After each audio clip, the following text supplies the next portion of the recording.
2024 was a huge year for me. I had a lot of stuff going on outside of YouTube with work and, you know, stuff outside of the channel.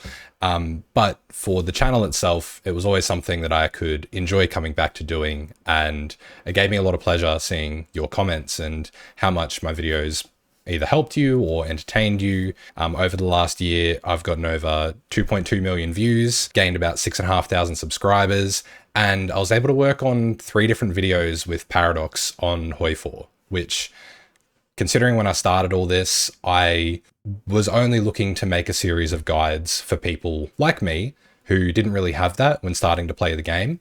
That's absolutely mental. When PDX Catton reached out to me to ask if I would do the first video, I was so incredibly excited. And that led to being able to do the beginner's guide and then the advanced beginner's guide. The opportunity that I got to do that is completely thanks to you. Like, you watching this video, all the people who have commented, watched my other videos, subscribed, supported both with your time and financially. And the attention that that brought to my channel is what brought Paradox to my channel and opened up that opportunity for me. So firstly, I just wanted to thank all of you guys. And then I wanted to have a look back over the year that was 2024 and all the videos I made. The majority of these are gameplay videos of stream recaps or playthroughs that I've done, or, you know, sort of like longer videos, because I was able to start working with an editor, thanks again to the support from you guys, which is really cool because that freed up a lot of time for me to work on the other stuff like the Paradox videos, or, you know, the tips and tricks or the guides sort of stuff. So while you guys watch through my videos from the start of 2024 to my most recent video in 2024, I want you to have a bit of a look through of, I guess, the increase in quality for one, hopefully. For me, that's what I notice when I'm looking at, especially with the videos that I've edited. My goal has always been to continuously improve and make better stuff for you guys to watch. And I feel like I've been doing that. If you disagree, let me know. But I think I've been doing a half decent job, hopefully. And yeah, I just hope that you guys can see how far I've come, especially if you go back and look at my very first videos that I ever made. Between then and now, it's night and day.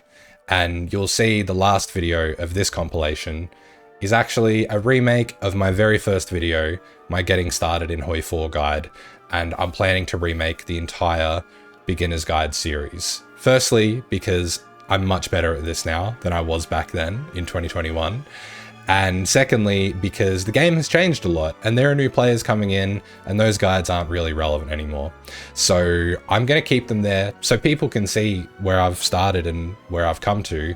But I will be having an updated series of guides for you guys to follow along with for new players or even older players that want to just rehash their knowledge. So thank you again, genuinely from the bottom of my heart. It's so cool that I'm able to get any support at all and that you guys take the time out of your day to watch the stuff that I make. It means the world to me, and it's super cool to be able to tell my friends that I do this. In terms of the grand scheme of YouTube, it seems little, but to me it's a lot. Like 2.2 million views in the last year, like 2.2 million times you guys, or, you know, whoever has sat down and watched something that I've made.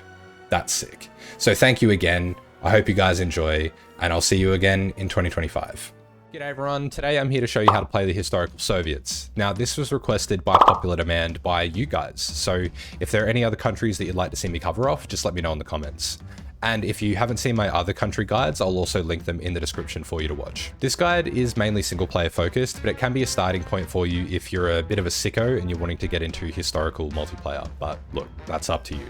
Anyway, let's get into it. Here we are as the Soviet Union in 1936 at the start of the game. And the first thing you guys need to know is the context of this country. They can be a little bit intimidating. I mean, they are the largest country in the game. However, that does also make them one of the most powerful if you know how to use them right. Now, they do start off with a lot of negative effects here. So the main ones being the Trotskyite plot, the politicized military, the Red Army. So these sorts of things, there'll also be others that will pop up as the game goes on. But these sorts of things, there's generally a way to get rid of most of them, and you'll still be a super powerful nation. Now, if you have the No Step Back DLC, probably the most notable feature will be the purges of Stalin, which we haven't gotten to yet. That will happen once you go through the center party. and start down this focus here. That will commence the purges. So what we're going to focus on early is getting rid of the purges and getting them done as quick as possible. Now, the reason for that is once the purges are complete, then you can start working at getting rid of the negative effects that come out of that, getting your new generals and stuff like that. So essentially what we're going to do is we're going to start off with the path of Marxism-Leninism. Then what you're going to do is basically just go for the center. And then what you want to do is go down this right-hand tree, not this one, just directly down this right-hand side, all the way down to the block of rights and Trotskyites. That's the final focus to complete the Stalin's purges. Again, you want to get these done as quick as possible because it's also going to minimize the number of advisors, negative penalties, generals that get purged and everything like that. It's also going to minimize the chance of your civil war happening, which I'll touch on the exact mechanics of this a little bit later. Let's start off with this focus for now. The other big thing which we're going to have to focus on getting is the lessons of war focus. Now, to get this, you need to have rehabilitated military and desperate measures. And if you have a look at this focus here, you must be at war with a major nation. So essentially you need to wait for Germany to declare war on you before you can do this, and then you need to wait 365 days, a whole year, before you can do lessons of war. And what lessons of war will do is it will essentially get rid of the negative effects that are experienced by the Red Army focus. Minus 15% division org alone is pretty crippling to the way your soldiers are going to fight, especially against a strong Germany that's going to have control over most of Europe. So that's the probably second main focus that we need to go for. Now, there are cooldowns for a lot of these Stalin purge focuses. So essentially what we're going to focus on while we're waiting for those to cool down is we're going to come over to the left-hand side. Now, the 5-year plan, you need more than 100 factories to be able to complete that. So get these first two done. And then we are going to go down to the foreign experts and getting our 5th research slot. So as the Soviets, you only start off with 3. Sorry, tell a lie. We get our 4th research slot. And then once we get that, for our researchers, so the first 2 you're going to go for are your basic machine tools and your electrical engineering.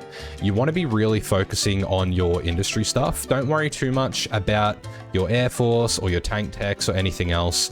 The main things that you really want to build up are your industry, because that's your main strength as the Soviet Union. So you need to take advantage of it.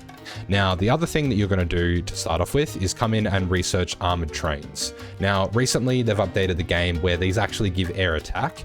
And one of the best ways for Germany to cripple you, particularly in a multiplayer game, is through the logistic strike air mission. So having armored trains being built from the beginning of the game is at least going to make that a bit more costly for them. They're not going to basically be able to bomb you for free. In terms of our industry, you are going to build civilian factories pretty much exclusively up until about 1939, 1940. Always try to build them in the states that have got the highest level of infrastructure, so they build faster. At the start of the game, it's like a snowballing effect, so only focus on civs. We will sprinkle in some military factories maybe in a year or two, just to get some of our sort of support equipment type stuff going for a few armies that we'll need. But yeah, for the start, just focus on your civilian factories only. Your main goal here is going to be to keep an eye on the Germany player and what their factory count is, particularly with their civs. And you kind of want to have about equal to or slightly greater civs than Germany if you can help it. That's pretty much the main goal. So you can use that as a bit of a metric. Again, you'll need the low resistance DLC to access this intel network. But yeah, we are going to develop a spy network, but we're not going to do it right now. We want to save our civilian factory construction, or our IC, sorry, the use of those civilian factories for building more civilian factories. We won't leave it too long to build a spy network, because you want to make it also harder for Germany to go ahead and put their collaboration governments on you. But their focus early on is going to be for France and Poland if they're a good Germany player. So it's not super urgent for you to do right at the beginning of the game. For your production, you are essentially going to want to have this kind of layout. We're also going to delete our light tanks. Shocker to some people, I know, but you aren't going to worry about building them at the beginning of the game. You're going to want to have about 3 factories each on your trucks, trains, support equipment. You want to have about 3 on artillery. We'll increase some of these later. But the main thing is you want to have a decent amount of military factories on your guns. Again, another one of your strengths as the Soviets is your ridiculous amount of manpower, and you just need guns in hands, honestly, to cover off the massive front lines we're going to have. Our defensive tactic is going to require a lot of divisions, and they're just going to be weak divisions, and I'll show you why it works later. In terms of your navy, just to mention too, there are some plain lines down the bottom of your production tree. Just remember to delete them. Your navy, delete it, keep it, it matters not at all. If you are going to deploy your navy though, just go ahead and click your deploy target base and set it to Leningrad. Otherwise, by default, they will deploy in the Black Sea.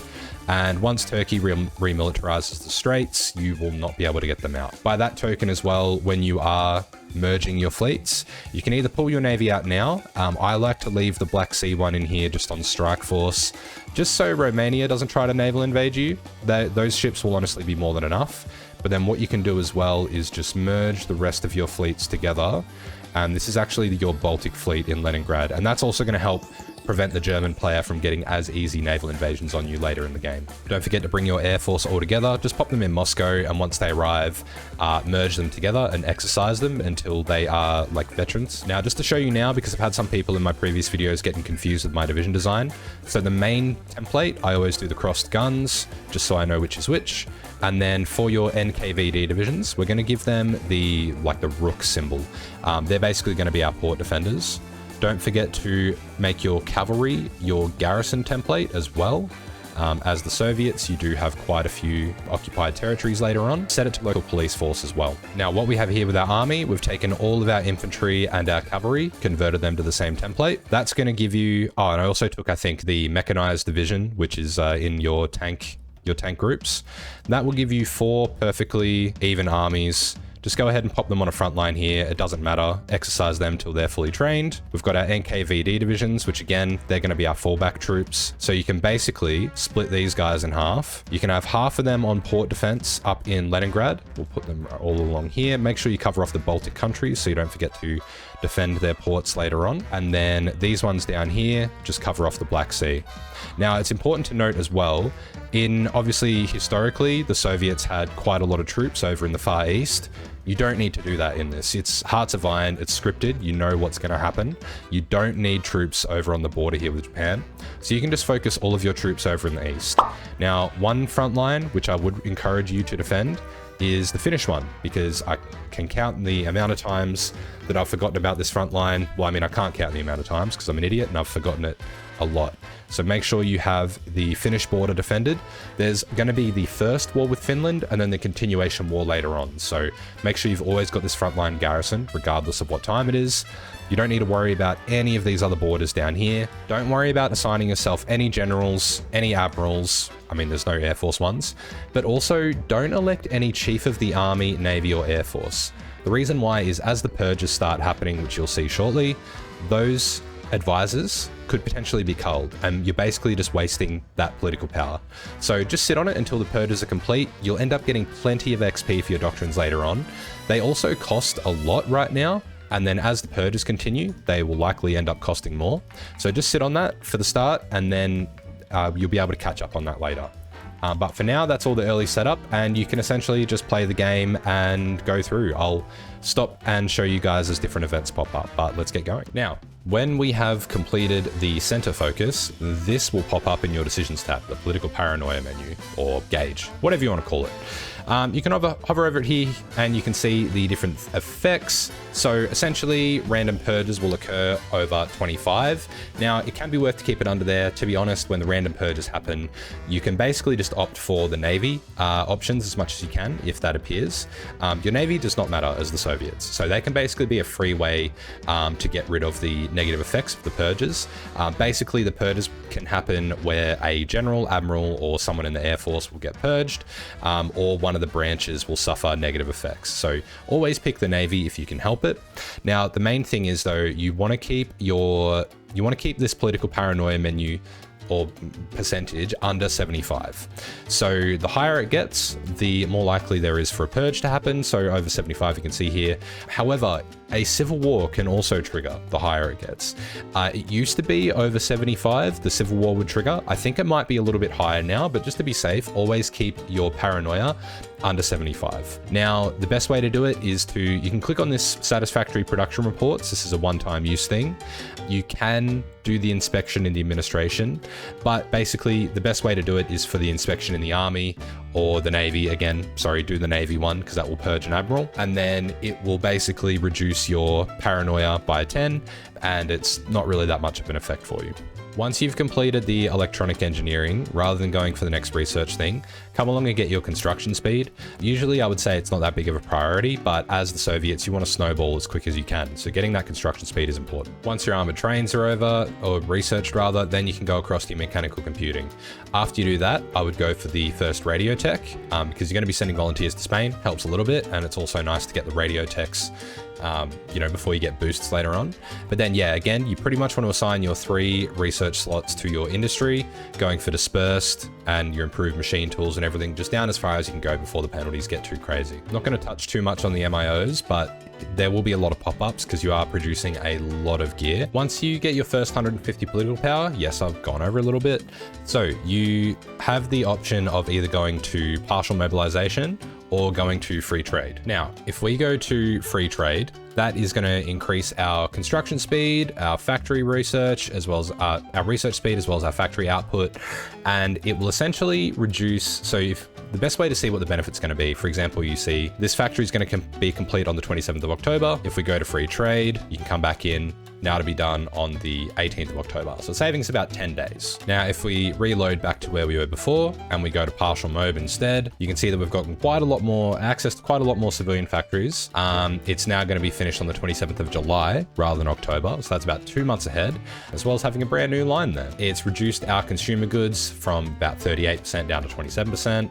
So this obviously looks like the better option. However, we are 4 war support percentages, whatever, however you would say that, away from being able to go to war economy. In this instance, it's actually better off going to free trade now, because once the Spanish Civil War kicks off, we can send an attaché to Republican Spain, and then that will allow us to go up to war economy. So once you go to free trade, you want to basically sit on all your political power and your command power. Don't use any of it. That's another reason why we don't get the commanders. Just basically sit on all your political power and your command power, and then you will be able to send an attaché and go to war economy pretty much immediately. The first purge is over, so you can see here which advisors are going to get purged. Again, another good reason to not go ahead and elect any advisors early on, because look, you may simply select one by accident, which will get his head lopped off. Now, if we go into the political focuses tree, you can see that we actually can't go any further down here because we need to wait 175 days from this previous one. So what you are going to do instead is you're going to go for the Comintern focus and the addressing internal affairs, because these are both going to give you, well, this one's going to give you stability. It's also going to give you access to these 3 focuses: the New Soviet Woman, NKVD Primacy, which will give you an extra operative slot, which we'll need later, as well as the Agropop decisions, which are super strong and we'll touch on soon. First up though, we're going to go for the internal affairs. Our stability is a little bit low and I don't like it. I know I said earlier that we want to go for our research slots. We could technically go for this one now, but again, we are quite weak just based on our stability and everything. Also, if we try to go for our industry, we simply don't have enough factories to go any further past this 5-year plan focus. So we're better off going for these other sort of shorter 35-day focuses to help us build up a little bit. This one in particular, military advisors to Spain, this one is excellent. Once the Spanish Civil War starts, we'll definitely do this straight away. The Spanish Civil War has kicked off, so we can boost our relations with the Republicans for a little bit. You only need to be plus 20 opinion here, and then you can stop improving, save yourself the political power. And then addressing internal affairs is done, which has given us 50 bonus political power. If we go for the Comintern, that's going to give us another 50 political power and give us access to the military advisors in Spain, which is going to maximize our time that we're going to get some free army XP. So we'll do that focus there too. We can go ahead and send them the attaché, stop improving relations. Now we have 57% war support, and as soon as we get that extra 150, which by the time this focus is done, we'll have it, we can go straight into war economy. Just a reminder to keep checking in on the political paranoia gauge as well, just make sure it doesn't creep too high. And now the Comintern focus is done. Okay, so we're a little bit short, but to be honest, it's not really worth waiting out and holding your political power for free trade. You want that bonus that you get, because not only is it your construction, but also your factory output and research speed. Again, those sorts of things tend to snowball. Look, we just wait a little bit longer, we can go straight onto war economy, and we're kind of getting the best of both worlds, if that makes sense. So again, just to demonstrate the benefit, we've currently got, what, I can't do maths, 23 active civilian factories. We'll go over onto war economy. It's basically just given another full line of production here, which which is awesome. Now, these sorts of events will pop up time to time, the anti-saboteur campaigns. So the top option will decrease air XP gain, increase the accidents chance, all that jazz, but it will reduce political paranoia by 20. The bottom one will cost us political power and increase the political paranoia. So generally, I would say always go for the top one. By doing this, you won't have to spend political power on any of these decisions over here, especially if it's anything for the Air Force or the Navy. It doesn't matter so much. The Army is most important. Your Air Force is then secondary. So just take those decisions, keep that paranoia as low as you can. Once your military advisors to Spain is complete, just keep an eye on this focus. So about 70 days before we can do this focus here. So that's pretty much going to be 2 of these 35-day focuses. Let's go for the agripop first. What I'm also going to do, just so I don't forget, I'm just going to go ahead and up my military factory count on all of these different lines. So 5, 5, 5, 5 and 5, just easy to remember. It'll give you enough equipment that you need later on. And then what we're going to do shortly is we'll start trickling in some military factories just to get a bit of extra production going. The AA especially, it's a bit more expensive and takes a while to build enough for your army. It's not going to be on every division, but it's just good to have here ready so you don't forget. With our next batch of 150 political power, we're going to go for the captain of industry. Remember, we're going to be building civilian factories for a long time. So you want to maximize your construction of them. Just keep queuing them up in your high infra states. Now your second purge will come through, and that's going to reduce your political paranoia by 50, which is huge because we were sitting at 70% right now. I was keeping an eye on that. Just don't come at me in the comments. Once that's done, there are a couple more focuses you can come down and do. This one you still need, like, this is what the cooldown's for. So come down here, just go down as far as you can. Once you're blocked, then what we're going to do is we are going to come over and start doing these 2 focuses. That way we're ready to do the 5-year plan as soon as that's done. At the same time, we're going to be doing these focuses coming down for our research slots. Once you start getting a bit of equipment coming in as well, you can go ahead and train yourself up a 24 stack of your primary infantry template. This is where the decisions can be a little bit tricky. So we're at 32 political paranoia right now. This is going to reduce our army XP gain. It's also going to increase our training time for a year. We're not going to be at war for a year or more anyway, so it's probably worth taking that now. However, if it was getting a bit closer to, you know, 1940, not sure why you'd be doing the purge that late anyway, but then it might be worth taking that slight paranoia increase and offsetting it with some of these decisions. One change we're going to do as well with our mountaineer template, we're just going to remove one of the mountaineer battalions and add in a line of artillery over here. If you want it to be really silly and make them bigger later on, you can always do that, give yourself more room for support. But yeah, look, that's fine. This pop-up is another one that you want to just take note of, disloyalty to the NKVD. So you want to purge this guy, the top one. So it will reduce your stability a little bit, but it does give you nice bonuses to your spy agency. Now that will reduce your overall political paranoia by a significant amount too, but it does mean that it's actually going to increase a lot faster as well. But it's always worth taking. Again, it shouldn't matter too much. Just keep an eye on it. Again, you should get rid of the purge if you just focus on doing these focuses first. Now here we go. That's done. 100 days. So that's a 70-day focus and a 35-day focus roughly. So what we're going to do is come over and do these 2, especially this one first. It gives you 2 extra civs. That'll get you that little bit closer to the 100 factory mark that you need to continue down that tree. Now, this is an important one, especially if you are in a multiplayer game, just to not mess up what happens over in China. Now, Chiang Kai-shek is the leader of, if you don't know about the history of this, Chiang Kai-shek is the leader of the nationalist China, the yellow one. And essentially he is captured by communist or communist aligned forces. Now you can go down this option and kill him. Basically, that means that China will declare war on communist China. This whole thing will devolve into a mess and Japan will basically take over that, no worries. What you should do is go for he is still needed. That's the historical decision. And then that will lead to the creation of the Chinese United Front, as you see there. And then that will let them hold out against Japan a little bit longer. Doesn't really affect you heaps, but for a multiplayer game, you've got to make sure you're doing the right decisions. Now, we have gone ahead and finished most of the construction techs that we can at this stage, as well as our electrical ones. The Soviets are obviously big tank country. So at this stage, you want to research the medium tank chassis. Now, out of these, you can choose whichever you like. But yeah, essentially you want to research that because Germany will end up doing their focus, which one is it? Treaty with USSR. That's going to give you a research boost to the 1940s medium, which is your T-34s, which you're going to need later on. So if you get that done early, you don't have to worry about forgetting to do your research and being able to apply that boost to a later tech. Also, just chipping in to say we've got our 5th army of our standard infantry division template. Again, just put them on a fallback line. It does not matter where. We'll reassign them all later. But we're not going to train any more of these divisions for a while. What you're actually going to come in here, what you're going to do rather, is come in here and duplicate this. Just give it a fun name. I'm going to call them the conscript division because they're the same as these guys, except they have no support. We'll also give them a new icon there. So these guys are just the star of the Soviet Union. We are also going to increase their combat width up to 20. We're going to do the same thing for these guys as well. Sit them around 20 width. Look, you can keep them at 18, whatever you think the best combat width is, you go nuts. I like 20. But then what we're going to do is we are going to start training up these guys, and we're basically just going to keep continually deploying 24 stacks. That's why you need all that infantry equipment production. Also worth going for the armor techs for your tanks as well. From here with your techs, you want to go sort of for the tank support stuff. Go ahead and get the engineers as soon as you can as well. Maintenance companies are also worth it. You are a tank nation, so getting the tank support sort of companies are well worth doing. We're also going to go for anti-tank and our artillery, as well as AA, of course. Like you need to focus on all supports. It's a bit difficult here, especially when you don't have the research slots. And then for your air force, we are going to go for the improved small and medium airframes. The small's definitely the priority. They are cheaper to produce.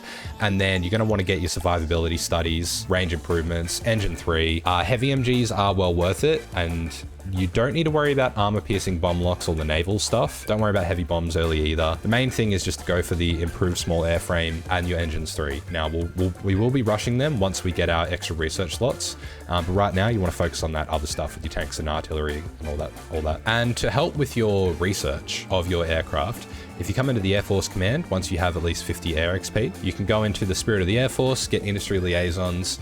Basically makes all of your aircraft techs 15% faster to research. And then on the other hand, to be honest, I think going for centralized control is the best. Gets you a lot more detection for your fighters, which you're basically trying to minimize the enemy CAS as much as you can.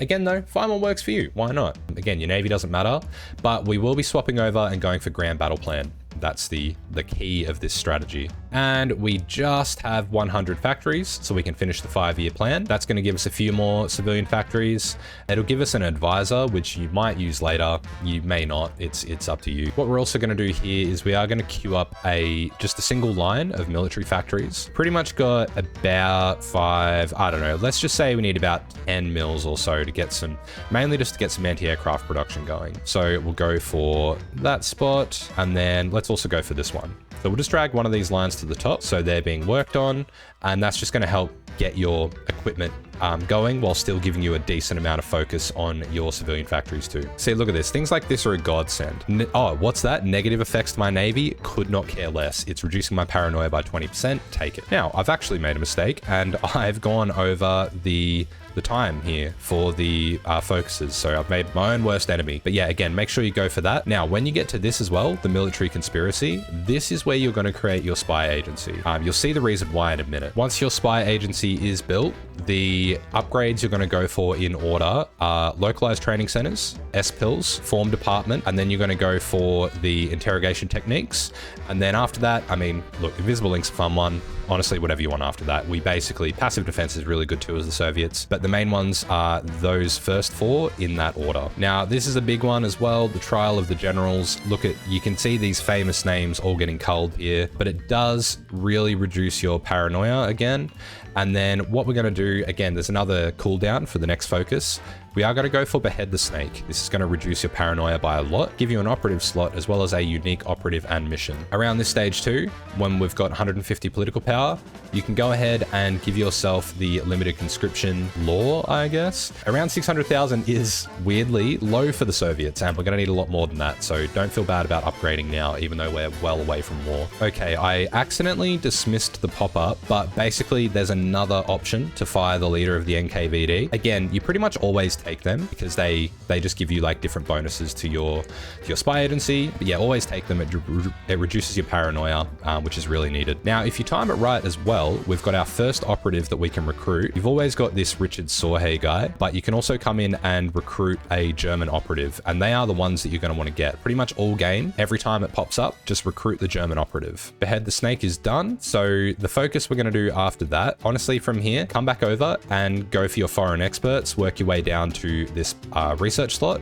And then after you do that, come back over and go for the other research slot. So that's basically what we're going to do with our focuses here. Also, once you do the foreign experts focus, at this stage, you want to come over and boost relations. Whoops, not a war goal. That's the wrong thing. You want to boost relations with the US. You want that to be over 50. Now, the, what's it called again? Behead the Snake focus, the one with Trotsky on it. Yep, Behead the Snake is done. If you come back into your spy agency, you can see that we now have these 2 missions here, subtle assassination or raid Trotsky's villa. If you guys know anything about history, you know that Trotsky met a very, very grisly end. And the subtle assassination is actually the historical one. It is pretty much guaranteed to succeed, or you can do the raid Trotsky's villa. Has a higher risk of failure, but it is faster. It's only 60 days. I'm a bit of a sook, and I prefer to just go for the subtle assassination, but you essentially want to put your spy in here and just have them building up their network as quick as possible. Now, what the assassination is going to do is, if you come into your spirits, it's going to get rid of this Trotskyite plot. Now, obviously with your cipher, have that chipping away at the Germans. With your air doctrine too, just a quick rundown over the doctrines. We will be going for battlefield support, and then again, we'll be going for grand battle plan. Now, this is a tricky one because I accidentally forgot to go for the military conspiracy focus earlier and ran out a little bit. Usually you would do this Academy of Sciences, and then it would be about 70 days. It would line up quite well.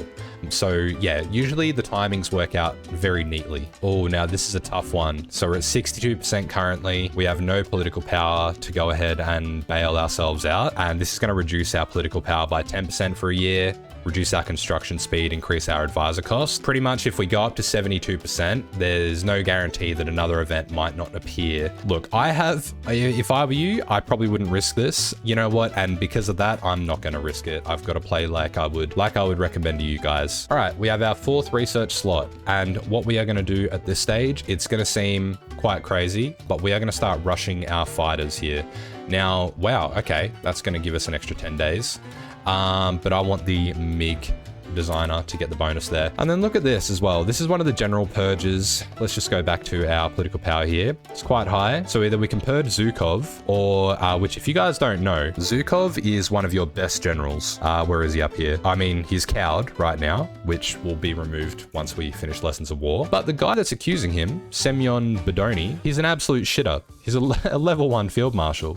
So we'll fuck him off, and then that will reduce our political paranoia a little bit. And then we can go for the production reports again. At this point, we're getting to the pointy end of the stick. We really need this to be done. Again, this is the final focus, which will end the purge.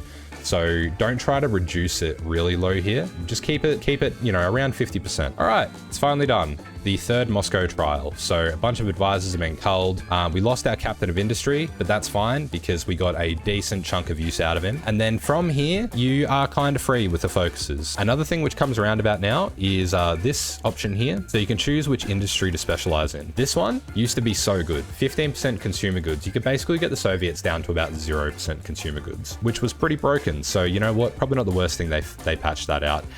It's always, like at this stage, the military one is good. Gets you extra output, and by the time you do start researching your military or building your military factories, having that boost is quite nice. So that's probably what I'd recommend to go for. And Trotsky is dead. Absolutely clobbered to death, that poor guy. And then if we come back in here, we should be able to see the Trotskyite plot purged. It's reduced the penalties from that focus quite a lot. So even more political power coming through, which is great. Now with your spy agency, you can go for collabs now if you really, really wanted to. What I think is worth doing a lot more is just stealing blueprints from Germany. Also, again, the same vein that you can, in the same vein that you can start getting generals now, you can also go for different advisors. So feel free to go for your chief of army, chief of the Air Force, start getting some of that XP coming through, send an attaché to nationalist China, do sorts of things like that. Because now the purge is over, you're not going to lose any more of those troops. Or now that the purge is over, you're not going to lose any more of those advisors. When you start researching your improved small airframe, you should really start researching the Engines 3 at the same time, because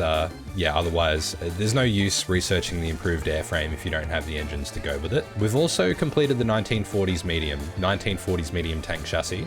So what we're going to do is start creating a design for that to build, which we'll cover off in a minute. But now what we're also going to do while the engines are researching, these other research slots as they complete, we'll just go into our air tab, we'll start researching the heavy MG survivability studies and the range improvements.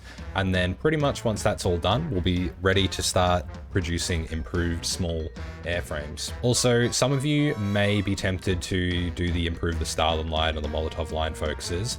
They're not worth doing it. Essentially, look, in single player, maybe a little bit, but in multiplayer, definitely not, because an adequate Germany player will have the Fortress Buster. I think it's Manfield,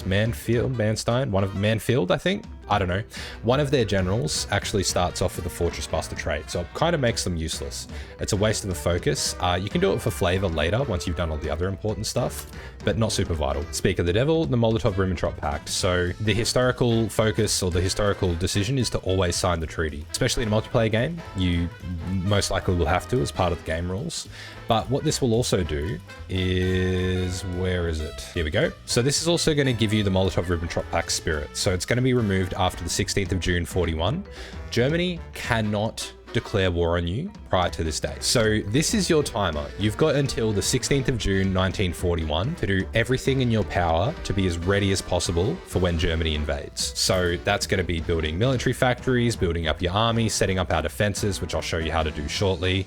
So we pretty much want to make sure that we're set and ready to go by then. Another thing you're going to want to make sure that you do is the political paranoia menu will have this decision here, loosen prohibition, this essentially. So this is going to remove the anti-Soviet military thinking, like basically the negative penalties that you have from the purge, it's going to get rid of them. So you always want to take this decision, leave it checked, and you can't complete that until a year after the purge is done anyway. So as soon as that appears, make sure you take that. Claims on the Baltic is done, and it's gone straight through. We can now do the claim on Bessarabia, which we are going to do that one first. You really want to do that before Romania winds up in the faction with Germany. Sometimes they can reject it. The claim on the Baltic focus will give you access to these decisions.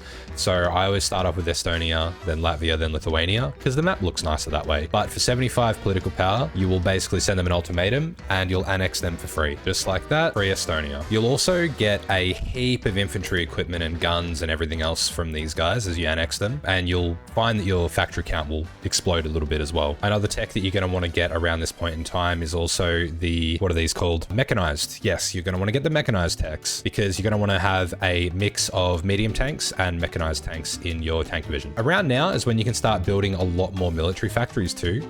Germany will kind of snowball at this stage. We've got 140 civs. They're going to end up with about the same as us once they take out France. So we really want to start building up some tank divisions around now. So you can start adding those into your construction queue around this point in time. And just like that, Poland is ours. And Latvia is ours. And Bessarabia will also be ours. We'll go for Leningrad now. We should get this. There we go. Done. Now, in a moment, once we take over Lithuania, we'll start setting up our defense. We'll just, yeah, look, you can't do everything, so I've had to neglect some of the infantry equipment. But yeah, the main thing, get your artillery techs up because they are what you need to improve the cannons on your tanks and everything. But yeah, essentially, if you can break through up here and encircle these troops in the south, you should have a clear run through to their capital.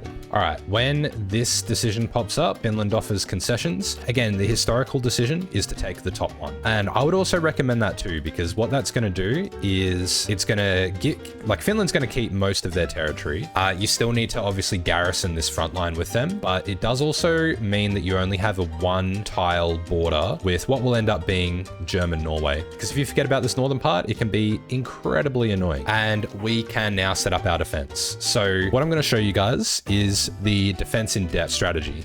And it is pretty simple, but it does take quite a lot of clicking. So bear with me a moment. The first thing we're going to do, this full army field marshal group, you can go ahead and click this button here, by the way, next to the field marshal portrait to collapse the selection. So you can only, like, we're going to be commanding this group as a field marshal army anyway. So the first thing you're going to do is go along and starting right up at the Baltic Sea, just draw a front line all the way along your border here, because this is where the border is going to remain until the war starts.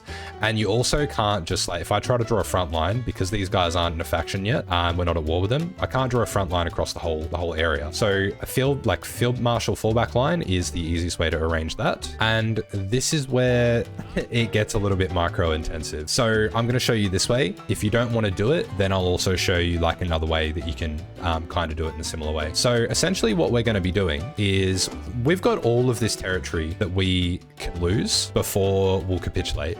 Even if the Germans have a full collab government on us, we can lose Leningrad, Stalingrad, and Moscow without capitulating. Like, that's how far back they can push you. What we're going to do is make every step as costly as possible for them, with a few exceptions. Essentially, in Hearts of Iron, we all know that different terrains have different bonuses and penalties. So the hardest terrains to push through are pretty much anything other than plains. So hills, mountains, well, there's not a lot of them, but forests, cities, marshes, all of these sorts of areas give you a varying amount of defensive bonuses. So what we're going to do is have these divisions, make sure they're not assigned to any order, make sure they've all got that red arrow or red exclamation next to them, starting at the top here, beginning around here as well. Just select 3 at a time and just manually right click them all into these different areas, which are I'm just going to call them like a unique terrain that's like anything that's not a plains tile essentially. And we are going to cover this whole area with these shitty conscript divisions. Also, if you're finding it hard to keep track of where you're moving them, simply click on your army group and you'll see where the arrows are leading. So we've got to fill out all these ones still. Even in areas like this, for example, we are going to leave the plains tiles. We don't get any bonuses for defending them. So we're literally just going to move past them. Leave those plains. If they want to push into that tile, that's fine because our troops will be waiting at the next forest or marsh or wherever that they make it to. Now, there are a few exceptions to this. We are going to defend any tiles, like for example, this is a plains tile, but it has a supply hub on it. So we are going to defend that. Or, you know, like for example, this one has an airport. So we're going to defend that. Basically anything of value to the Germans, we're going to have soldiers there waiting to greet them. Sometimes I just need to pause fast forward for a moment, let the troops move into where they're going to be defending, and then we can continue again. Can be tricky to keep track, if I'm being honest. But once you've pretty much covered across like the whole sort of front line, you've got a bit of a line going there. Also behind these rivers, even though these are plains tiles, if they're pushing from the south, like they're going to be attacking across the river. So put your troops on the other side of that. Doesn't matter if these troops get all mixed up, you're not going to really be commanding them anyway. Again, if you click off and you have forgotten which troops you're up to, any with the yellow arrow, you've already assigned. So you can just go back, select them again, and yeah, basically just go through doing this. So we've got our next focuses that we can go for. I'm going to work my way down positive heroism in this tree here. But I'm also going to go for cohesion first. By far the best one. It gives you 5% extra org, which is one of the most important things in your division. And then this gives it another 5% as well. So yeah, well worth going down these two here. And then, you know, you can also work away at some of these other reorganization focuses and everything.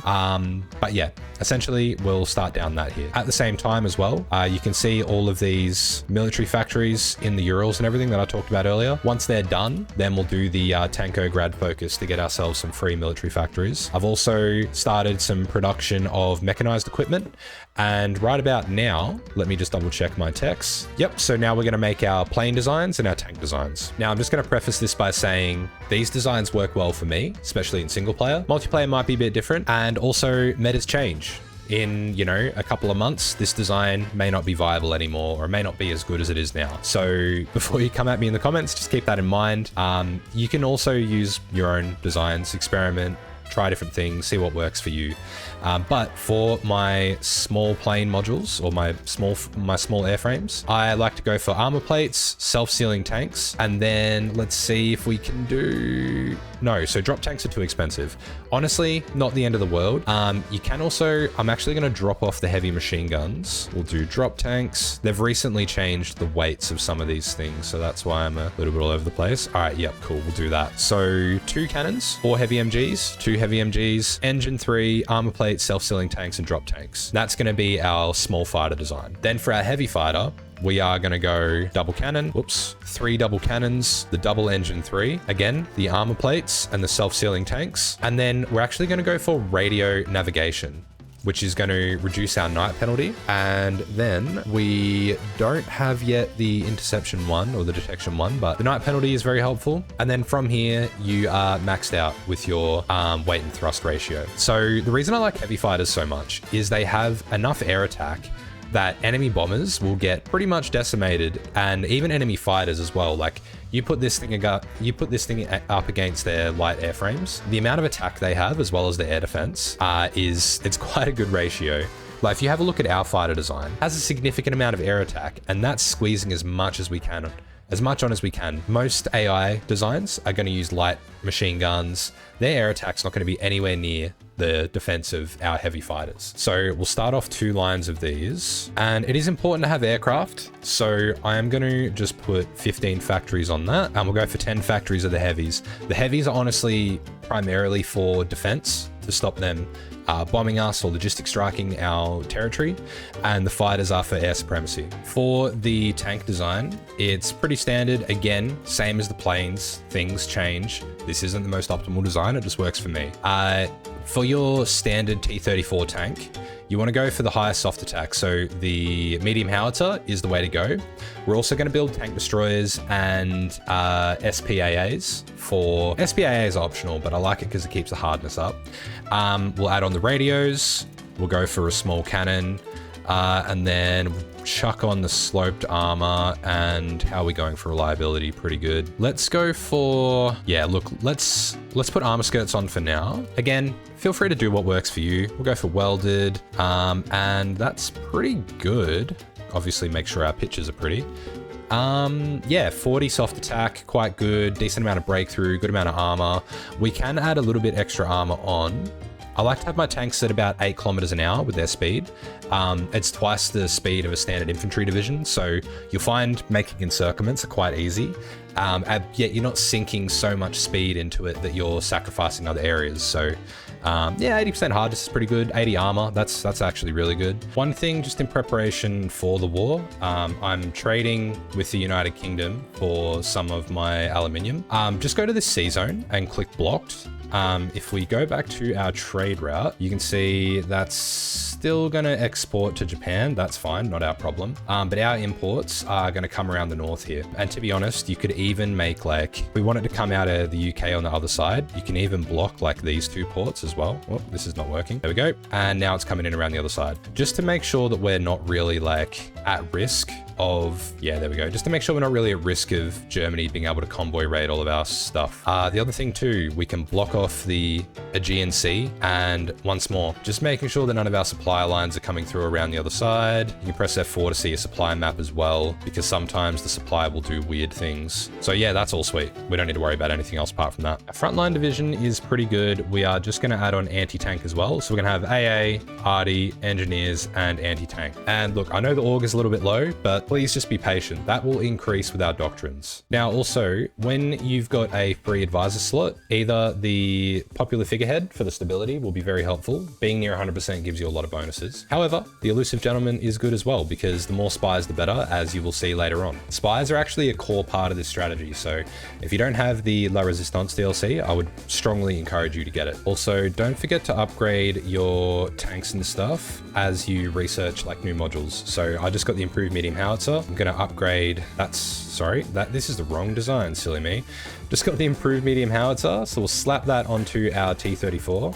We are going to have to drop one. Actually, you know what? Instead of taking away armor, we'll just add an engine. It does make it, again, a bit more expensive, but it is still, you know, a lot of soft attack on there, so it's all right. What you also want to just keep an eye on too is, as you get more mills, you're going to have to start trading for more resources, of course. If you go to your construction tab, you hover over this up here, your factory count, you can see you're getting, like, you can see your total input, like your total factories that you have, as well as the total amount in use. So basically, you can see that trade exports plus 24, that's how many civilian factories we're gaining from other countries because of the factories that they're, or because of the resources they're trading with us.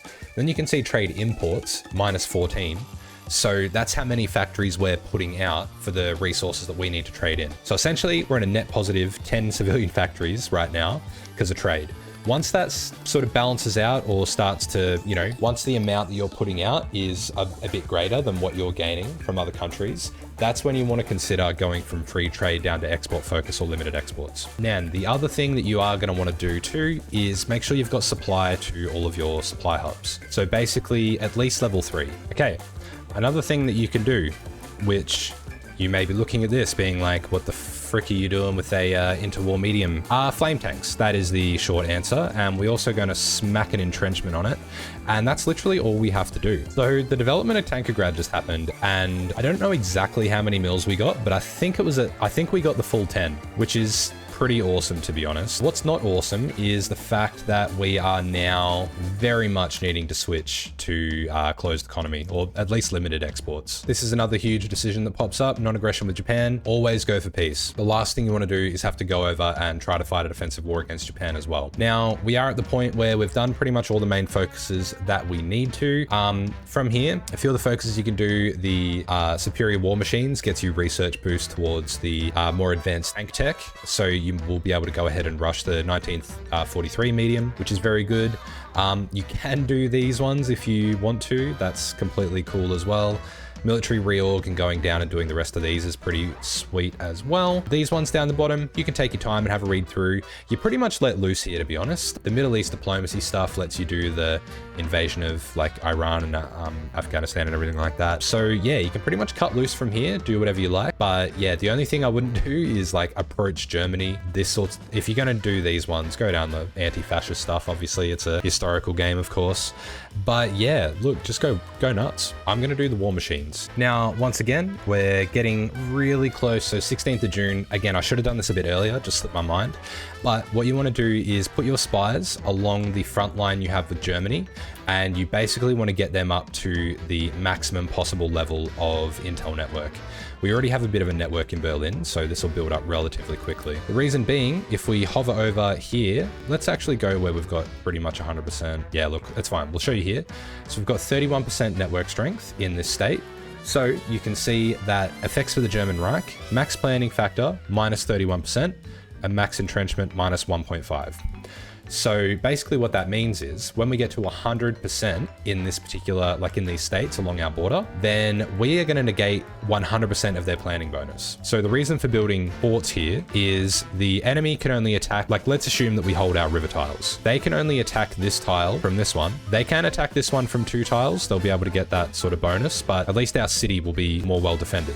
Even if they do take this tile, then they can't attack either of these two with more than one tile. They'll be able to attack this one, but again, it's a city, it's urban, and we'll have the fort bonus. So it's the only reason why I build forts here. Here we go. German continuation war, and Finland has also declared. Hence why it's important to make sure that you've got your army up the north here. So what does this do? Well, firstly, obviously Germany attack us.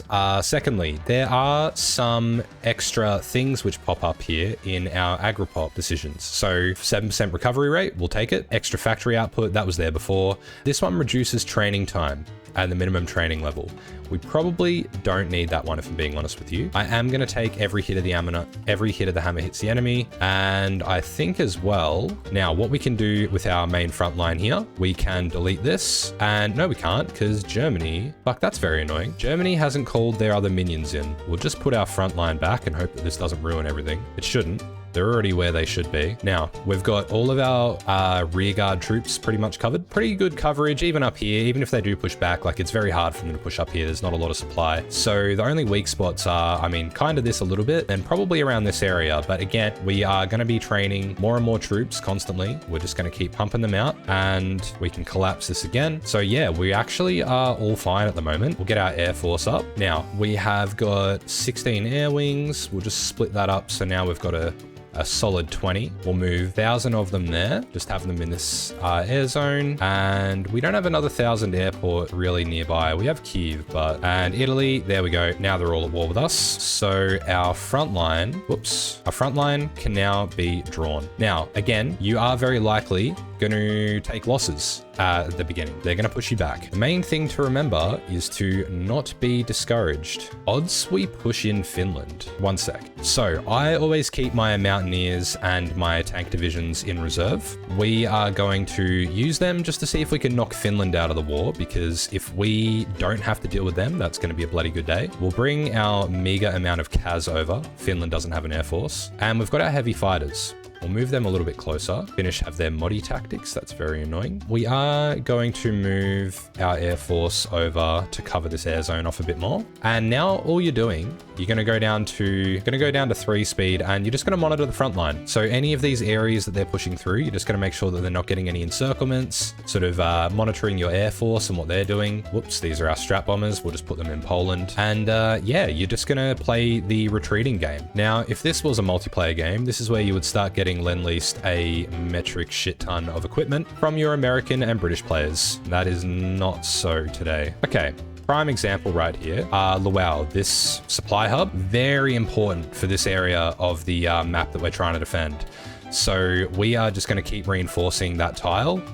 Even though we have to move these guys off that forest tile, doesn't really matter. We can lose these mountains. Again, we're doing a staggered retreat. We just don't want to lose the supply hub if we can help it. Now, the other cool thing there, we just completed military reorganization. We can do the desperate measures focus. Do not forget to do this. Yes, don't forget your little puppets. Not a lot of guns, but it's better than nothing. I'm going to keep them out of the war for now. Also, just in any areas, if you see your troops attacking, just get them to alt, select them, press H to halt. Also, circumstances like this, I mean, he was going to retreat anyway, but these guys are being beaten in their battle. Get him to fall back. Even these guys, like, just have them fall back across that river. That's fine.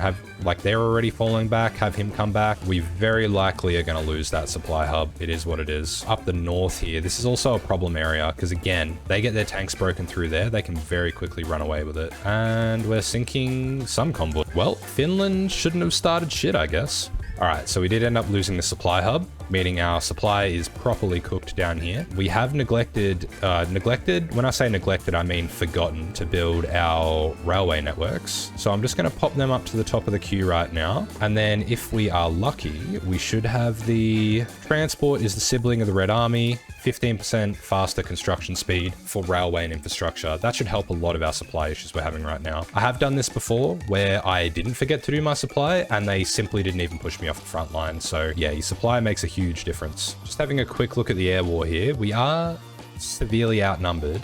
However, 200 fighters, that's how much we've lost, versus about 500 enemy planes in total.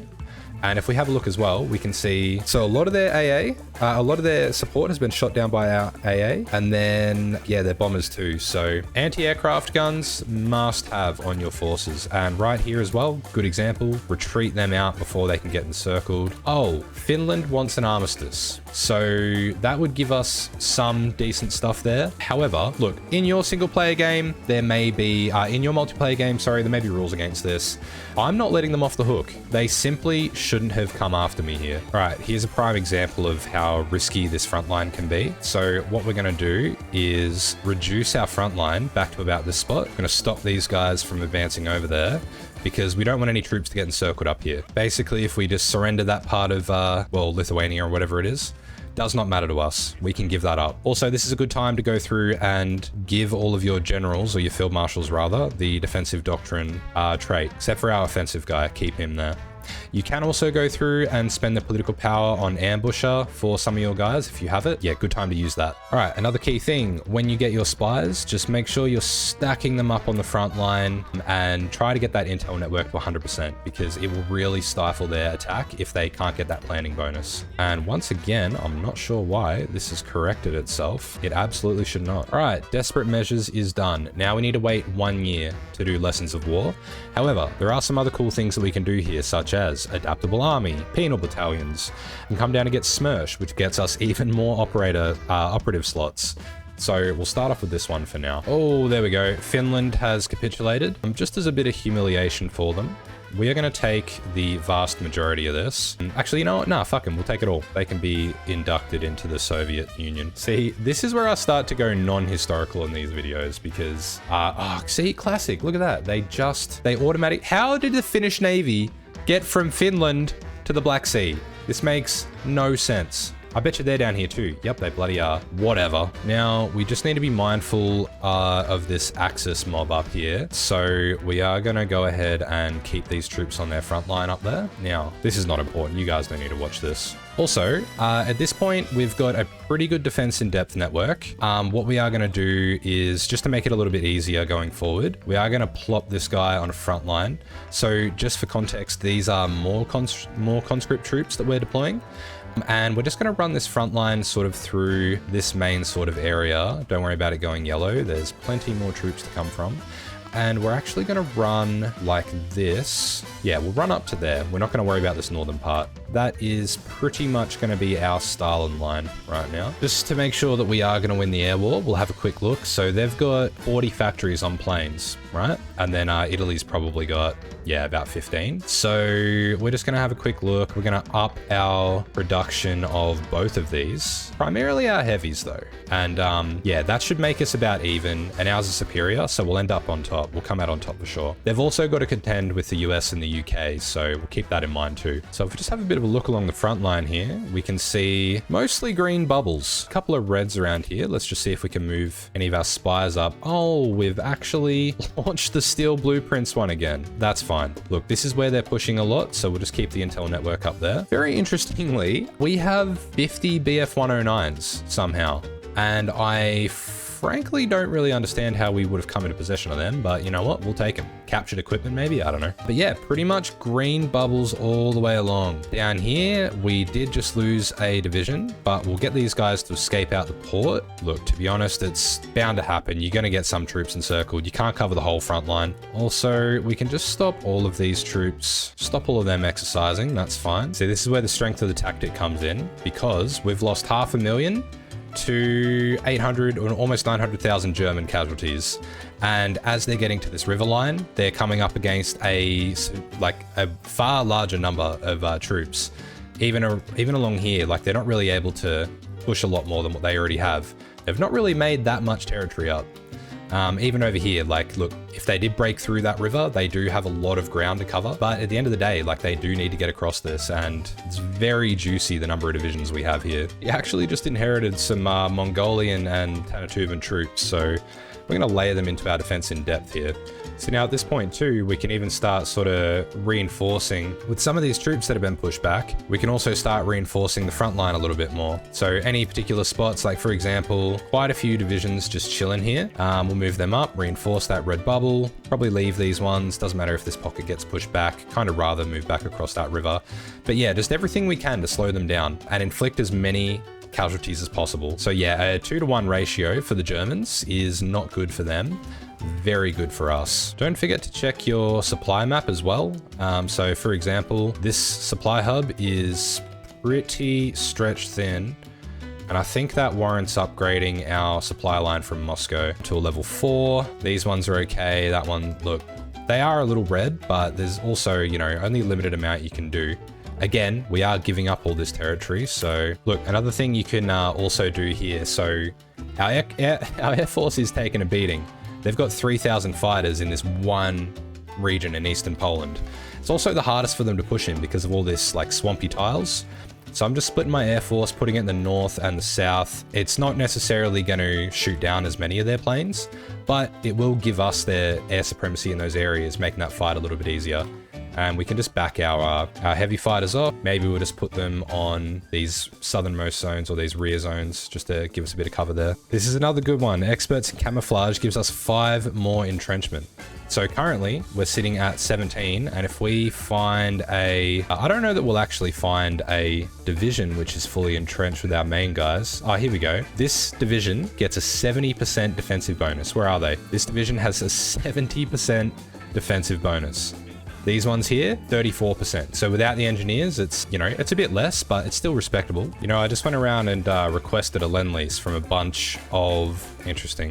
Yeah, I just went around and requested a lend-lease from a bunch of different nations, and I probably got about 30,000 in total. So that's Sweden, the UK, the US, all those sorts of, like even Turkey chipped in a little bit.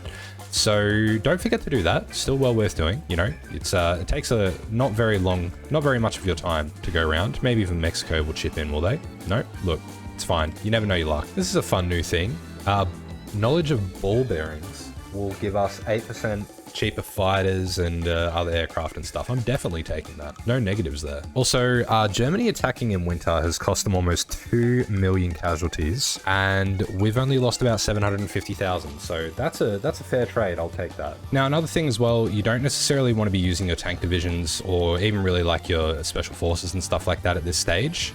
can kind of use them. I mean, I'm moving in my mountaineers here just to see if I can push them back across this river, which they're actually pulling back from. So let's see if we can't get them to push out. Yeah, easy as that. Just because I like to hold on this river line. If they do push me back, that's fine. But, you know, ideally I would not lose it. Can use it if there's a particular breakthrough. Like, for example, even this tile here, right? I could probably bring my tanks down. Just simply push them back off that spot. Just makes your defensive lines a little easier. But generally, I keep them in reserve for any unexpected naval invasions, paratrooper drops, you know, a particular country declaring war on me when you don't expect it. Look, anything can happen in this game, so better off just to be, you know, planning for contingencies. Advanced medium tank chassis. We are also going to rush for the modern tank just because it's so insanely strong. But yeah, I'm just going to take some time to go through pretty much the exact same design as what I had before. So yeah, bear with me a minute. I'll just quickly pop up the new designs on the screen so you can screenshot it if you want to go off that. This is my favorite part where the Germans just keep pushing against your lines. They've got, well, the bubbles are red for them, but it's fucking green everywhere for us. Yeah, the only drawback being our supply is still a little bit cooked, but we can easily go ahead and patch that up. Level 5 railroads, baby. This is also going to help. I have been a little bit slack with my spies this game because I've been pinching blueprints just to see if that's been very helpful. It really isn't. You're definitely better off using your spies to negate the Germans' planning bonus as much as you can. So just have them scattered around here, build that network right up, and then you'll be sitting pretty. Also, you can see that there is a small amount of enemy spy, I guess, presence here.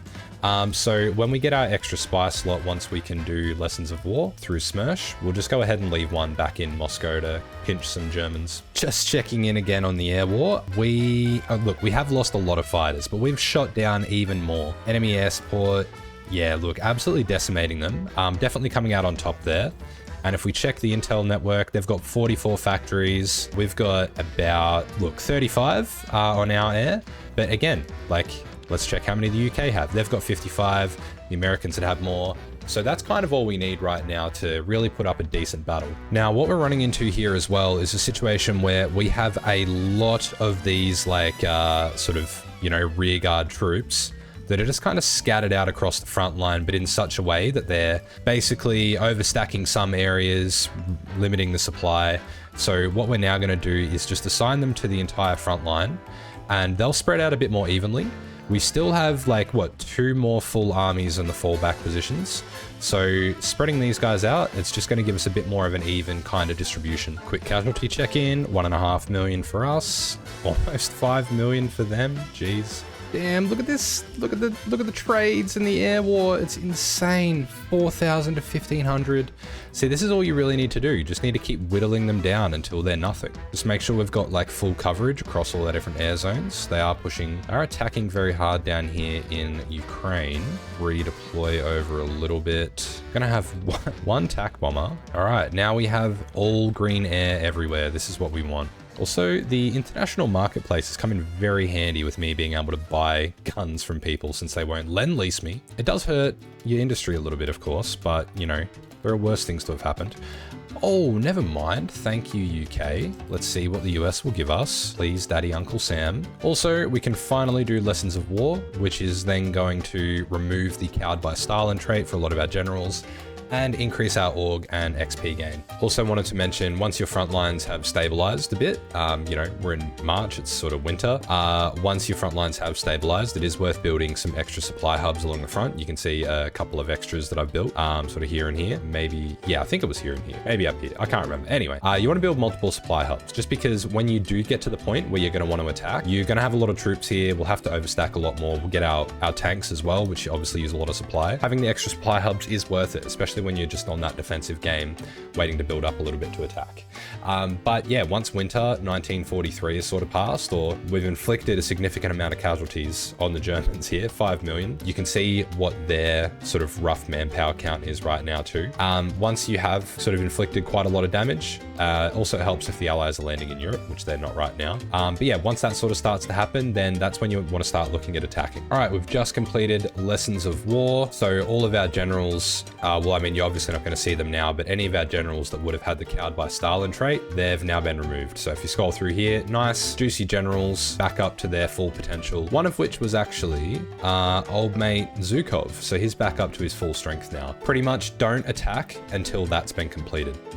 So that's another sort of yardstick for you to use there. You also want to be waiting until the snow, like the winter, is gone. The reason being, if you come into your terrain here, you can see there's deep snow. Look at the penalties: reducing your speed, reducing your org, minus 40% attack and breakthrough, and then the snowing as well is going to also reduce that, like, you know, your supply and everything like that.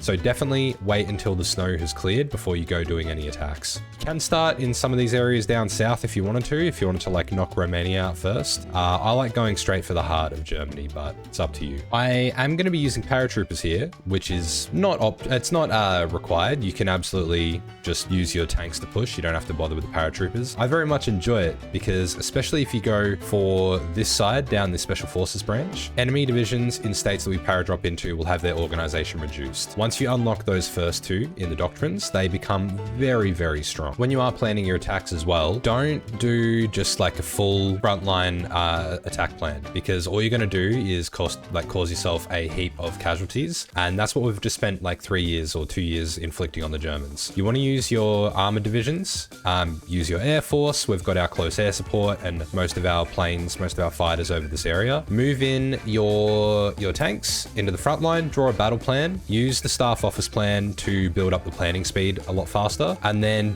try to get encirclements. Like, this is a really good spot to try and encircle a lot of German troops. If you can make it across to Memel and secure these ports, you would have cut off usually around 24 divisions. Now, one thing as well, you need to be mindful of supply. So try to look at areas where you've got a bit of an abundance of that. Right here, there's not heaps. Our troops do have supply right now because we've just moved in there. So we're going to try and attack and take Vilnius, the supply hub there, before we lose all the supply they've got. Also, just to also reinforce why the Grand Battle Plan Doctrine is so good, due to our planning bonus, we're getting a 50% attack bonus. So you can sort of have a look at the tooltip there where that's coming from, but yeah, incredibly strong. There are a lot of German divisions in this area right now, but we are kind of going to have to just attack and see if we can capitalize on that. Remember to support attack with your infantry too. And I have also deployed a 24 stack of motorized infantry, just because we have so many trucks. And what you're going to find is they will tank up your supply a little bit, so don't bring them in until we do get that first breakthrough. But once you do make that, you want to go ahead and try to move your tanks through the front lines quite rapidly, and you want to have our other, yeah, perfect. Then we want to have our motorized coming in to support them. At this stage too, this is when you want to start doing some collaboration governments in Germany, because the sooner you can capitulate them, the better. So just take 2 of your spies, which aren't super near the front lines. We'll take good old Ramon. I mean, he is, but we've already got a spy in that area. And we'll take Hildegard. And then we can basically just set them to automatically repeat this mission, and they'll go ahead and start the collaboration governments in Germany. We've started our breakthrough near Vilnius, and we are making some moves down in Romania as well. Also, our extra supply hubs have been constructed here, which you can see now. I mean, we're still mildly out of supply, but far better situation than we were in before. Again, let's make sure we're securing the supply hubs. Here we go. First encirclement of the day. That's what we're looking at, maybe almost 20 divisions here. That's pretty good. Our next plan of the day is going to be Zhukov's boys down here, as well as the armored divisions, and then our paratroopers, which we're going to launch. And we have almost done it. Yes, there we go. Well, essentially, pretty much just wanted to land here and take out these ports with our paratroopers, and I think we've done a pretty good bloody job. And just like that, we have captured another large encirclement up here. Unfortunately, a lot of the German troops did retreat, but we still got a decent amount. Like, there's a 12 stack here, there's a few others, and what you want to do is just take your main, like your armored tanks or whatever, put them in between, like put them right in the middle of their line of escape. So even like this spot here, we are very close to losing this tile. We'll just reinforce that. And yeah, you basically just want to move in and destroy them as quick as you can. Move on to the next thing, you know. Beautiful. Look at the helmets popping. And the reason you want to be focusing, I mean, I've talked about this, you know, dozens of times, but the reason you want to go for the encirclements is because all of those divisions they lost, like probably 20 divisions up here, 20 divisions down there, they can't just reinforce them straight away. Even in spots like this, if we can get a quick little pocket, even just 7 divisions there, it's going to thin out their front lines more and more gradually over time. And we also just got modern tanks. So we'll make up a design for them now. We're going to go for this design. We're going to put the heavy howitzer on there, as well as the autoloader, stabilizer, and we're going to bump it up to 10km/h speeds just because frankly we can. All right, this is the only time that I'm going to sort of permit like a full frontline assault just to see how it goes, because we have a respectable amount of equipment and manpower stacked up. So we are going to launch that. More paratroopers have landed. Let's go. We'll just move ourselves across this river here. Take Warsaw, why not? So now right here, there's a great opportunity to see if we can try and get an encirclement, and winter's here. Of course it is, lovely. Might not be able to use our tanks, but we might just be able to muscle our way through with infantry. See what we can do. Now that the snows are here though, it is a very good time to just sit back and relax and wait for the next year. Oh, there's encirclement here, which I didn't even notice. Let's quickly check in on Italy. Yep. You love to see it. I just want to show you guys with the modern turret, the advanced high velocity cannon, and the squeeze bore adapter, you can get 286 piercing on these tank destroyers with the modern tanks. It's so good. All right, January's come around and there's actually no snow over in the actual German part of the map. There is a bit down here, or it's cold weather rather, which still applies penalties. So we're just going to launch our offensive. At this stage, we want to get as much war score as possible. So we're going to gobble up Germany now. Paratroops in Berlin. Let's go. All right, boys. Now you just need to hold out until bloody Konev gets here. I am a little concerned for their safety, if I'm being honest. Let's just run through to rescue them. Done it. We've linked them up. Let's go take Hanover or something. I don't know. And then bloody Zhukov down here has almost encircled all of these troops. So just remember to keep moving your spies around as you take territory, they'll get moved around and pushed back, just like this guy here. So just remember to put them in particular areas to keep your intel network up. Oh, Romania capped. Didn't even realize it.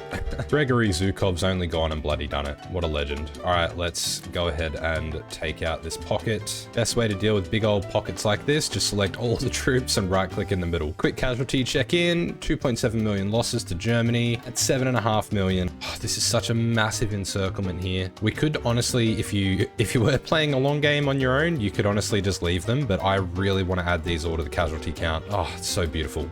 This is a bit of an update on how we're going right now. Hungary's gone. Love to see that. And we just need to take some of these high VP states down here for Germany, and then we should have them. Germany is 2% away from capitulating. So let's see what victory points we can find that we can run on down to. Munich, Linz, Vienna. Whoops. Let's go Linz, Salzburg, Vienna. Surely these guys can liberate Vienna. And there we have it. That is the end. So that is pretty much it. If we have a look at the faction map mode, you can see the Comintern has spread gloriously across the globe now. We've even got some overseas colonies. But in any case, that is my method of playing as the Soviet Union. So as I mentioned at the start of the video, there are many different ways that you can play this game, and I just find that this is what works for me. So yeah, I hope you guys enjoyed this. I hope this helps you out. Let me know in the comments if you did enjoy this, if you think there was anything I missed. I did come down with the flu sort of halfway through making this, so apologies if you could hear me sniffling. But also, yeah, let me know what other videos you guys would like to see me cover off next. Just let me know in the comments. Thanks so much for watching, and I'll see you in the next one. Morning, everyone. We're doing a multiplayer non-historical game today, so just wanted to jump in and say g'day, and we will go back into the Discord and get that sorted now.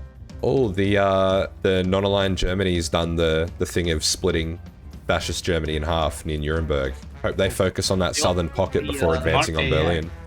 Can't wait to gobble up all of Spain and Brazil's navies and have like 4 battleships as a minor nation. All right.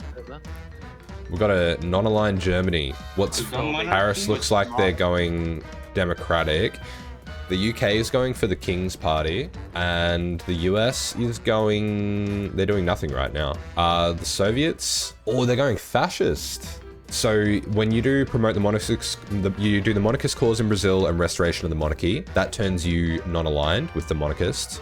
And then you do monarchist uprising in Brazil and empire of Brazil, and that will trigger a civil war, right? And then once the civil war goes off, you've basically got the empire of Brazil, the little non-aligned guys you can see there around Rio.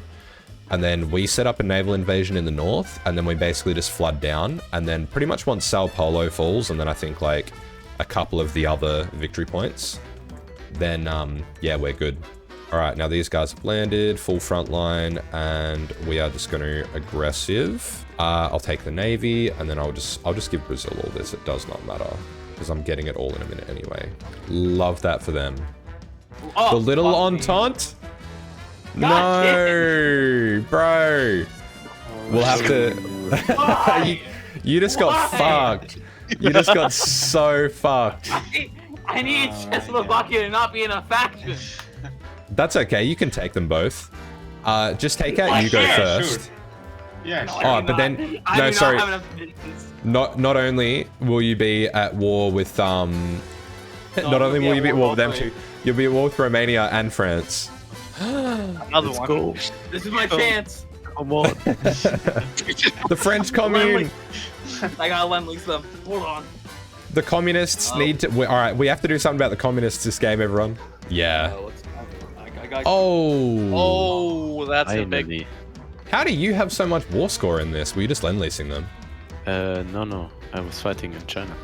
Wee, fuck. Nice. Okay. Okay, so I am moving over. I'm moving up now if you wanted to move your troops away. I'm just gonna run down their border. Oh, we got this. Oh, we got this. We got this. Yeah, now we've broken through. Yes, let's go! Oh, it's Fuck, split the into the communist states have guaranteed everyone in South America. three. Oh, I'm actually going around. There's a plains tile behind it, which I'm going to attack, just to see if I can take that out. Then we'll have it encircled. I'm actually justifying on the Spanish directory, and then I'm hoping when I do that, then Republican Spain will be able to stomp out the other two, and then I'll be able to take them out with one final go. Whoa, what the fuck? What's the Corfu cooperative? Talk about border gorge. They're at war with Romania and shit as well. Oh, God. That's all puppets of Greece. Oh my Jesus.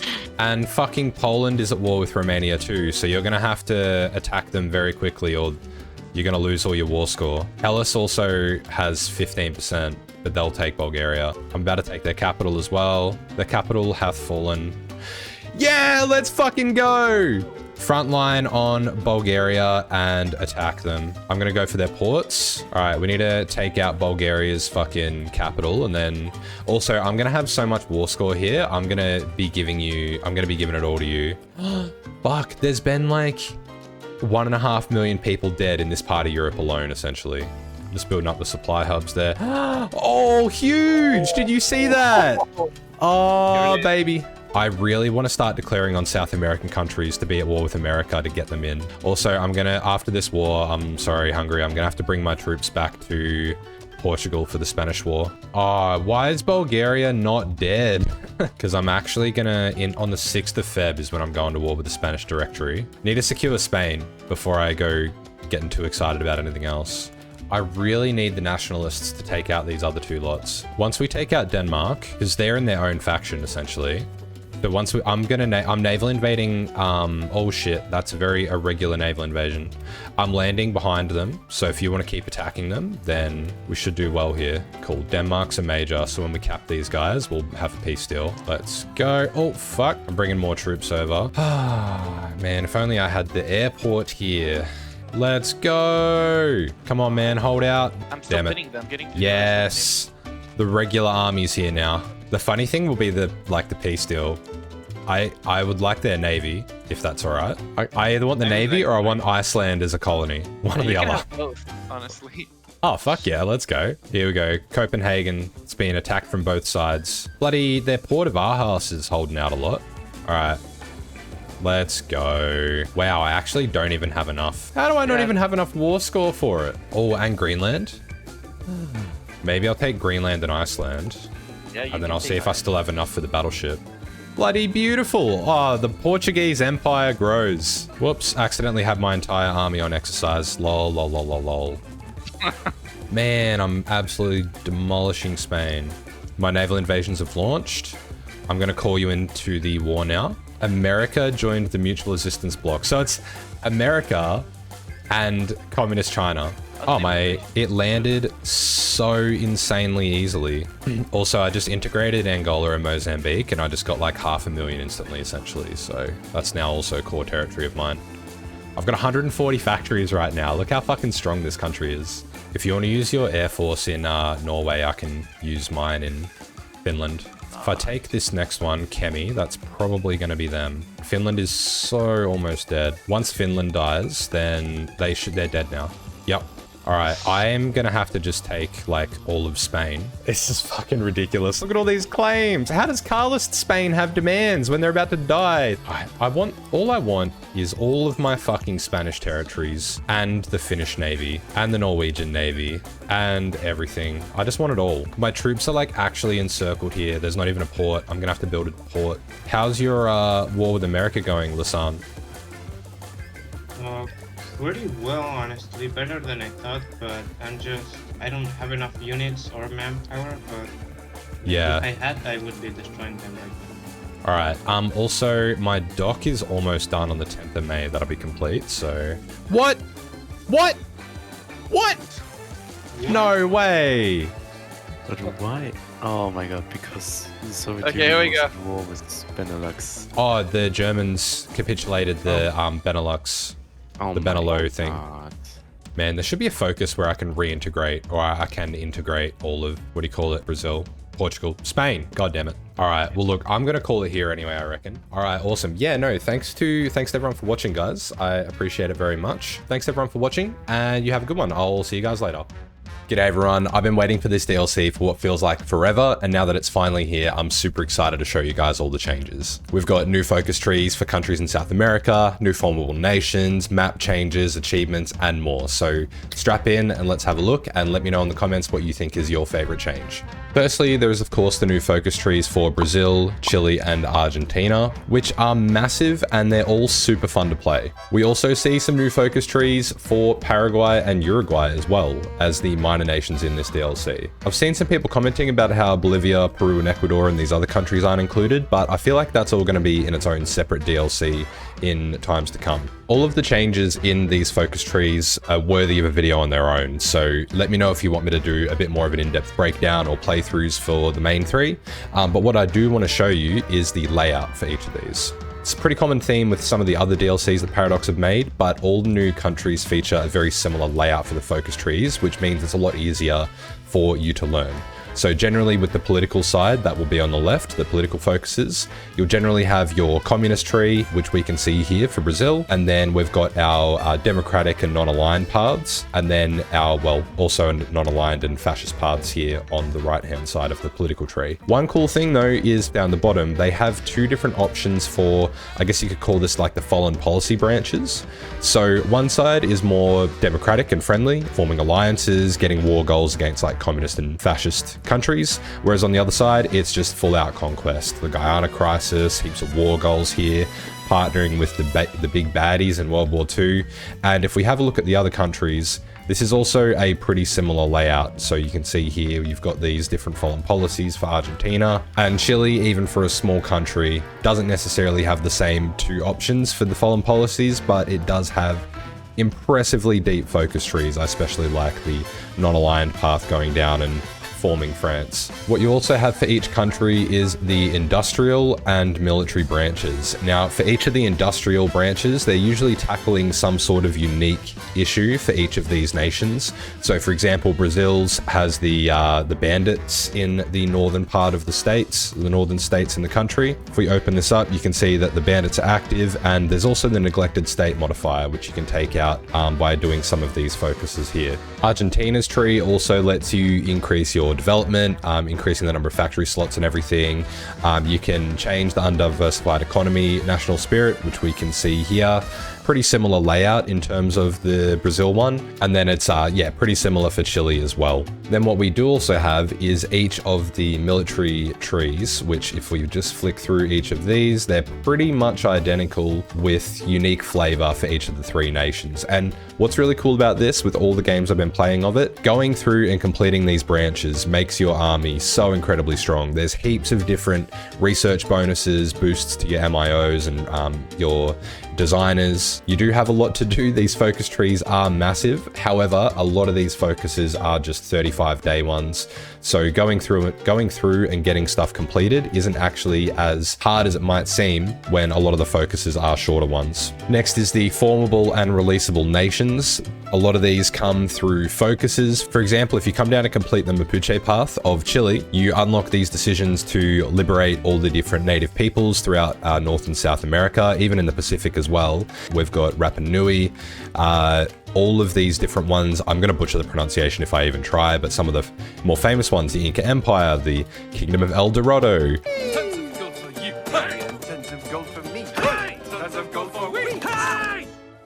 Indigenous Mexico, the Maya state, the Mosquito Kingdom is a funny one, the United States of Native America, the Canadian First Nations, the Inuit states, which is all of this across the top there, including Greenland. So that's just one element under the one path of the Mapuche focuses here. We've also got some sort of more expected releasables such as the Kingdom of Rapa Nui. That's going to be a big one out here on Easter Island.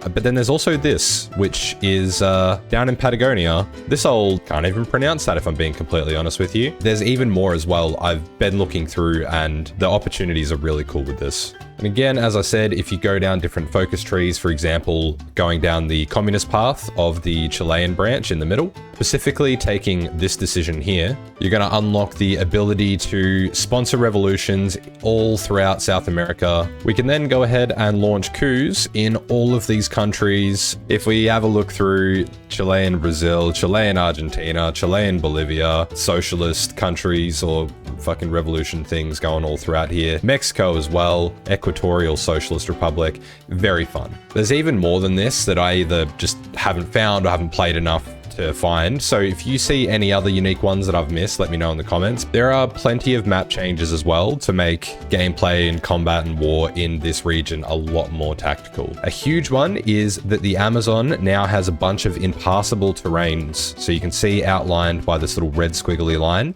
Basically, the travel paths which your soldiers need to follow are all along the river, so you can see how their pathing goes. It's following along the Amazon, which makes a lot of sense when you think about it, because if you're trying to march a gigantic army through a huge rainforest as thick and as dense and impassable as this is, you're going to have to use the rivers. The Falkland Islands have been split into 2 provinces to give you the true tactical experience of taking the east and then the west, just like the British did in 1982. We've got some additional victory points added in different places in Argentina, as well as Chile, some new urban terrains in different provinces as well. There's a lot more provinces in certain areas as well, especially along the Amazon rainforest, including where the British colonies are. They're now accessible by 2 land paths only, making it a lot easier to defend from the colonizers as a South American nation, as well as easier for them to defend from an angry equatorial nation. There's also a lot more extra states added in for the 3 different nations. You also unlock a focus which allows you to further develop the Amazon. These decisions increase both the resources and supplies available in these states and the infrastructure construction speed, allowing you to build up this undeveloped area of the Amazon. Ecuador now starts the game with this entire state under their control, as was the case in 1936, making Peru's front lines look a little bit more janky, but making it an easier game for Ecuador. I've tried to go through in as much detail as I can, but I believe that's the majority of the terrain changes. If you see anything else, let me know in the comments. But overall,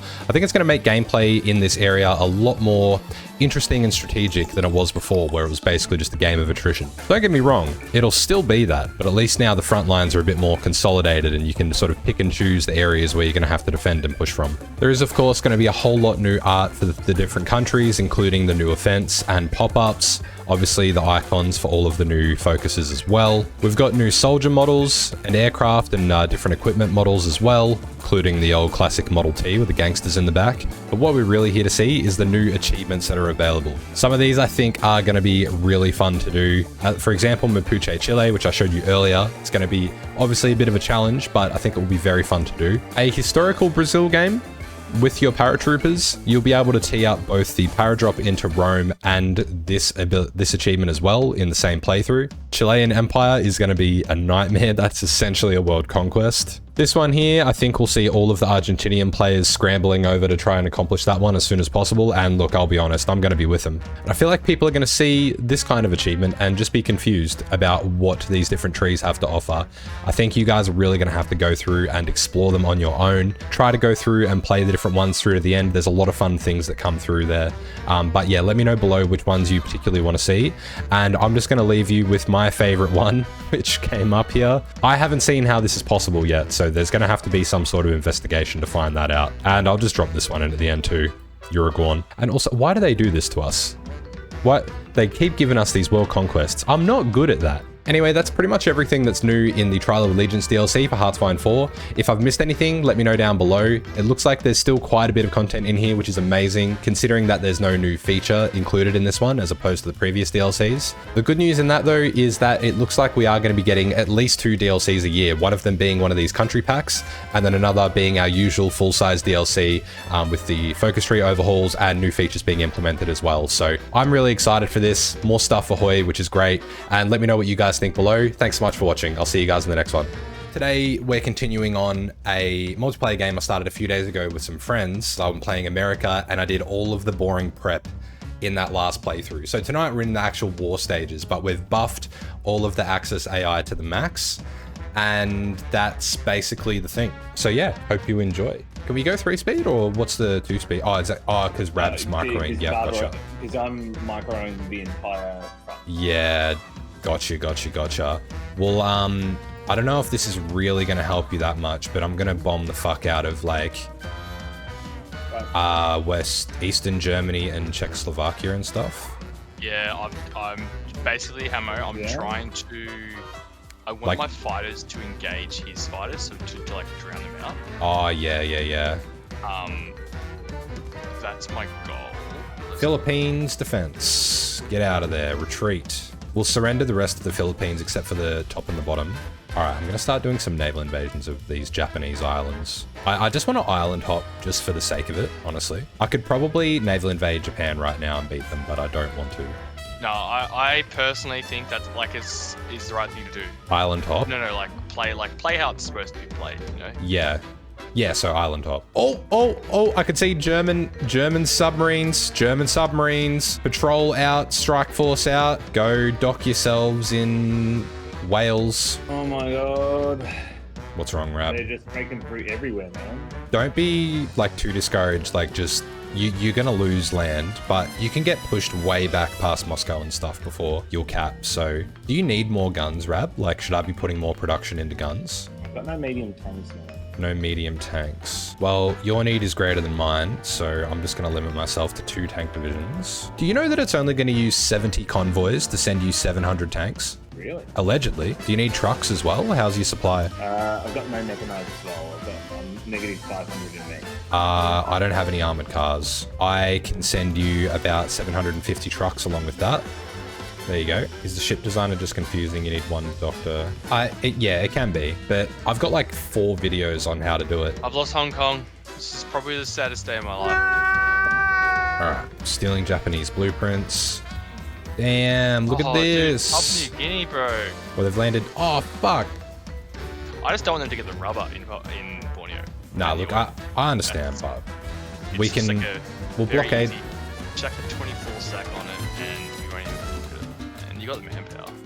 Look, we'll blockade them anyway. It's okay. It's right. 1 more month. Japan would have lost Tora, and then I can go ahead and start using my navy. All right, I've got quite a bit more gun production going on now, Rabs. You should have a like half decent supply coming through.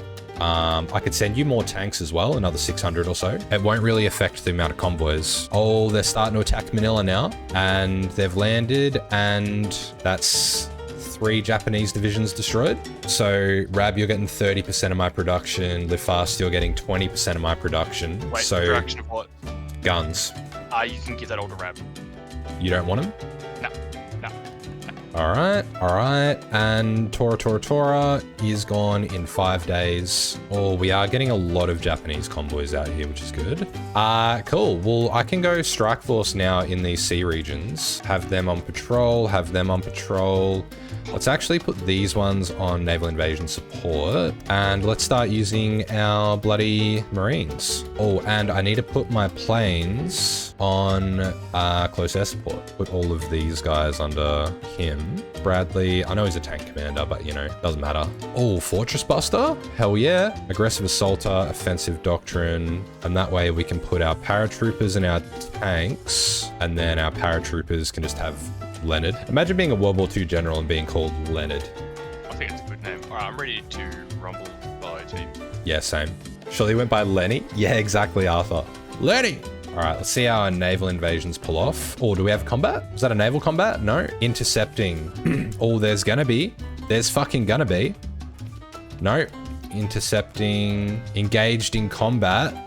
Oh, wait, let me see. Oh, it's only some fucking shitty destroyers and stuff. Oh, yes. Oh, damn it, didn't get it. Alright, our naval invasions have landed pretty much unopposed for the most part. Have you ever tried beating China and the Allies on elite difficulty with Japan? No, we're doing... That'll probably be the next thing, I reckon, maybe. Try beating the Allies on elite as the Axis. I think that'd be a little bit more collaborative, because I think we're all doing, like, more individual wars in this, but, like, when you're the Axis, you gotta work together a bit more. Oh, I sunk a Japanese carrier with my fucking planes. Let's go. What else did I get here? Oh, I've sunk 2 Japanese carriers. Just with my planes. A heavy cruiser. Fucking take that Tora and put it in your pipe and smoke it. I need like a higher level dock out here. I can probably stop defending out here. Yeah, that's Yeah, I low-key think I'm gonna come over and fucking bomb Japan, but I don't think my planes will reach. No, they actually won't reach. My island hopping campaign is being very successful.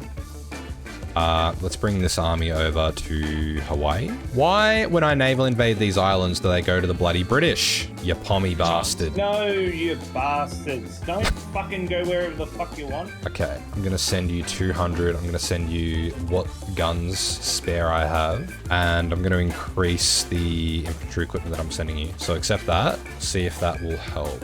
Nice. Oh my god, I sunk another carrier and 2 battleships. I missed the naval battle. Oh my god, I've sunk another... I think the Japanese are all out of carriers.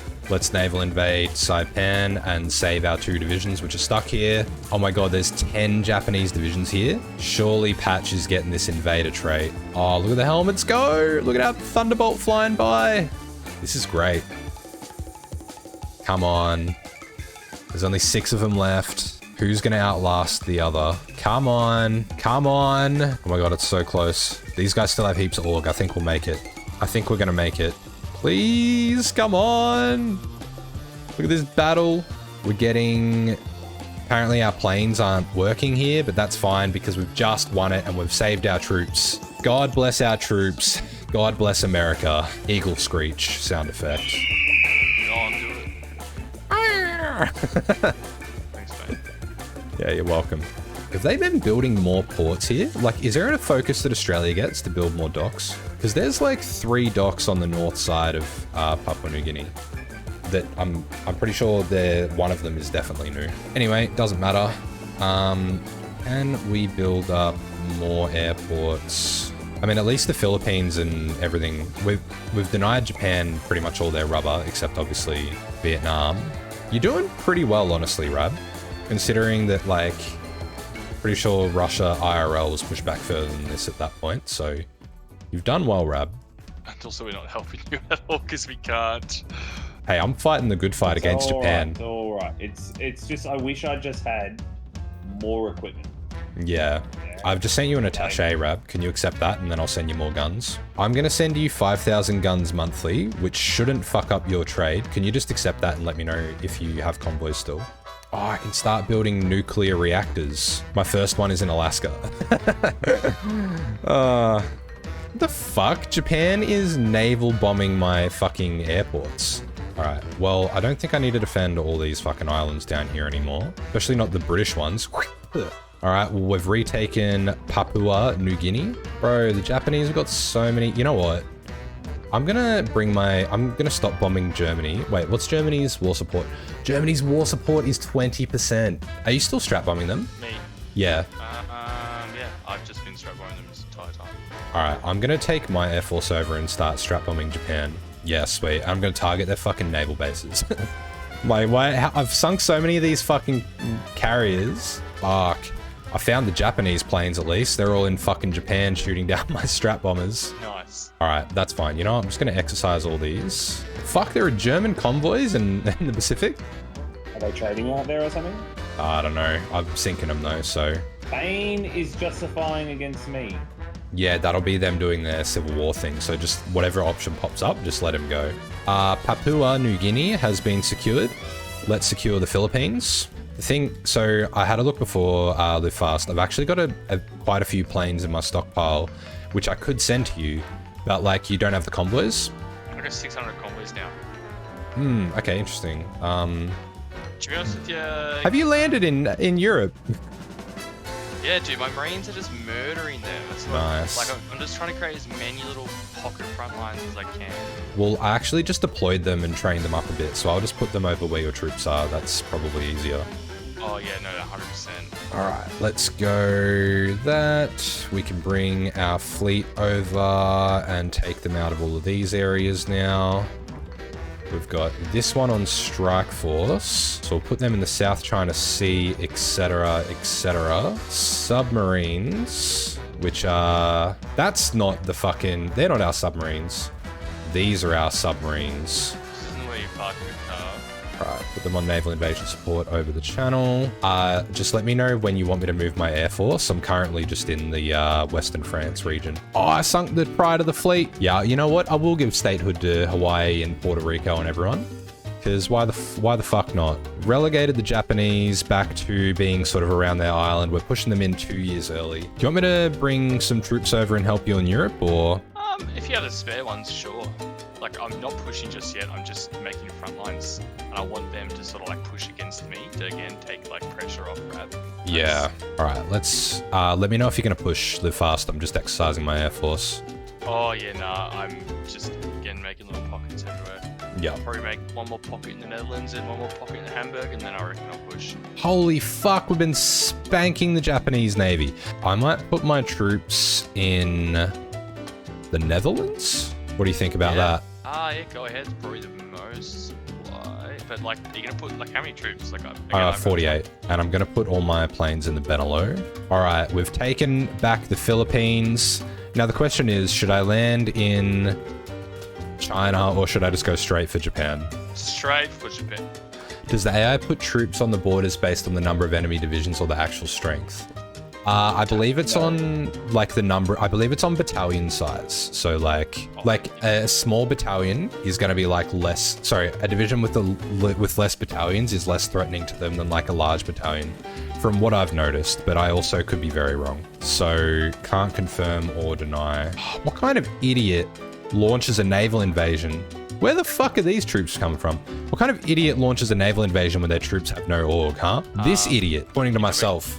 Pointing to myself, yeah. How far am I off from nukes? Because I really, I'm still like a year. What the fuck? Japan has landed in like Java and shit. How did they get through there? All right, Iwo Jima attack is landing now. Do you reckon I should take Okinawa before I invade Japan, or? All right, I'm setting up my naval invasion of Hong Kong. This peace deal with Japan is going to be so funny. Rab, don't shout yourself out in my chat. You've got things to focus on, mate.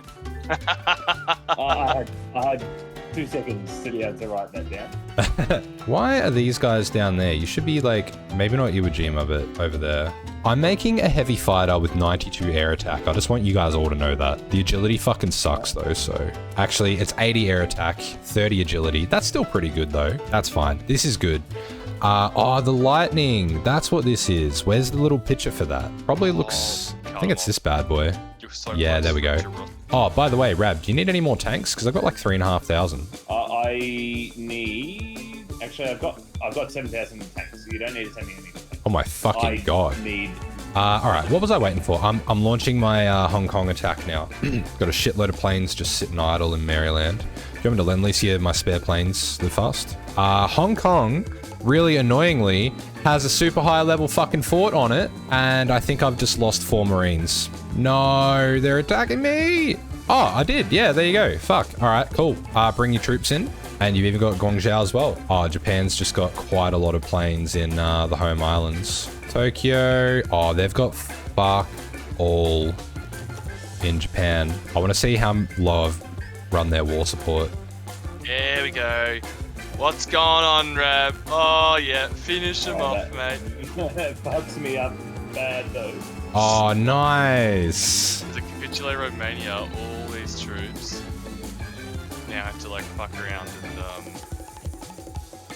I'm pushing out of my bit because they've got, like, nothing on my lines. Alright. I've got my planes are just covering my troops, so... Oh, you're gonna, like, get to Berlin, America? What's that? Yeah, you're gonna get to Berlin in a second. You're gonna get Let's glory. go! Which division's it gonna be? It's gonna be one of them. Goodbye, Berlin. You're speaking American now. Hey, can I get control of these states, please, Live Fast? We need to set up the American exclusion zone.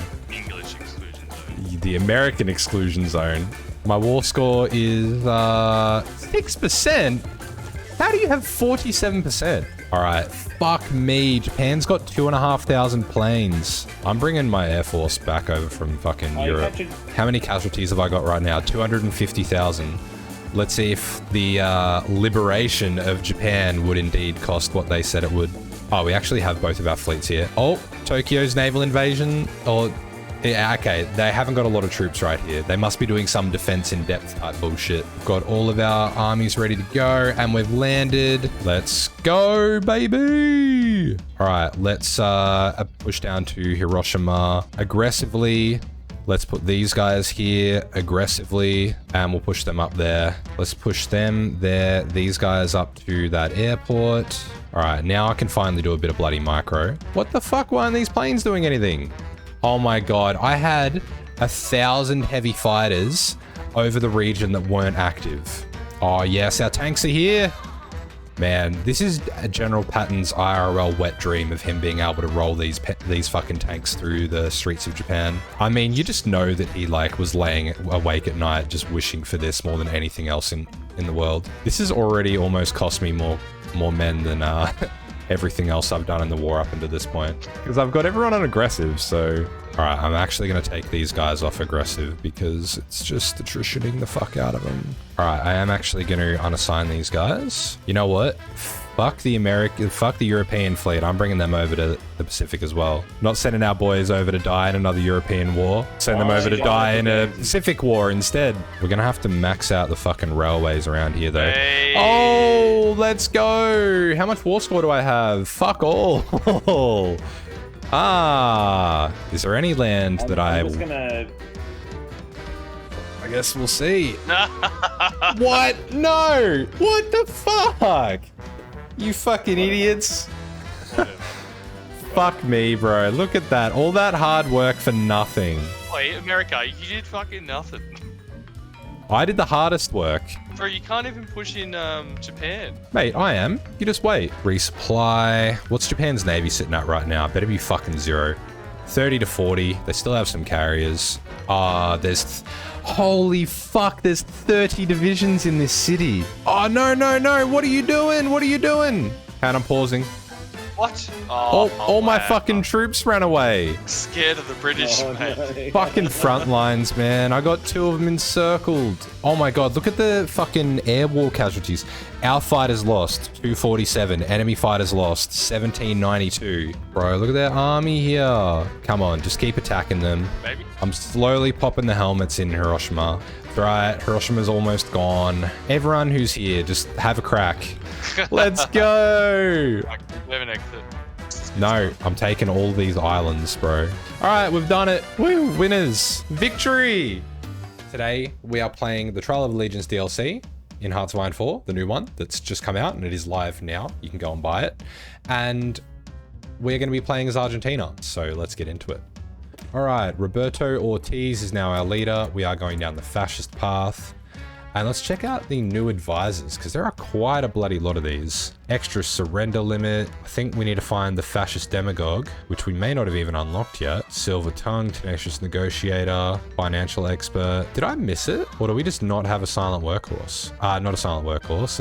You know what I meant. We're taking the silent workhorse since we don't have a fascist demagogue. All right, guess not. That's fine. We don't need it. Anyhow, Uruguay is going to be the first boy that we go for, so we'll just set that up. We are going to convert all these guys bonuses to our infantry as well. 10% political power, adds crackdown on corruption, all that stuff is good. However, this one gives us daily fascism support. That's only 35 days though, I think we take that. So, national spirits that Argentina has. You start off with Legacy of the Naval Arms Race. That, you know, not fun stuff. Limits the size of the ships you can build quite a bit. Roca-Runciman Treaty, so that's 10% consumer goods, increases your resources to market, makes things a bit more expensive. Your civs build a bit faster. Obviously the Monroe Doctrine, we're all familiar with that. Infamous Decade, so increases your non-aligned and fascism support. Actually, that might have been what came from this. No, Growing Nationalist Movement. So that one didn't come along, but political corruption is one that you want to get rid of.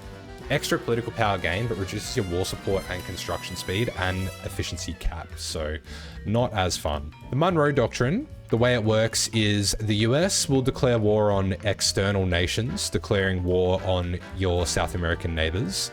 You can declare war on each other internally. And unless you've got a really high world tension, I don't know what the actual limit is. When you've generated a lot of world tension, then they will also declare war on you. One thing that we can do here as well is we can end up supporting the Spanish coup, and then we can demand compensation from them if we've sent them volunteers. What we are going to do is we'll just send as many divisions as we can. We'll send like a couple of volunteers to Spain, and then we'll establish the foothold, which gives us a war goal on Uruguay. And then that means our volunteers will come back and they won't be stuck overseas. Support the Spanish coup, we'll do this one. And then we can send one single volunteer division. Let's send this guy over here to Bilbo Baggins, and we'll just set him on aggressive. Another thing that I would like to do, but I don't know if I will be able to do, is to build more dockyards for a bigger navy. And I think what we'll do is, yeah, we might just go and declare war while they've got no divisions on our border. Never mind. The Second Brazilian Republic requests that we pull out of Uruguay. That would give them a war goal against us. Nah, bugger him. We'll see how this goes. I bet you they declare on me. Look, I would like to think that they won't declare on me. Wow, we have no war support. All right, our one division is back. Let's just, all right, naval invasion is not gonna have any luck.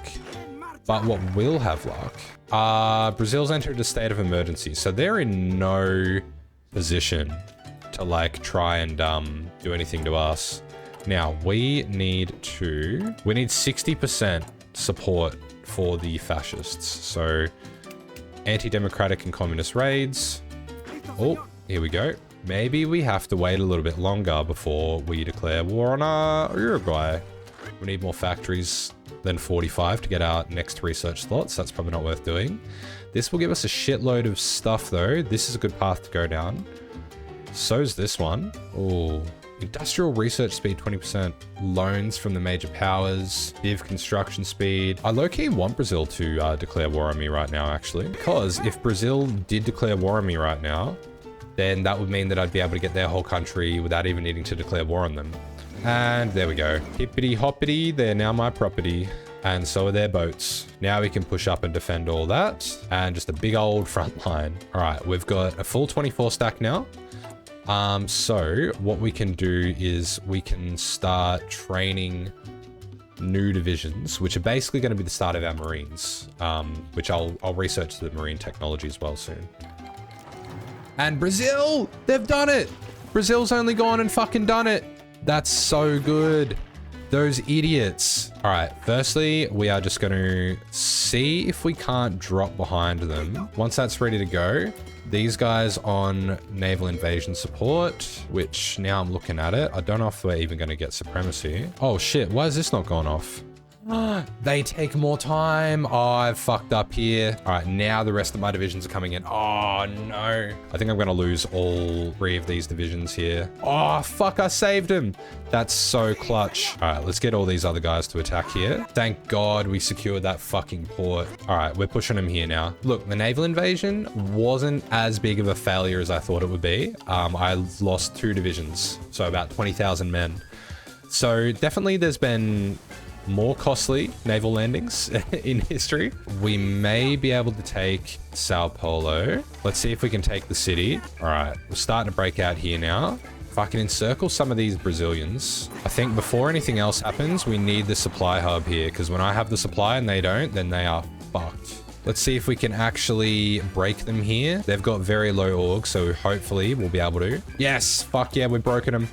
Okay, now all of you guys attack this fucking thing. Argentina first, our own path, recruitable pop 30%. That's going to be about 60,000 men roughly, probably. Gone, vanished, poof, up in smoke. All right, dead.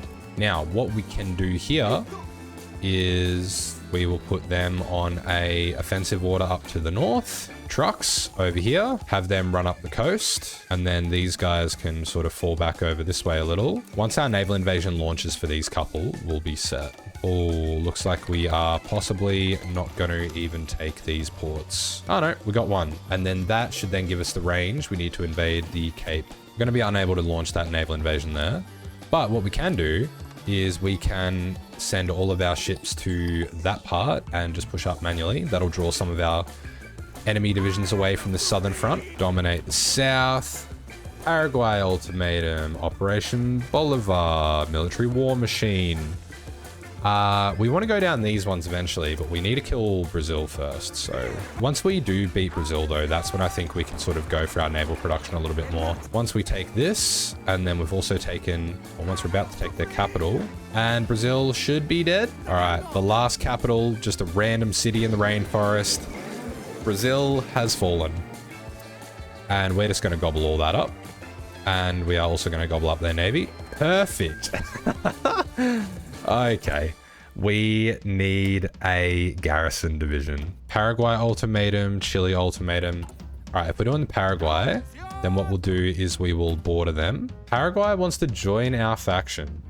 But if I do the Paraguay ultimatum, then they'll become our puppet. So I think I will just wait and do that. And we will go for the Paraguay ultimatum. Italy wants docking rights. Yeah, sure, sweaty. What is worth it in South America is if you go to Engineer Company 2, flame tanks, because light flame tanks, if we have a look at forests, 5% attack, mountains 5% attack, jungle 10% attack, and then the medium flame tank company, 15% attack in jungle, 10% attack in forest, 10% bonus to amphibious and river attack, massive bonus to forts. Interestingly, heavy flame tanks actually aren't better off, except for the stats they provide.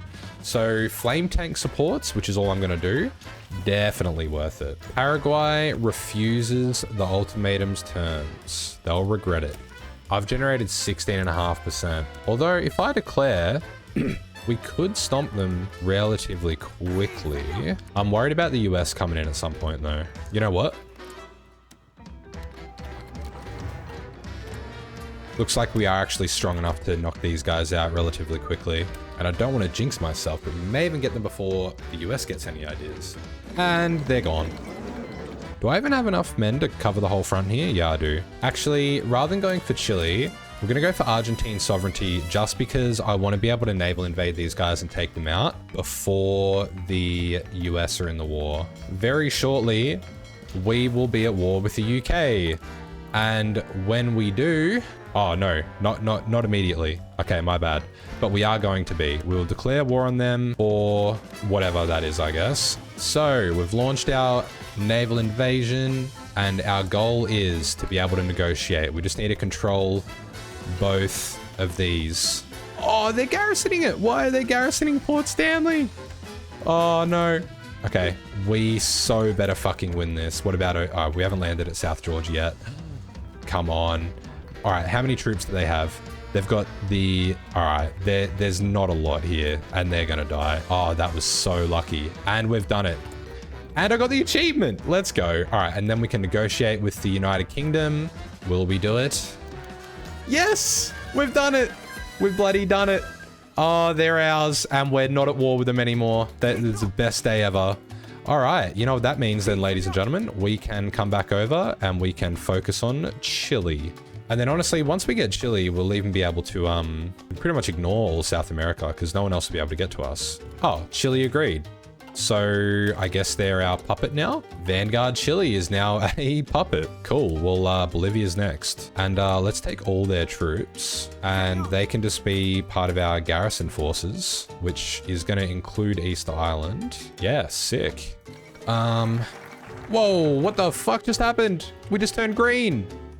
What? What the hell? That's mad. Yeah, okay, here are the decisions. Now this lets us integrate everything. I love it. God, so many. We are gonna need a lot of political power though. That's fine. All right, well, I guess we can go through to our industrial tree here. Oh, we'll do the Air Force ones actually. Start getting some bonuses for that. We're gonna make a medium flame tank design. So essentially, one-man turret, flamethrower, give it the flame support company, chuck a dozer blade on it just for the laughs. Which of these is the cheapest? The torsion bar, that is also obviously the cheapest. 6 kilometer speed is fine because it also does not matter. And then, yeah, and then what we'll do is we'll just add on a production of 3 of those. Now, the only thing that I'm worried about is that when I declare war on these guys, because of the world tension I've generated, the US will join. But if that's what it's going to be, that's what it's going to be. All right, let's, yeah, Bolivia have not a lot of anything. Peru is not guaranteed by anyone, but we will invade them next, work our way up the coast. And what we might do with our navy is we will put them over here on strike force. And the US is staying out of this as well, which I very much enjoy. There we go. That should be them done. And 16,000 guns. All right. So we are going to take our normal infantry, pop them on the south side of this river. You know what? I'm actually going to delete these guys. I'll take the trucks into my stockpile instead, and that'll be more valuable because now I can fully motorize my army. And then I will have the rest of this army sort of here, except for these 6. They can just stay there. Peru are not going to know what's hit them. Agricultural improvements, capitalize on the beef industry, infrastructure construction. That's not really that good. It's going to increase our resource efficiency gain. I just don't think that's going to be that worth it. Ace generation chance, add extra dockyards. This would boost all of that stuff. You know what? We'll just start going through our military ones. Yeah, one other thing I wanted to show you guys was the resources available in Brazil now. There is quite a lot of rubber here, which we can use. I'd need to change my export laws, but that's fine. So let's see how that goes. We've got green bubbles everywhere. Our navy has launched. Let me make sure. I would like you on naval invasion support instead, please. And their last standing. That's typical. See, these guys are democratic, so I'm a little bit more worried about going to war with it. I could justify on Venezuela next because they have a lot of oil. And look at our naval invasions here. Yes, Marines. Nice, this is going well. Cusco and Arequipa are holding out very stubbornly. Let's just push up the north here and take this out. Nice. Quitos is down. Slowly integrating all of South America to be called. Yeah, Germany has made a hell of a push. They've not quite reached World War II levels yet, but they're doing all right. The Allies are still in Greece. The Allies have taken out North Africa and we've taken control of Africa. Oh, there we go, Peru. Man, I love the new mechanic love being able to take over navies now. And then are we doing, yes, we are doing Venezuela next. All right, what we're gonna do, half the army here to push up there. And then the other half of the army here to push over there. And then what we're going to do is we're going to bring one Perón's army over to there. We'll have 12 divisions on that border. Oh, now though, I can come across and state serve the military, get more political power. And that allows me to integrate everywhere a lot faster. I am going to have to build the floating harbors. Currently, I don't have the dockyards to do that. We need to wait for our naval invasion order to be completed before we can declare. All right, fleets arrived. We should be able to declare war now. All of our naval invasions are prepared. All right, we are declaring.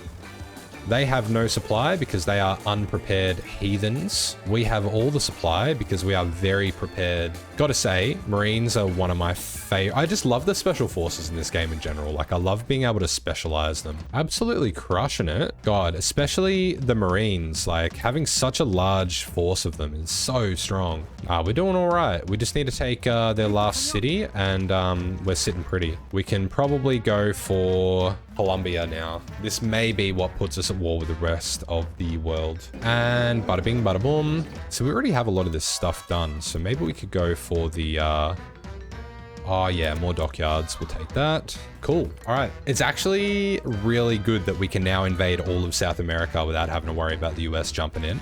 Germany just keeps on going. I wonder if they'll actually end up capping the Soviets. Once we take out Colombia and Ecuador, I'm hoping that we'll be able to fight our way up through Central America towards the US. The naval tree is really good. Bonus to aircraft carriers, reinforce the naval academy. 3 random selected naval leaders will get a bonus there. Fortification efforts, construct new air bases. I haven't had a chance to look through all this super detailed. We're gonna go for the Blue Water Fleet, and that gives us the bonus to aircraft carriers. They really do be taking out everyone. 1 army around Ecuador, squash them, that'll be fine. We can have Peron over here, and then we are going to take our Marines. And look, invading the US from its little underbelly, considering that Mexico's in the war as well, and Canada, fuck. I think we just go in around like New Orleans and stuff, just because there's like 4 fucking dockyards here. So if we can take that out, we're going to give it our best shot. I might just try to set up my naval invasion, just to like, look, just in case at any point the US declare war on me. Obviously, I want to go for America. I don't know that we're ready right now. Maybe if I could try to invade like Cuba. Yeah, because they're also Central and South American. Maybe we can go for Cuba and use Cuba as like a staging ground, you know what I'm saying? All right, the other thing which I think is going to be a bit fucked about Cuba is they are going to have very likely like just heaps and heaps and heaps of divisions here. Let's launch our attack on Cuba.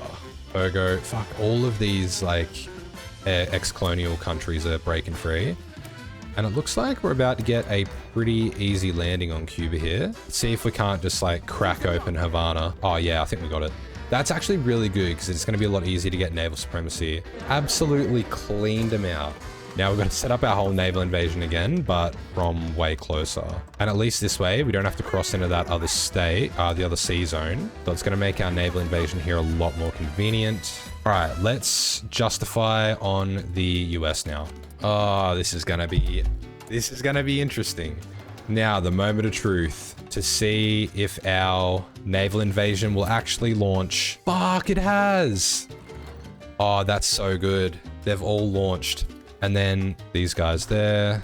Oh, we might even be able to... Hang on, I need to do some quick micro here. Oh, yeah, so cool. So they are not at war with us. Yeah, let's go. We might actually take them out. Let's see how our naval invasion goes, because if these land, that'll be fucking unreal. Yes. Now, I'm going to have to take my time with this as well, but... Oh, let's go. That is literally perfect. Okay. So first things first, let's go our entire army group here and they can run up the East Coast just on aggressive. That is pretty fucking sick.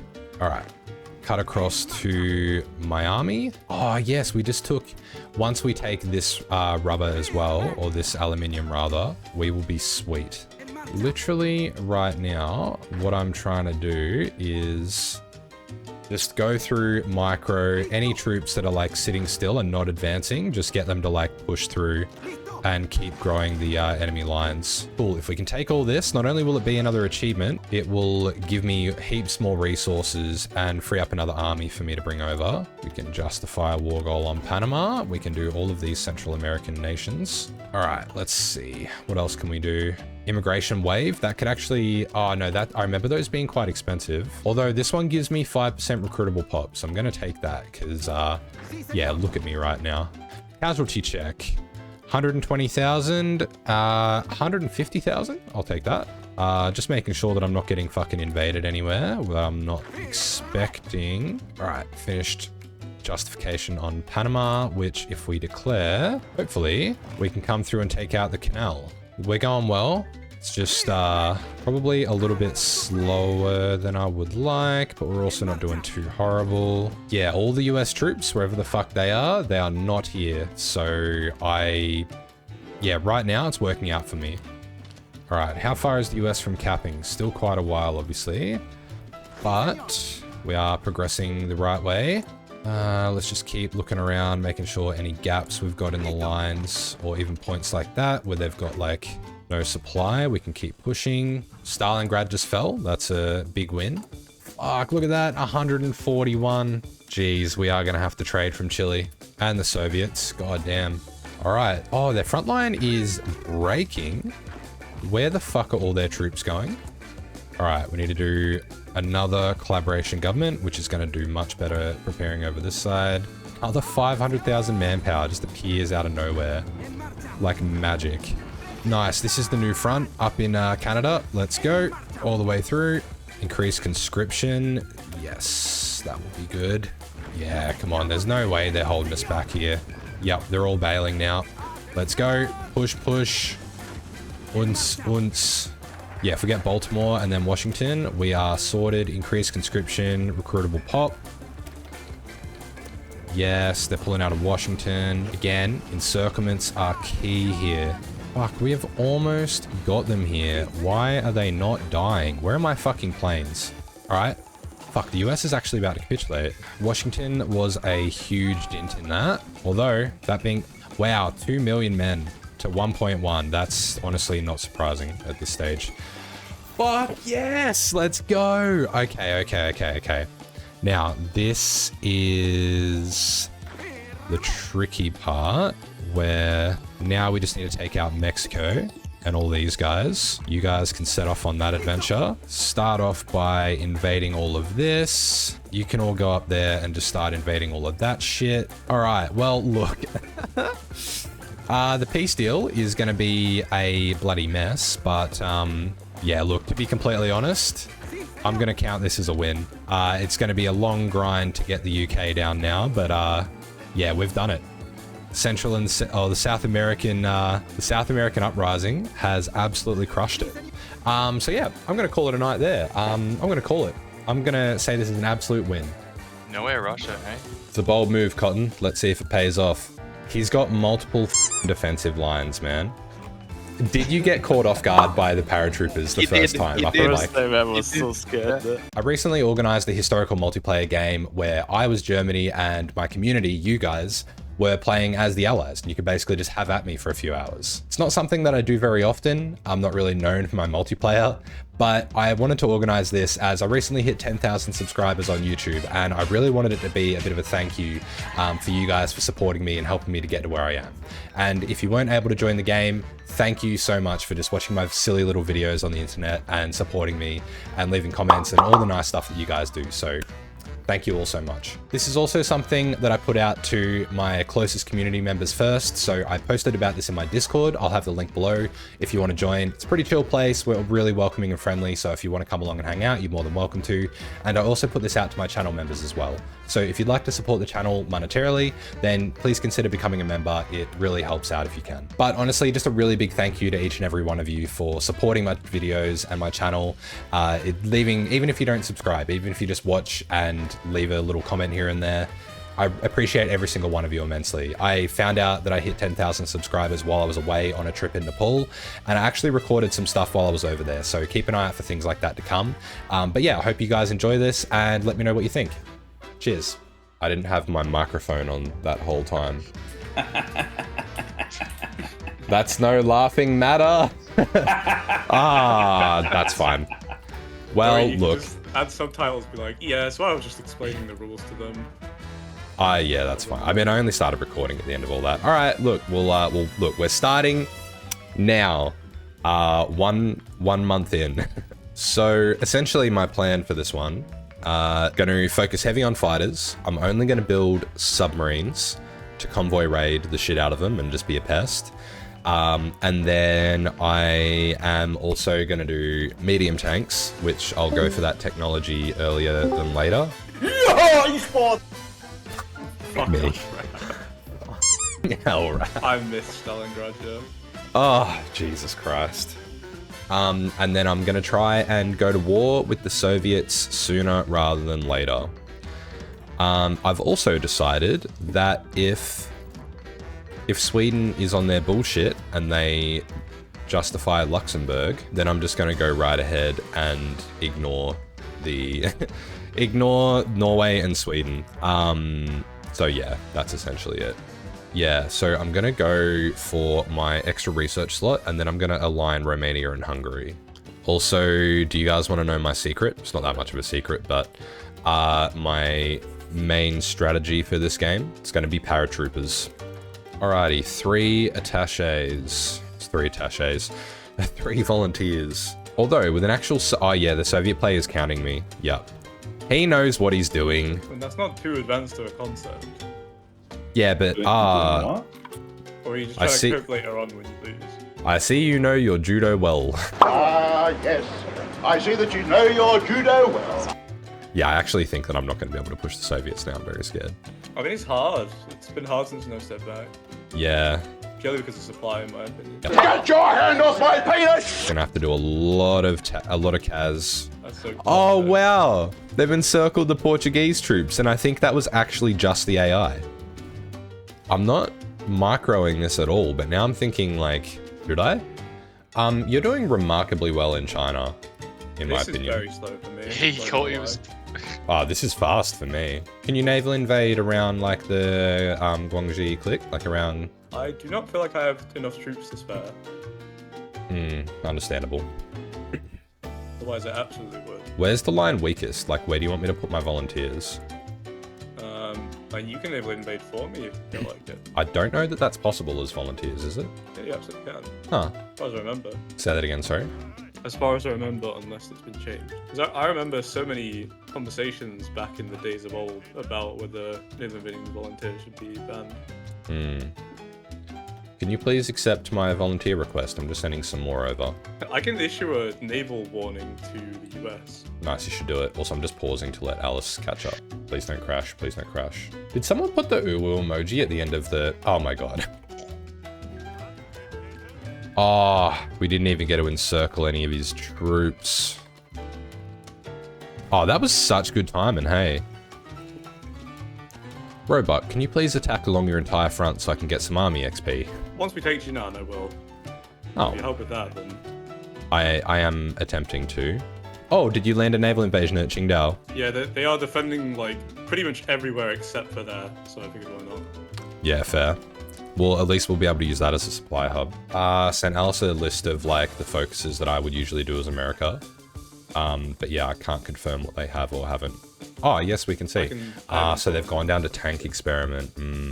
Whatever you tell I'm about to take another supply hub. You didn't end up doing that naval invasion, did you? Me, no, I got asked to do something else, mate. Okay, well, I could do without your attitude, but that's fine. You gotta pay attention, mate. I was just confirming. Oh, what? Hey. Damn, that was fucking... He fucking spent the whole way there. What the hell? No. I got the dream run.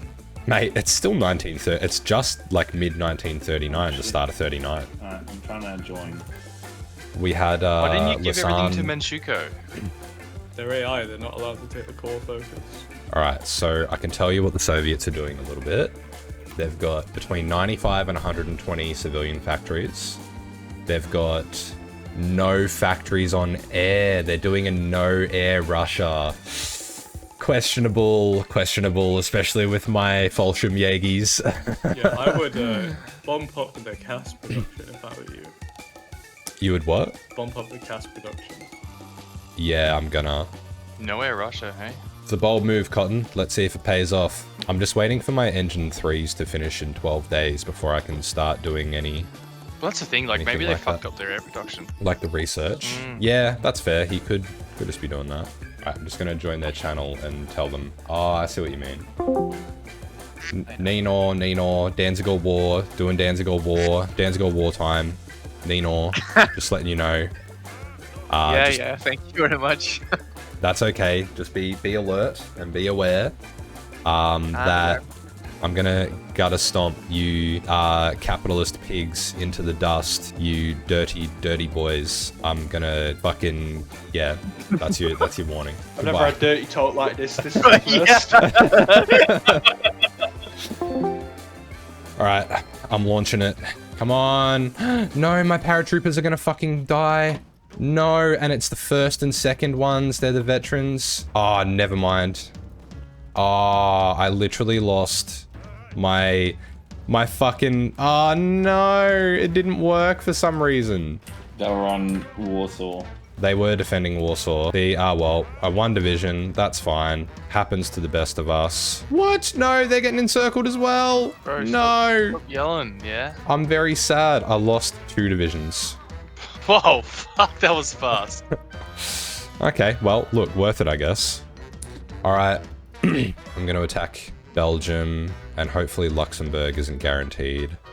Paratroopers. Yeah, can I have the Italian Air Force in the Benelux, please? You may. Yeah, it says that. Oh, yeah, no, they've gone now. Yep. Alrighty, mate. Good job. Now, Thanks. call me into the war. Calling. They have no troops in North Africa? They'll be ages away. No, they had guys there, but they're not there. How's France not? Oh, there we go. So there's no British troops in North Africa. They'll surely be at El Alamein. If you get to El Alamein and they're not there, we'll just pause and let Mango know, because they just may have, like, forgotten. And we're not trying to be punishing here. Ready? Declared. Oh, fuck, I think I'm actually going to need... Declared war and call to arms Yugoslavia, call to arms Romania, Germany. There we go. Now, yeah, there we go. Nice. Oh, Fallschirmjägers. Sorry, Fallschirmjägis. Thank you.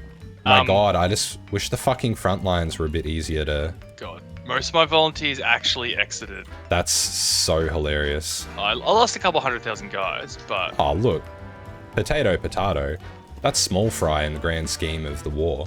That being said, only 24 factories and the Soviets are still not building planes. What about America?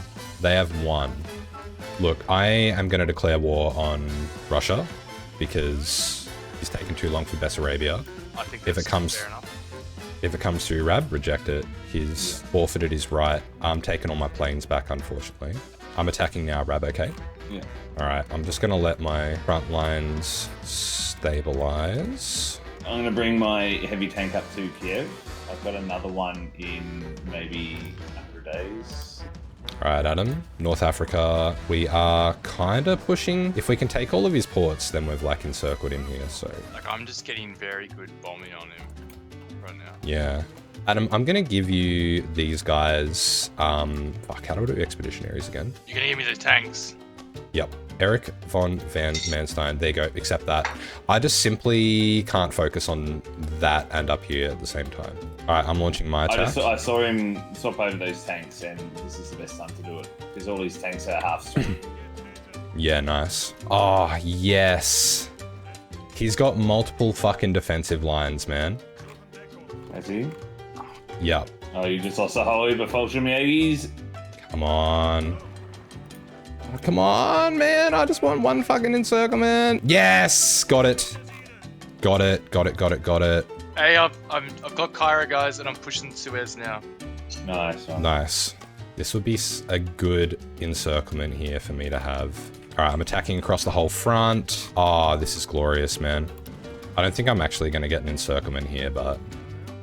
Yeah, no, he's going to break out here. But at least I've cracked his defensive line. Which, he's not built forts or anything. He's just done a couple of fallback lines.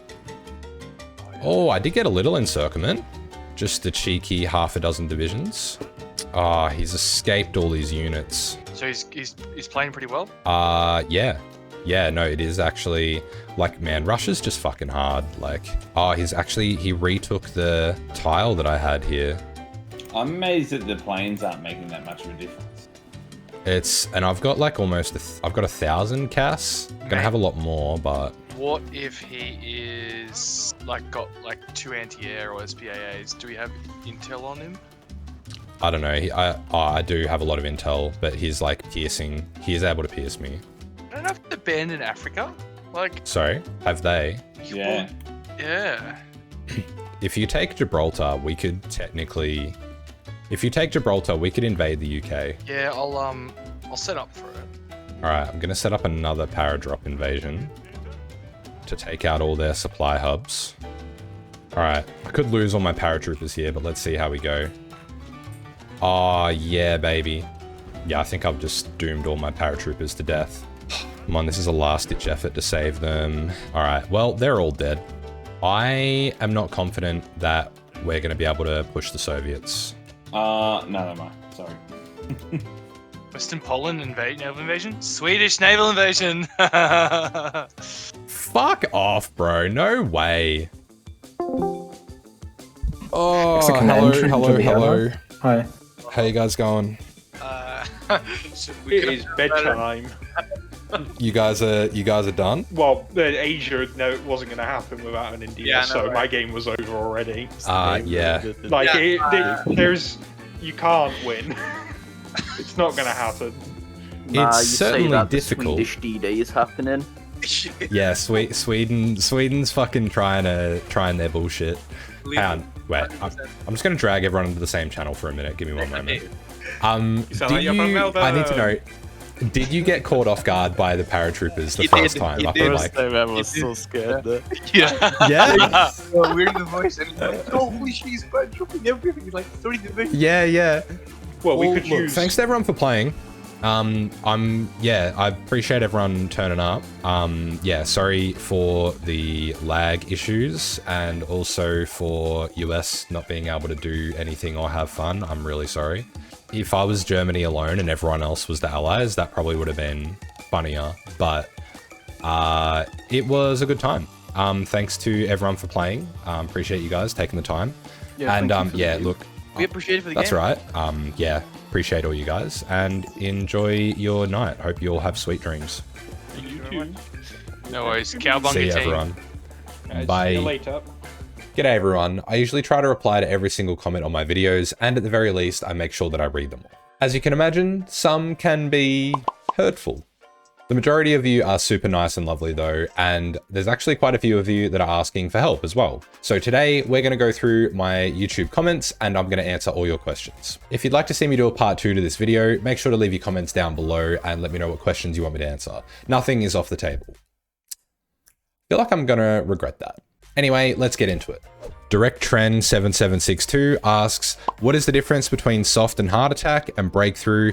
What is better and should be prioritized? What is the best way to get a balanced mix? All right, let's open up the game and I will do my best to explain. With the main combat stats in Hoi 4, you look at them here in the info panel of your division designer. So you've got the soft attack, hard attack, defense, and breakthrough. These are the main ones that you want to focus on right now. Another thing you need to be aware of is the hardness of your division. So that is indicated by this bar here and the percentage that shows up. If you think about it in like a realistic sense, hardness is how much armor there is in your division. So, you know, things like tanks, mechanized, whereas infantry, your artillery units, any of your sort of anything that's squishy is going to add softness. So this division is made up entirely of infantry here. So it's got 100% softness or 0% hard attack, and that determines how much soft attack or hard attack this division will take in battle.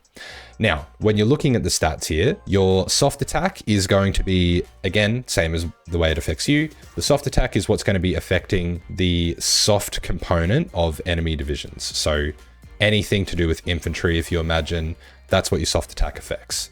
Now, your hard attack is what is going to be affecting the hard part of enemy division, so their armor and everything. With your defense stat, this is essentially when your division is being attacked, how, like the higher your defense stat is, the more enemy attacks it can dodge without taking damage, the more defenses it has. So essentially, the higher the stat, the longer your division can hold out while being attacked before it will start to take damage and get broken and eventually losing a battle. Now, with the breakthrough stat, this is kind of the same as defense, but when you're attacking. So when you are attacking an enemy division, the breakthrough stat is how many of the enemy's like defensive attacks, if you want to think about it that way, your division can avoid while attacking. So the higher your breakthrough stat, the longer your division can attack for, the more likely you are to overwhelm the enemy's defense before you yourself in your division takes damage and loses org and loses that battle. In fact, if we open up this battle here of our brave French troops invading Belgium, you can see if we hover over these two units here, this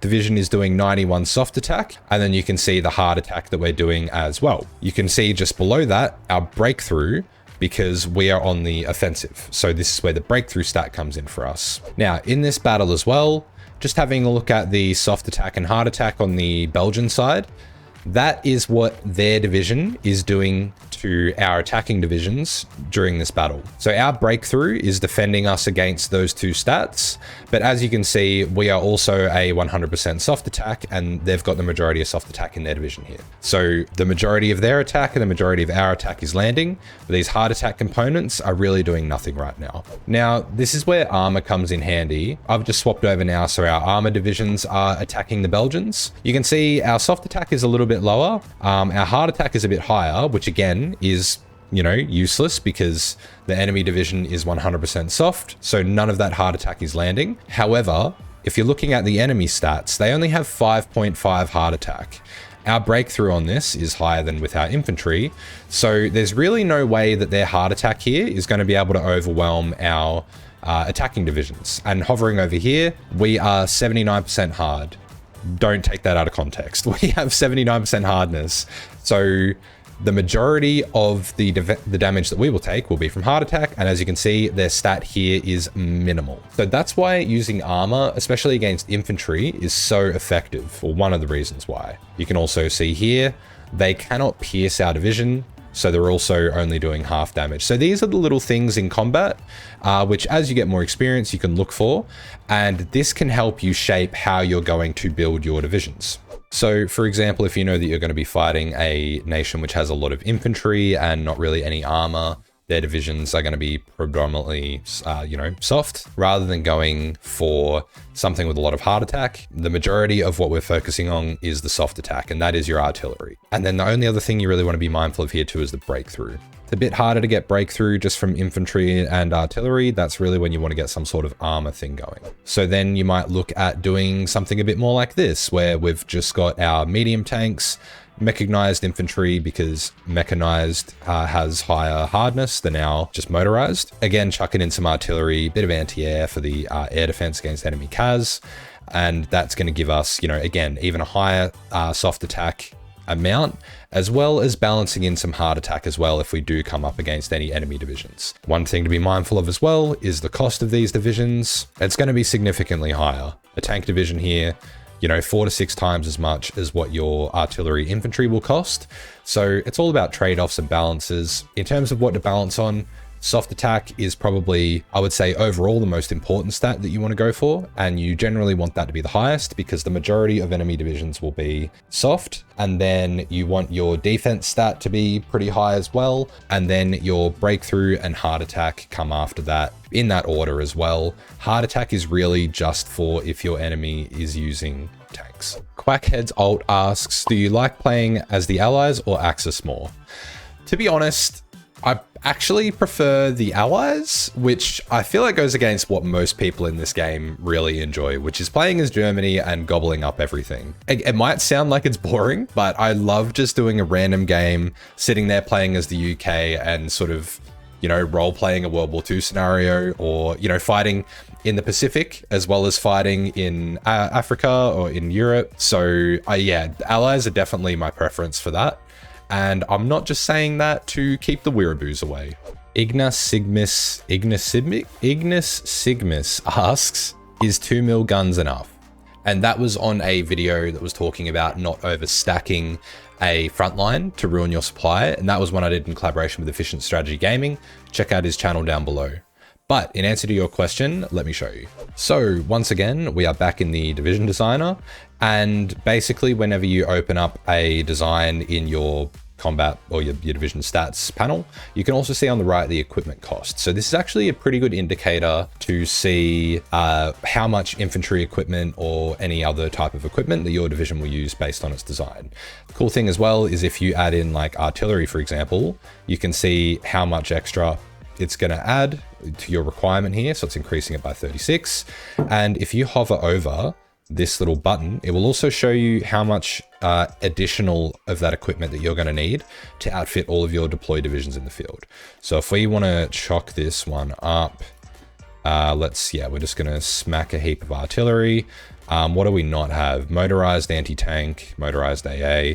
So that is going to use quite a significant amount of extra equipment that we do not have enough of. So this is a good way to tell on the fly when you're changing your divisions what you can actually afford and what you can't. And then aside from that, you've always got the logistics tab.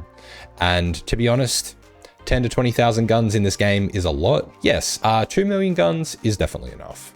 Phantom Joe 4 Egg asks, can you also use mobile or mechanized infantry for the assault divisions? Let me show you. Alrighty, so if we come back to look at our like assault division, I guess, that we did up, yes, you certainly can use like mechanized or motorized in here rather than your standard infantry. Especially mechanized, I would recommend if you have the equipment for it, just because it adds more hardness to your division, which we discussed before. So if we swap this to motorized, it's going to slightly reduce it. Also, just the stats are better, as you can see here. Now, the thing to be mindful of is if you're motorizing one part of a division, you kind of want to motorize the whole lot of it because of the division speed. The two benefits of like mechanized or motorized infantry is that they give hardness for one, and the speed of your division can be higher for two. So typically these divisions have a maximum speed of 12 kilometers an hour. So if we come through and we actually change our artillery to motorized artillery, okay, I'm wrong, it's 8 kilometers an hour. One thing to note here is your support companies don't affect this, unless you've got like a tank recon type of division, that will affect it, but your artillery engineers, whatever, that won't. So what you want to do is just look at what the lowest, I guess, like your choke point or the lowest threshold of speed is out of all of these different battalions, and then go based off that. One benefit is the speed. When you make a breakthrough, being able to run through the front line, run around and encircle and, you know, capture victory points before the enemy can stop you, that's a huge advantage. Most infantry divisions can move 4Ks an hour. So that's kind of like your choke point there, or your low end threshold. So if you have your motorized divisions, make sure that you're motorizing the whole lot of them. Simeon Yetarian 629 asks, why does my survivability studies research take 500 plus days to complete? So occasionally I will have something in a video and you guys will watch the video maybe 6 to 12 months later and Paradox would have changed something. That is what has happened here. This is on my Germany guide, which is like 2 years old at this point. Paradox has made a lot of changes to the game. So sometimes this will happen where the certain path I take at the time may become a little bit outdated. However, just use your inner Bear Grylls, improvise, adapt, overcome, try something different. You know, for example, the survivability studies taking 500 days, not the end of the world. Just do other research techs until the ahead of time penalty isn't as severe, and then get it once it's more reasonable. I trust you guys. We're all here to learn and get better. Trial and error, you know, just improvise, adapt, overcome, drink your own piss, all that. You guys will work it out. I believe in you. Ooh, this is a great question here from Gizmo1157. Great name as well. I have a question. From when would you, as a quite large country, produce and use tanks? I always focus on infantry and don't know when is the time to use tanks too. That is an amazing question. Let's get into it. So if we're thinking of a quite large country, quote unquote, we're thinking of the major players. So the Soviets, Germany, the US, the UK, to a lesser extent, France and Italy and Japan. They're kind of in their own separate category. But for the most part, if you're thinking in a historical standpoint, especially as Germany and the Soviets, you want to be looking at about a year or so, or maybe 2 years before your main war. So for Germany, sort of 1938 is when you want to starting to, you know, research and build your armor designs and having some of those divisions get pumped out. As the Soviets, you've obviously got a bit more time before the Molotov-Ribbentrop Pact. So you're looking at 39, 40. And then looking at the other countries as well. So, you know, as Italy, for example, you kind of come into war at the same time as Germany, but you also have a lot of other stuff that you need to focus on. For example, you want to build refineries to get rubber and oil. You need to be building your air force up as well. And you have a much smaller industry than Germany does. So at that point, maybe light tanks could be viable for Italy in a smaller scale. And even then, sort of similar timeframes, but a little bit later, around 39. In terms of the actual production that you'll be putting on, start with around 5 to 10 factories at the very start, or not at the start of the game, but once you start building them, just to get a little bit of production going. And you eventually want to ramp that up, especially someone like the Germany or the Soviets or even the US. You want to have 25 to 50 factories on your main types of tanks to be able to pump out a decent amount of those for your wars. But it's all about balance. If you're playing a game and you find that your air is suffering a bit, then you might need to take some production away from your tanks put it on your aircraft. So typically around a year or two, probably around 2 years before you start your war, just because it is a bit more of an expensive equipment. John China 89 with a picture of John Cena as Xi Jinping, I believe. Please send the best Kaz, heavy fighter, naval bomber, etc. templates, please. These have changed a little bit since I made that short that he was commenting on, but I'll give you what I use right now and let me know what you think. The most common level of aircraft tech that most people sort of want to know this for is the improved airframes. So we're just going to say that this is 1940 in game. We've got survivability studies, aircraft construction, the main guns, all that jazz. So this is kind of what we're basing this off. Okay, so for light fighters, like small airframe fighters, I typically go for 2 double cannons and then 2 machine guns. I've had people say to me as well that just using the heavy MGs is better because it gets you a little bit more agility. Each to their own. I think like you could probably do that as well. In my experience, the cannons seem to work better for some reason. And then down the bottom, I'll go the engine 3, armor plates, self-sealing tanks, and then extra fuel tanks rather than drop tanks. The reason being that almost double the range bonus that you get gives you a lot more coverage across an air zone. I personally prefer that to get better coverage in terms of your air supremacy, but drop tanks are valid too. Also, I'm doing all of these designs without an MIO, just so you know the base cost, which is going to be the same for every country. Next, for your small airframe close air support, triple bomb lock. If you click on the close air support mission, you can see what we got. Triple bomb lock, you can also put engine 3, dive brakes, armor plates, and extra fuel tanks. Again, for the range. Armor plates, look, your agility is so low already. You may as well go for the armor plates, sacrifice that agility rather than doing the self-sealing tanks, save yourself the extra rubber cost, and you're doing 18 ground attack, which is a decent amount. Now, one other trade-off you can do here, if you unlock the armor-piercing bomb locks, you can also swap one of those in, and then that way you're giving yourself, on the naval strike mission, 11 naval attack and targeting. A bit better than just having it on the standard bomb locks. So that's more of like an all-rounder type thing if you just want to put your Kaz on the naval strike mission. But I personally prefer going the torpedo level 2 and then just going the engine 3, floats, and the extra fuel tanks. Again, your planes here shouldn't really be operating in a contested airspace. So the agility, air defense stats don't really matter. You want to be covering them with your fighters. Then for the heavy fighters, I like to go for something like this. So we're going 3 levels of twin cannons. The main benefit of your heavy fighters is the much higher air defense. So again, even though it looks like they've got a very similar air attack and lower agility than your small airframe planes, the higher air defense makes up for that. And again, I don't know what it is, but I find that whenever I play a game with this kind of heavy fighter design, they do exceptionally well, especially against AI. I think it's just that the air defense is so high, they don't really shoot them down that efficiently, and you absolutely shred. So this works for me. I'm sure people in the comments will have their own thoughts on the different plane designs, so let us have it. Start out with these and see how you go. Ezekiel asks, how do you put planes on aircraft carriers? Also, thank you so much. I'm playing as the US and I didn't know Navy, but your videos helped me. Cheers. Thank you so much, Ezekiel. That is lovely. And also, I will show you. So to demonstrate this, firstly, I've removed all of the planes off the British fleet. I've also merged the entire Navy together just so it's a bit easier for you to see. Now, first thing to do is make sure that you don't have your aircraft carriers deployed. Again, this is the whole of the British Air Force here. Make sure that they're in your stockpile. When you open up your Navy, you want to click on this little airbase icon here. When you're looking at a task force, this will only appear when you've got a carrier there, and clicking on that will show you what carriers are in whatever task force. Now from here, it's literally just adding them the same as you would from a airport. Add the number of squadrons, click OK, and they'll deploy.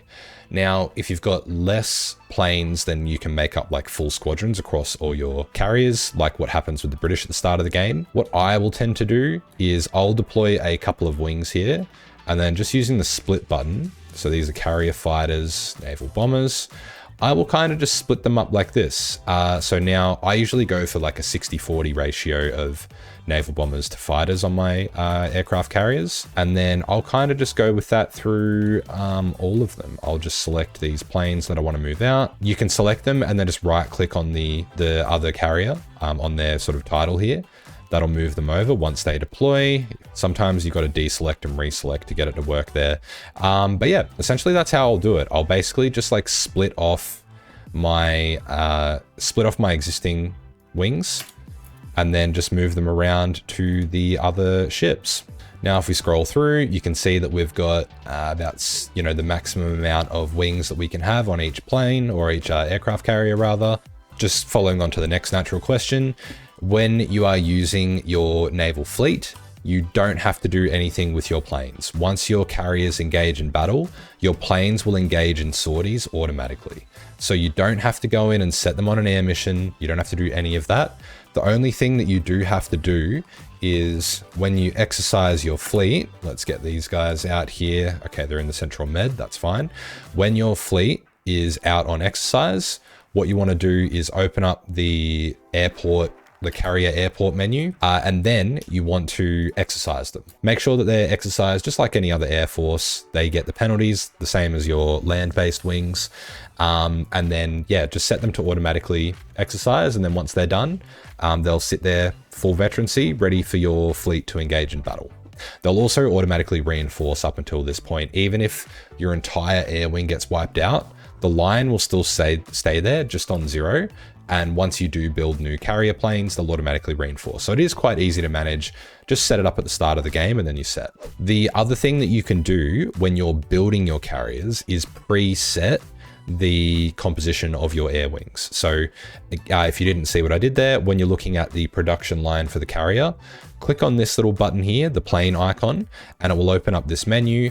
And here you can change what the ratio will be. And again, once this carrier deploys, it will automatically start reinforcing 2 squadrons of carrier fighters and 4 squadrons of naval bombers onto that aircraft carrier. And you can see the limit down the bottom here. So that's a super easy way to manage it as well. Really, you can just take your hands off and let your navy run as normal. Bantam asks, how can I make good divisions for small countries without much manpower and a small industry like Peru or Mexico? So we kind of touched on this a bit before when we were looking at the composition of soft attack, hard attack, and the softest and hardest in your divisions. Typically, that's a really good opportunity to use field hospitals because they firstly reduce your casualties that you lose, and they will also reduce the amount of veterancy. But typically you want to be going for your infantry divisions, make really strong, make larger, less divisions, or less divisions of a larger size that are stronger, rather than a lot of small, weak ones, because you want them to be more effective and win in their battles that they engage in without taking a lot of losses. So that's usually my tactic for playing a minor nation. Simon Halliday says, 500 hours in and I'm still at the mistakes new players make stage. I'm really sorry. To be honest, that's probably my bad for targeting my videos at new players, but really these videos are for anyone. And at the end of the day, it is just a game. Sometimes we just play for leisure. People put in different amounts of effort into the game as well. Some people, I don't know if you've watched much of the Hoi4 esports, but those guys are cracked. So don't feel bad. It is just a game. As long as you're having fun, that's the main thing. But if I'm able to help a little bit, then that's super wholesome, and that's what I made my whole channel for, so I'm glad to hear it. Lock Lane says, important note for brand new players, for naval invasions, you must have naval invasion research. Playing as Peru, they do not possess this technology to start, and it caused me no amount of grief. Man, me too. If I had $1 for every time I'd played and forgotten some important tech like that, yeah, I wouldn't be sitting here talking to you. I probably would actually. This is what I would do if I had enough money, but yeah, I hear you. Let me show you guys. As Locklane said, you will need to go into the Naval Support Research tab and research the transports tech if you are playing as a country that you intend to perform naval invasions from. It's also worth noting as well that for each consecutive level that you research, you not only gain a larger naval invasion capacity, going from 10 divisions at a time to 20 and then up to 100. That's some D-Day type stuff. But you also get a bonus to the time it takes to prepare, as well as naval invasion defense. And then later down the line, again, increasing your invasion speed and invasion defense even further. So if you haven't seen already, your divisions do take a significant penalty when naval invading, about 70%. Things such as researching the better naval invasion techs or using Marines. You can see here that they get a 30% bonus to marshes, rivers, and amphibious invasions, a 50% bonus to amphibious invasions. So using these divisions for that is going to help negate that penalty. The other thing as well is using engineers on your divisions that you're naval invading with. They give a 15% bonus to your amphibious invasions. And if you're going through the doctrines here, the special forces doctrines, the first level of Marines unlocks pioneers as a support company. Essentially, it's a replacement for engineers, but that gives you even more bonuses to some of these marine type terrains. Dylan DeVillen asks, do you need the DLCs? No, you don't, but the game is definitely better with them, especially important ones like No Step Back, Man the Guns, By Blood Alone, the ones that give you the designers, that's those three.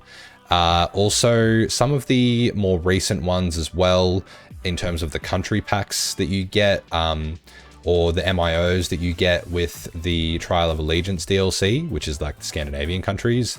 The MIOs and the marketplace has saved me quite a few times playing as small nations, actually. But yeah, typically they're pretty important to feel like the game as a whole, which, you know, is kind of the way that Paradox games go.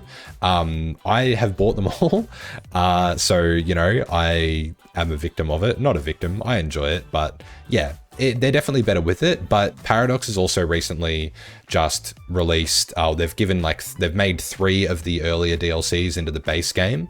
So that definitely makes it feel a lot more whole, especially as a new player when you're starting out. There's a lot more stuff in it to kick it off, and the game definitely feels like a complete game from the start. So yeah, I would recommend starting out just with the base game, seeing if you like it. If you get a bit more intrigued, then you can buy the DLCs for the different things as you go. Also, this is not sponsored. I've just put a dumb amount of time into this game. So yeah. AO Stone asks, I would like to know what I should actually be building early game. Like, I feel like I never have enough things constructed no matter what. And then some of the people go on to say that it's kind of intentional. You need to specialize. Yeah, look, it's kind of an intuitive thing, but there are some guidelines I can give you to help you out in most cases. So let's have a quick look. Now, in your comment, you didn't specify if you meant build industry-wise or build production-wise. So I'll talk a little bit about both. Starting off with your production, and also starting off with a country like Germany, because this seems to be everyone's favorite country to play. And this also kind of applies to majority of nations, if you think about like what you want to be building to start with. So firstly, you've got your infantry equipment. It's the backbone of everything. I will allocate the majority of my factories onto infantry equipment, especially from the start. So as Germany, kick about 15 on there. Artillery is also really important. Again, another backbone of the your infantry. Anti-aircraft guns are another backbone there. To be honest, the light tanks here are interchangeable. So as Germany, I'll typically keep these light tanks going through just so I can have more armor divisions from the start. But as pretty much any other country, I'm going to be removing them and just having anti-aircraft and having anti-aircraft and artillery being built from the start. Then you also want some factories on trains, trucks, and support equipment, especially if you are going to be having engineers as part of your core divisions. You want 3 to 5 factories on support equipment from the start. Your trains, trucks, they're very important to be able to motorize and get supply to your troops, especially as a country like Germany or the Soviets or someone big. That's pretty much what I'll focus on. I'll usually just finish up whatever navy's being built here, and then just making sure I'm building convoys again for the supply, and then whatever my navy build will be. For the industry, civilian factories in 99% of cases are going to be what you build from the very start. In terms of where to build them, you always want to build in your highest infrastructure states first, which is the states with this higher percentage here. This basically means that they've got 4 out of 5 infrastructure in each of these. And that means that your buildings are going to build quicker. So I will just build the maximum amount of civilian factories in all of those. Those are military factories, one moment. I will build the maximum amount of civilian factories in those states. I will build civilian factories until about 1938, just constantly. And then once 1938 starts, that's when you specialize more. So as a country like the United Kingdom, you might build a few more dockyards. as Germany, that's when you'll start building military factories and also refineries. You want to build refineries for your rubber. I will typically split them up in my queue. So it's like one military factory slot, one refinery slot, and so on and so on and so on, especially as I'm putting my production onto aircraft. And then, yeah, pretty much once you swap over to military factories, you are going to just be building military factories consistently until the end of the game. We'll leave it there for today. We covered off quite a few. So thank you everyone so much for your comments. I appreciate it. I love reading through them all, even if I don't get a reply to every single one. If you guys want to see a part 2, let me know down below. Also, if you do enjoy the channel, please leave a comment and subscribe. It really helps me out and helps out the channel. And I will see you guys in the next one. We need to have a Dunkirk moment. Where's our Dunkirk moment?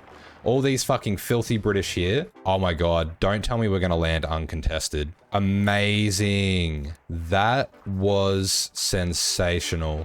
All right. Oh, we've landed. I think, yep, we're fucking landed. Here we go. As Hungary, restore Austria-Hungary. All right, so what we're doing here, we are gonna do our basic production and electronics. We are gonna be going big into artillery this game, and we already start with a base level of guns. Now we have our trains, we have trucks, all that support. We don't have AA, but the other countries that we're mainly fighting, at the start anyway, won't have AA, and our main template is going to be based off artillery. We are also going to go for heavy tanks, and we're essentially going to build Space Marines. Now, we have very few factories right now, so we are just going to go into civs until about 38, and then all of our production on guns. And then this one, we are turning over to artillery. And then we are going to go down this side. Obviously, this is the path we need to take. But I think we need to rush down here and go for that as soon as possible to try and take advantage. What we're going to be going for with our first focus, or I guess the first focus we're going to angle for, is demand a referendum, because there's a small chance that we will get Austria for free without any conflict at all. And then we can also do a similar thing with Czechoslovakia. And if Austria refuse, then we get a war goal.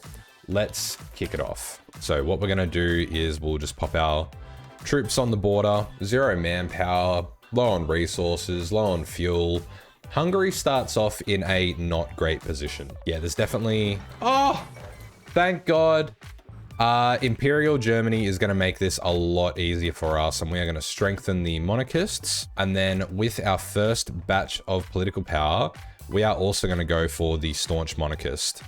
And then we will go for the silent workhorse. We want to be as high as quickly as possible. And, oh, we actually didn't need to do that. I'm going to restart because that was a waste of political power. All right, Germany's not flipped. Maybe they still will. Let me just... Nah, Civil War hasn't fired. We're going to restart again. All right, Germany hasn't gone off again. I need these guys to oppose Hitler. One eternity later. Yeah, baby! This is what we've been waiting for! Oh, all right, let's not fuck anything up now. Oh, I just need to take a moment. Oh, what an achievement. Oh, look at this encirclement.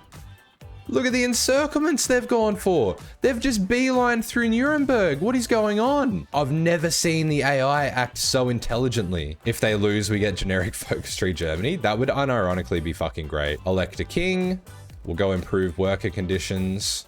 Now, I think what we shall do here, I'm going to research the heavy tank now, just because we want to get those Space Marines cooking early. And we are going to go, as always, dispersed industry. Oh, our Air Force, we forgot about them. Watch them go democratic and bully me. Bro, I would be so pissed. Look at this old mate here, though. Imperial Germany is looking mighty scary strong in this game. Anyway, for us, we'll also go for secret rearmament once we do the referendum there. Democratic Germany is fucking broken. I should do a Democratic Germany playthrough one day. Now, I don't know if this helps or not, but we are going to improve relations with Austria.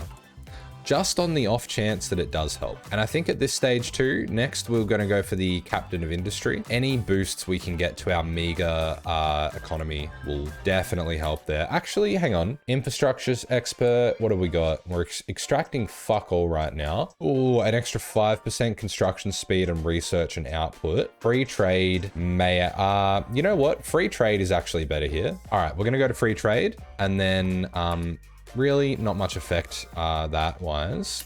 Does diplomatic pressure help? It's not worth me getting a spy agency because I've only got 5 civs anyhow. Actually, you know what? I take it back. I will. And it's going to be the Budapest nightclub is what we're going to call our spy agency. That will actually just help with taking away enemy planning bonuses and stuff. And we can demand a referendum. Wow, they're fucking done already. That was so rapid. Even I can't do the civil war that fast. I think we're going to do anti-democratic raids for a bit, just for a bit of extra stability that we'll get. What we will also do though, just while we've got the command power, we are going to promote ourselves a bunch of other generals while we've got it, and it's cheap. Maria Varga, she can start building up an intel network in Austria, just in case we do have to run through them. We'll go for the radio here, that will definitely help. And demanding a referendum. Also, I neglected to check while we were trying to get the RNG for the Germany Civil War, but our template is not great, but don't worry, we'll be fixing that. Yeah, let's fucking go. That's awesome. Oh, fucking oath, bruv. That was mad. Okay. That was a really good roll. Fuck. Okay. All right, we need to capitalize on this then. Oh, that's massive. This has done like a full 180, honestly. These guys can be green because they're mountaineers, and where do mountaineers fight? In the mountains. And what are mountains? Well, they're not green, but ground is green. So let's start improving with Czechoslovakia. Okay, Austria-Hungary is now a core. What we are going to do is go secret rearmament. Germany wants a non-aggression pact. We are going to sign that. Trains, 2 factories on trains, 2 factories on trucks, 2 on support equipment. We'll make it 3 on support equipment, and then all the rest of our factories can go across there. I can justify a war goal. They're already a puppet of Italy. Fuck my life. Okay, cool. So the play for this game, because if we look at the states that we need, the Sudetenland, Bohemia, so all of Czechoslovakia, we also need Jordan, Palestine, so the Middle East, and then all of these like southern parts of, all these southern parts here of Germany. Yep, we need these areas as well, and Lombardia. So we basically need to kill Italy, France, Germany. We actually don't need anywhere we don't even need Yugoslavia. But then we are also going to have to take out the UK. So pretty much all the majors, but we'll partner with Germany. What we'll do is we'll partner with Germany for the most part, and then would join a faction with them.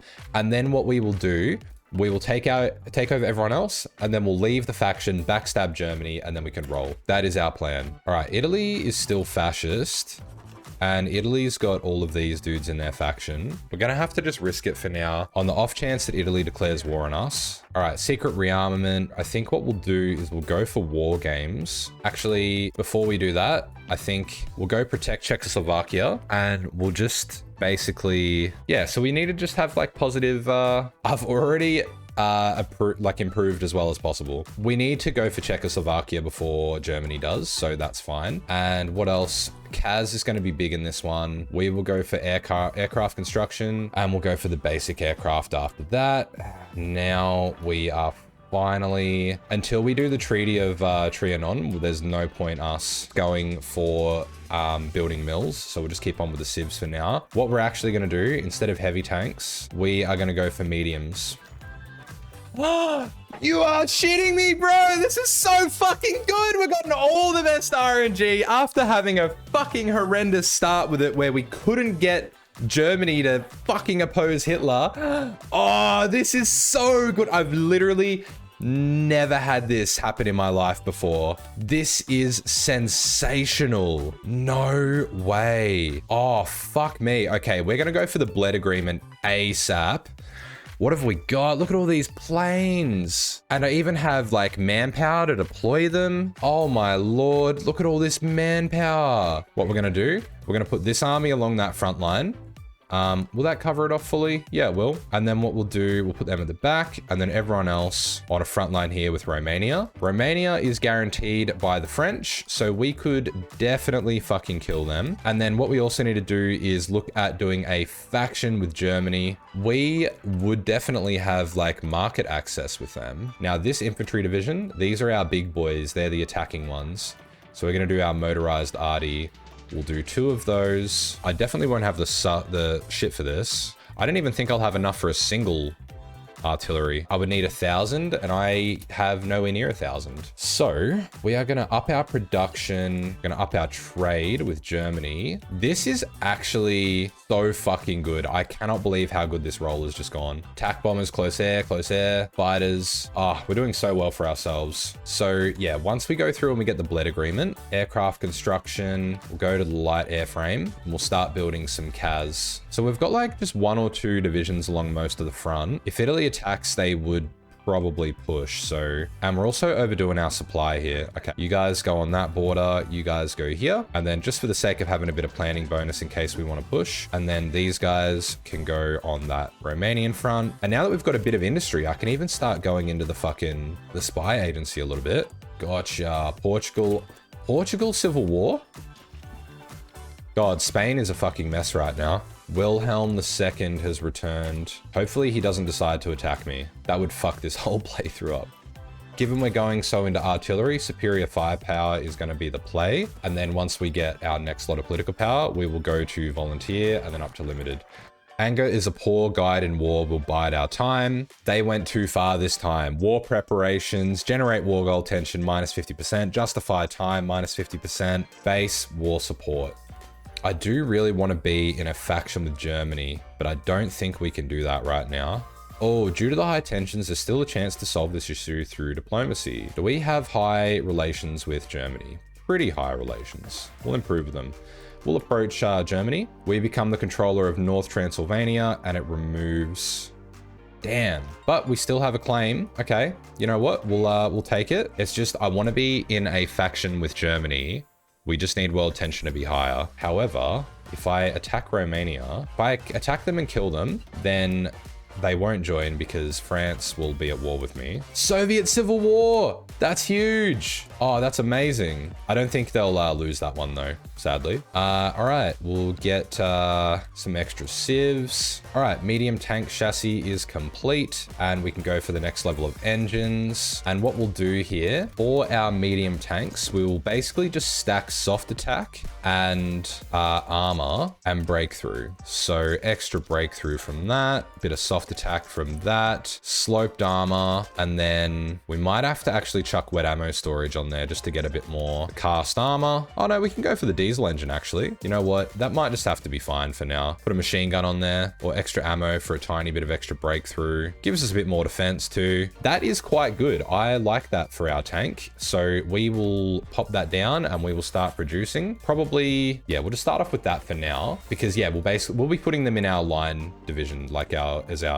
essentially a medium tank will go in here and look at how much that's going to increase the stats. Extra 33 soft attack, increases our defense a little bit. The breakthrough, 52 breakthrough, extra suppression, doesn't really majorly affect our org. Nah, all good things, honestly. 27 armor, gives us a bit of hardness. It's going to work out quite well. Romania is guaranteed by the SSSR. All right, you know what we might do then? In that case, we might just go to war with the Italians. Now, to do so, we are going to do that, we will just basically train up another bunch of divisions over here. I'm just worried that we are essentially going to be attacked by Romania. So we might just leave those guys there. We will, wow, conquer. We don't have a justification for a core state. We'll do that after our next focus is done. You know what? We'll get our research slot. That would be silly to pass up. And then what we will do is we will put our spies in Italy and Ugo. Actually, we'll put you both in Italy to take away as much of their planning bonus as possible. All right, we are doing pretty well production-wise. We're pumping out a lot of equipment. Yes, okay, we can justify our war goal now. Retake core state, take claim state. It's going to increase world tension the same. We'll retake our core state. Yeah, they're obviously guaranteed by the Italians. That's fine. All right. It's wartime. Oh, of course our fucking... Oh, yeah. Of course it's not deploying because we don't have the manpower. They're defending. They're attacking. Fuck it. They can attack. And shit's gone crazy. You know what? Yugoslavia's got hands. We're going to have to bring that other army over. All right, you guys can all stop attacking. That was a fucking horrendous idea. And Air Force set to there. Oh, shit. What happened here? We are getting pushed back. That is not ideal. Cool. No, what we are going to do is we are going to do just a straight up field marshal order. We are going to do a field marshal order here. You guys can all fucking stop running. These dudes are going to basically defend that point. You are going to pull back. You are going to pull back. You are going to pull back. All of a sudden, things have gone more sideways than I anticipated. Look, it's really just a case of making sure that we don't have any more. We don't really get pushed back much further than what we're at now. Delay, extra org, that will help us out a lot.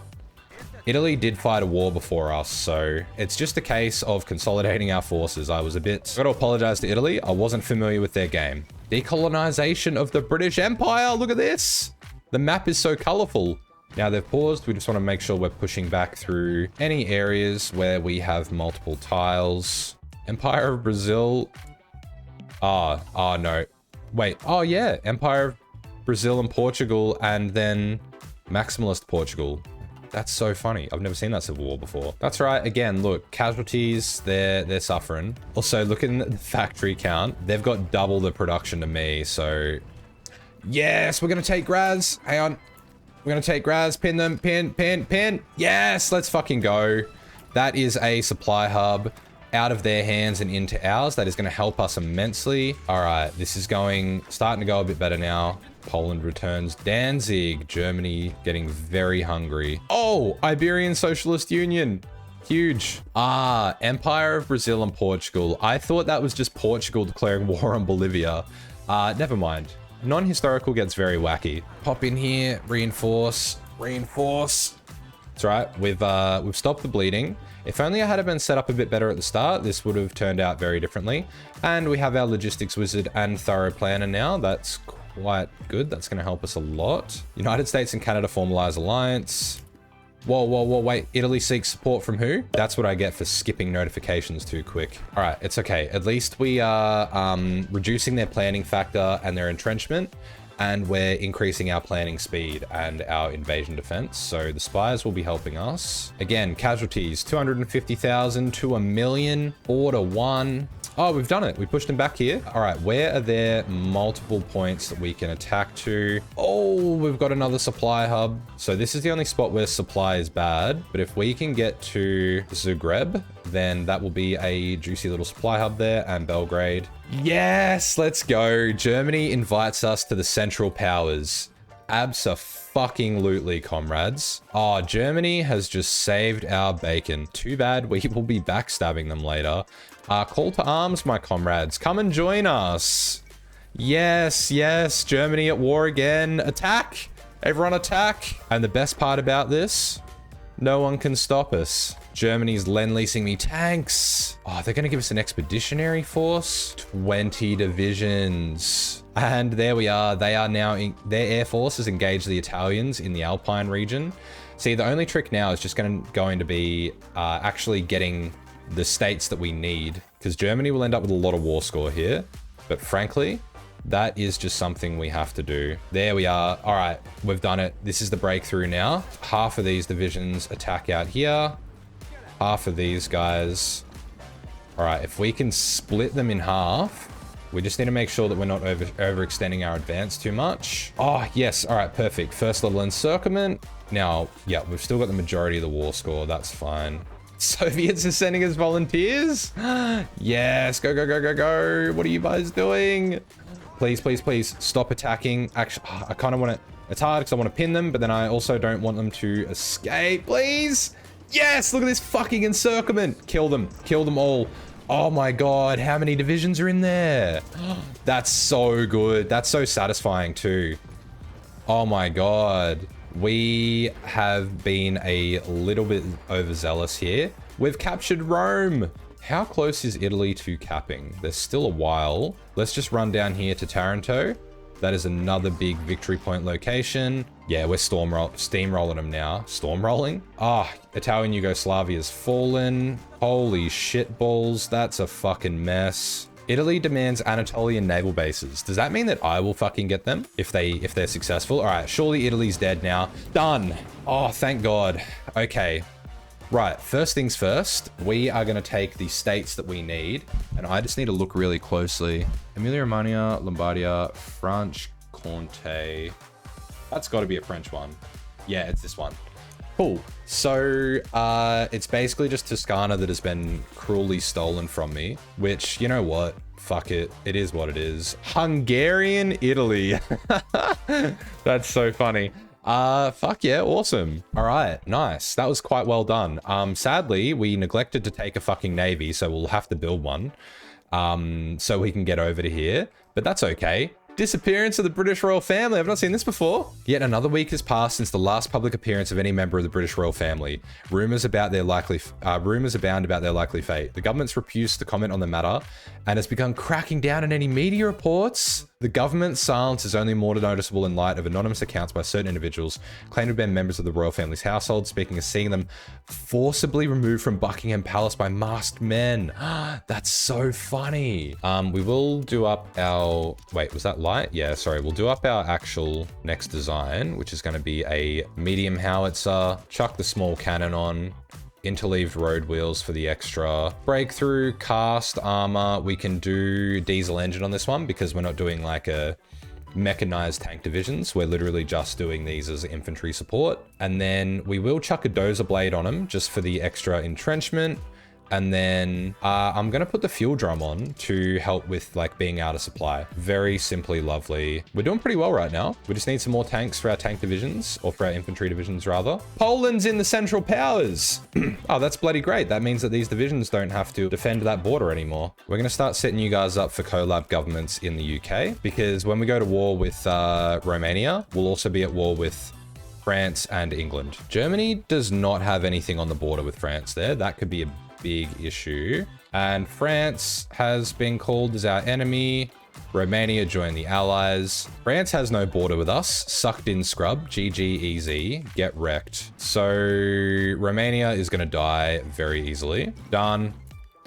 All right, cool. So I think what we have to do here is we'll just put our main attacking army over there. We simply don't have the men or anything else. Look, I think just for safety, I'm gonna have to keep one army in the back pocket just in case the Greeks do some funny shit. We've conquered enough to be able to reintegrate the Imperial Austro-Hungarian lands. Nice. What does that give us?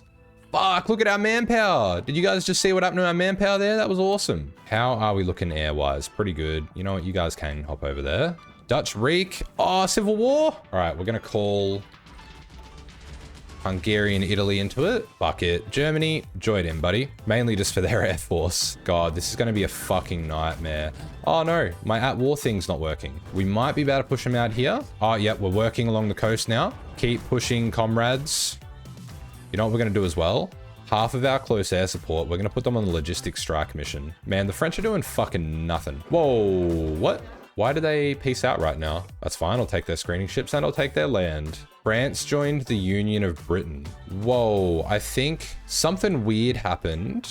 The Allies changed. So maybe because the faction changed, it like booted out Romania, and because they'd capitulated, then it peace dealed. That's the only explanation I can think of. The British Communist Alternative. They've just changed again.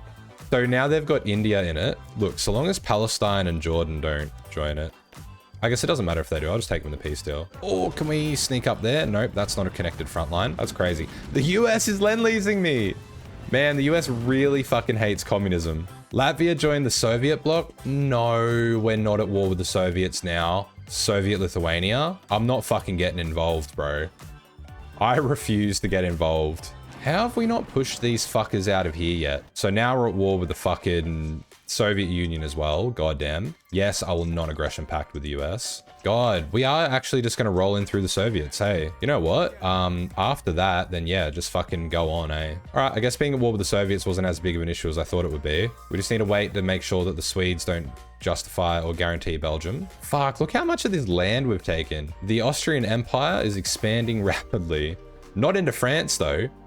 We are bogged down. I guess this is it. This is where we go to war with Belgium and find out if we can take the Swiss as well. Belgium joined the Soviet bloc. All right, what I'm doing here, I'm going to put my army on aggressive because essentially I want to run through to Paris. Belgium's capped. Oh, we almost took Paris. Yes, we took Paris. Now, France will... Oh, they've lost disjointed government. Germany wants our help in their war efforts. Oh, yeah. Oh, was I already not at war with Greece? Britain's decrypted our ciphers. Well, bitch, you can fucking play that game. And let's decrypt France as well. Yes, we've fucking broken out. It's happening. It's happening. See, the key to France is Belgium. Literally, Belgium is the weakest part. Oh my God. The casualties, I'm horrified to look. 750,000. And I've not killed that many. We want to cut off and kill. We need to have a Dunkirk moment. Where's our Dunkirk moment? All these fucking filthy British here. Take Marseille. And we can like yote ourselves down to Bordeaux. Yes, okay, we've taken out Bordeaux here then. That's fine. We just need to... Firstly, we'll double check that fucking Spain's not in this. All of you guys push up and kill them there. Nice little encirclements popping up everywhere. Now we just need... If we take out Marseille, then we've got a big Dunkirk. Oh my God, if we can take Toulon. France capitulated. We got so many guns from that. Oh, yes. Beautiful British encirclements. Oh, that was so good. Nice. That is the end. After a great sacrifice of almost 1 million brave Austro-Hungarian lives, the lives of all the people in our great vast empire, Hungary goes all the way to fucking... goes all the way past Kiev. All right. All over France is going to need coverage from the British. Fuck, we are doing very well for ourselves. Look at that, we've gobbled up France. I think we need to take it in a peace deal though. Yeah, owned and controlled. So we need to own it. All of you guys roll into that joint, except for you guys who can roll into there. So if you guys are ever wondering how to naval invade the UK, but you don't have Marines and you don't have a Navy, well, you can use the Navy of the Skies, being the Air Force, and the Marines of the Skies, your paratroopers. And personally, I find this is the easiest way to pretty much guarantee yourself that you will have a port to land in. So what you're going to do is basically only put a couple of divisions on the ports, but the rest of them are surrounding the port areas. So because the AI will defend the ports and victory points first. It's even a bit risky having it in the, like on the airbase, but it is what it is. You want to land everywhere around it. So that way, as soon as they land, they're instantly encircling the ports. And then you've got your armies here on those, on the dockyards ready to go as soon as your naval invasion, as soon as your airborne naval invasion lands. The problem is you do obviously need a lot of aircraft though. So I actually am so confused about like how the Soviets are still alive. Oh God, they're so close. Oh, Greece. Greece just didn't join anyone. Wait, do I need any Greek states for this? I don't think I do, but we don't need any of Greece. God, that's yuck. All right. Oh, we've landed. I think, yep, we're fucking landed. Jesus Christ. I was like, oh, I'll set this up and then once the air goes up, we'll be ready to go. But nah, bro, just straight away. Look, see, I told you the naval invasion of the skies is the way to go. Yeah, Britain is now ours. This is going to end the war, I think. We'll have the war over by Christmas. If we do this before India becomes a major, then that would be bloody great. Yeah, let's fucking go, baby. Oh, alrighty. Now, just making sure that we're getting the right states that we need. Emilia-Romagna, we have that. So it's just Toscana that we need. So we need to annex them. I'm also going to take Southeast Asia for the rubber, so I don't have to keep fucking trading. We may as well just take England too then if they're not going to take it. The factories will help us out a lot. Did they return Northern Ireland? You know what? We'll take all the little islands that are scattered about as well. Oh, look how good Austria-Hungary is right now. That's sensational. All right. Now, this is the juicy bit, the little fruity bit. What is Germany's Air Force at? They've got 2,000 fighters. I have not that many. We are going to have to go to war with... I didn't puppet the countries. I puppeted I puppeted France. That's so funny. All right, that's fine then. Cool. So Hungarian France and the German Empire. The Soviets have almost capped. Germany's got the majority of the war score there. All right, Soviets are literally 26% of the way to capitulation. Italian demands for independence. No, absolutely not. Of course. That's so good. Okay. Firstly, them, their attack, then their... That's this, like, you would think I would be upset, but this is actually so much faster than us having to wait. Why are we not running down to take out their victory points? Oh God, this is... They thought that they could win, apparently. That's right, we'll just keep rolling, keep rolling. Thank God I had that gigantic army there ready to go. Oh, the Soviets have fallen. Let's go. Oh, they fucking gave it all to me. That's so good. Okay, I guess now... Oh, that's so yuck. Justification for conquering Palestine is done. Straight away, we'll start conquering or justifying on Jordan. So I'm pretty sure we're not at war with the US. I fucking hope. Ah, thank God. Nah, that's right. Non-aggression pact with the US. All right, I'm going to have to set up a bit of a naval invasion here. We are not going to have any naval supremacy doing this. Any air supremacy, sorry. All right, let's see how our naval invasion will go. Oh my God, don't tell me we're gonna land uncontested. Amazing. That was sensational. Let's just do a big old fucking front line and aggressive attack. Now, first things first, run down to Hiroshima, run down to Nagasaki. We are just gonna essentially just gonna snake for their victory points. Hopefully cap them really fast before they can get a lot of troops back. Japan is falling way easier than I thought it would. I was expecting that to be literally World War II vibes of multi-billions of lives. All right, and again, we've just got so many fucking dockyards and I cannot be bothered with the Navy. So I'm just putting them all on convoys. Oh, that's a good feeling. We need to take our Italian territories. Right, then we need to take Palestine and Jordan. Then, just for the sake of the war with Germany, we need to take that front line. The world's going to be a mess. I don't care beyond what I've got right now. Okay, so we've got this army coming back over there now. The Asian Confederation. Sweden is in the Asian Confederation. So you look out across the map, it's fucking literally Asia. Tanatuva stands alone in the dark.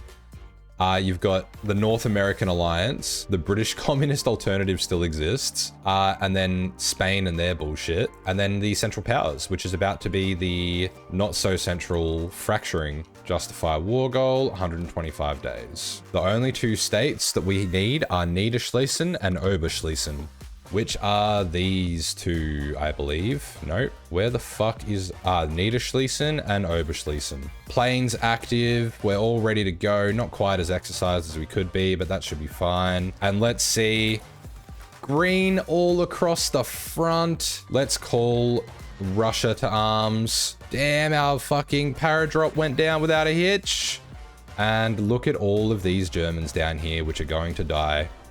Gain naval supremacy in the 6 main sea regions of the Mediterranean with at least one contested. Fuck yeah.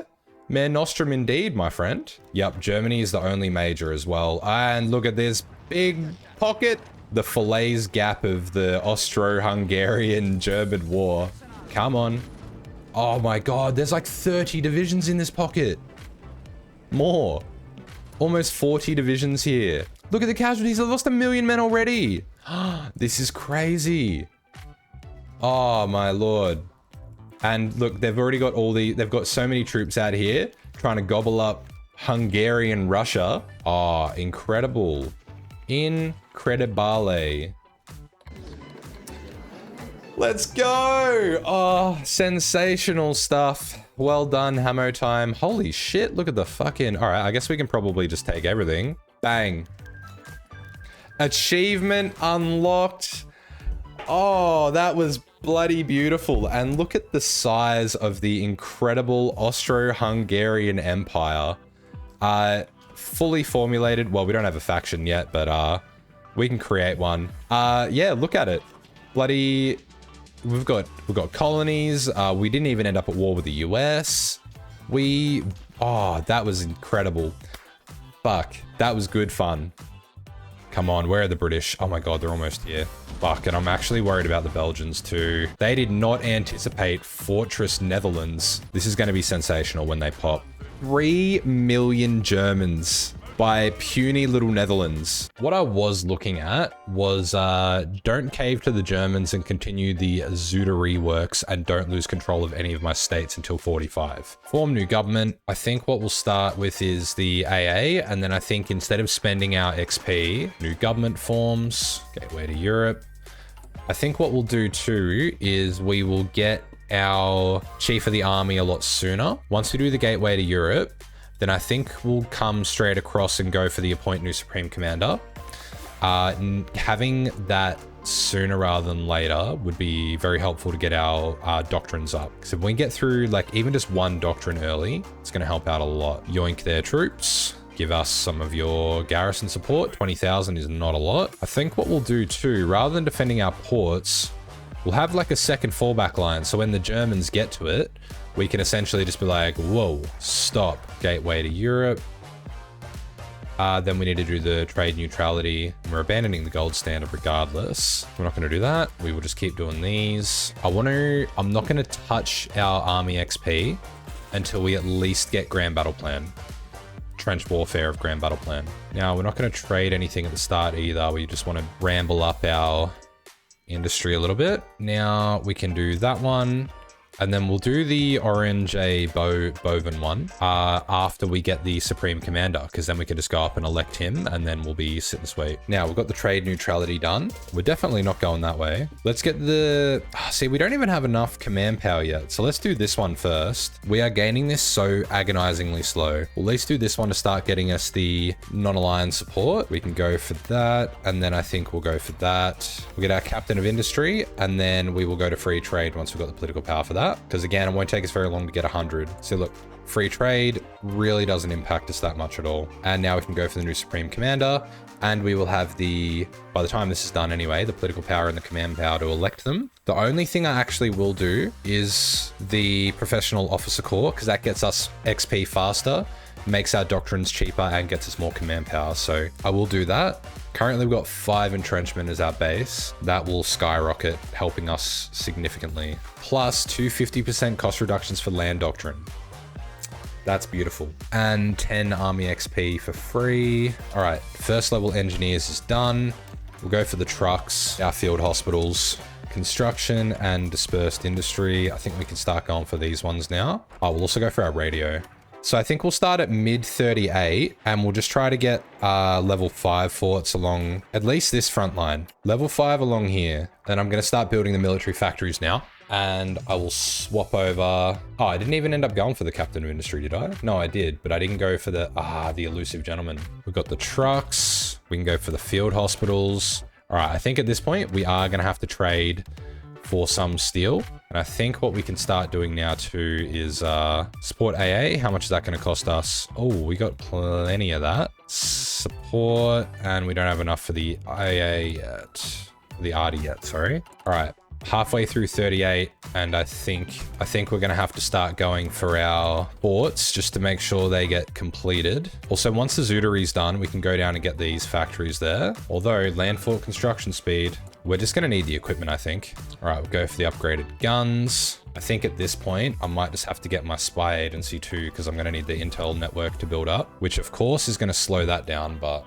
yeah, I should have done it earlier. Might have to go the other way and just getting more guns, just have more divisions from the start. Now we can use our army XP for upgrading our divisions. These forts are actually building a lot quicker than I thought they would. Yeah, I think we're just going to have to like leave Belgium to their fate, because Belgium should be able to hold with like, if they just have this one province to defend, whereas like I've got this whole fucking front. All right, so we've got engineers, we've got, we'll put artillery and we'll put our field hospitals. And then with these guys, we'll do the same. So we'll put engineers, artillery, and then we'll put AA and everything on them as well. I think we kind of need to go with, symbol of resistance. Fuck, we definitely should have gotten that. Yeah, no, I fucked up this playthrough. This ain't gonna work, but unless just by some crazy coincidence having like a couple of extra, having just a couple of extra fort levels offsets having a significantly smaller army.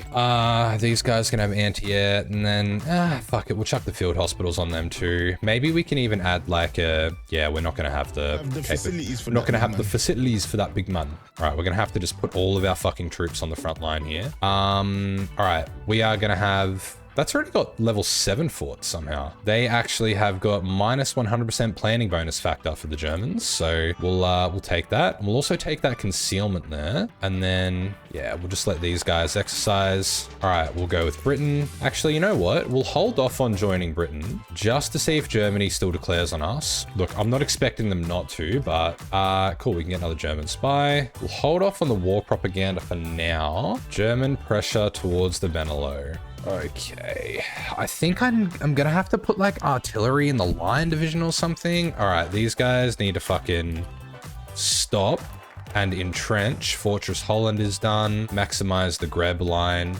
What are we looking at here? See, that is so useless of a focus. If I can, holy shit, they've got like 12 divisions. I'm not winning this, bro. These guys aren't even, we can get a 50% bonus, a 50% entrenchment bonus. That's quite good. It's frankly not gonna be enough though. Now, we very well may actually, nah, we're not gonna. Yeah, the Dutch East Indies can join. Why the fuck not? Won't make a difference. And we just got fucking half of our troops killed that were coming over from Indonesia. That's great. I love that.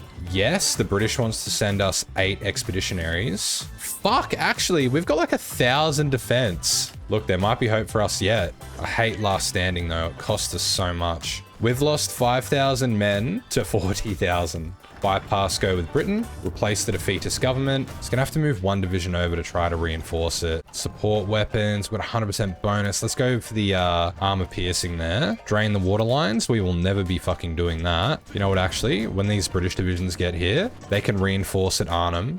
We'll just keep these guys from putting out fires. Where the fuck are you all? Oh, it's because I've done this. Yeah, let's go. Rush. No, come on. Fuck the Belgians. Where are the British? Just quick look at the casualties.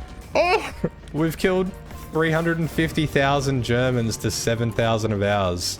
Dude, I actually think if we got these forts to level 10, like no shit, if we got these forts to level 10, we'd be fucking killing it. Come on, where are the British? Oh my God, they're almost here. Fuck, and I'm actually worried about the Belgians too.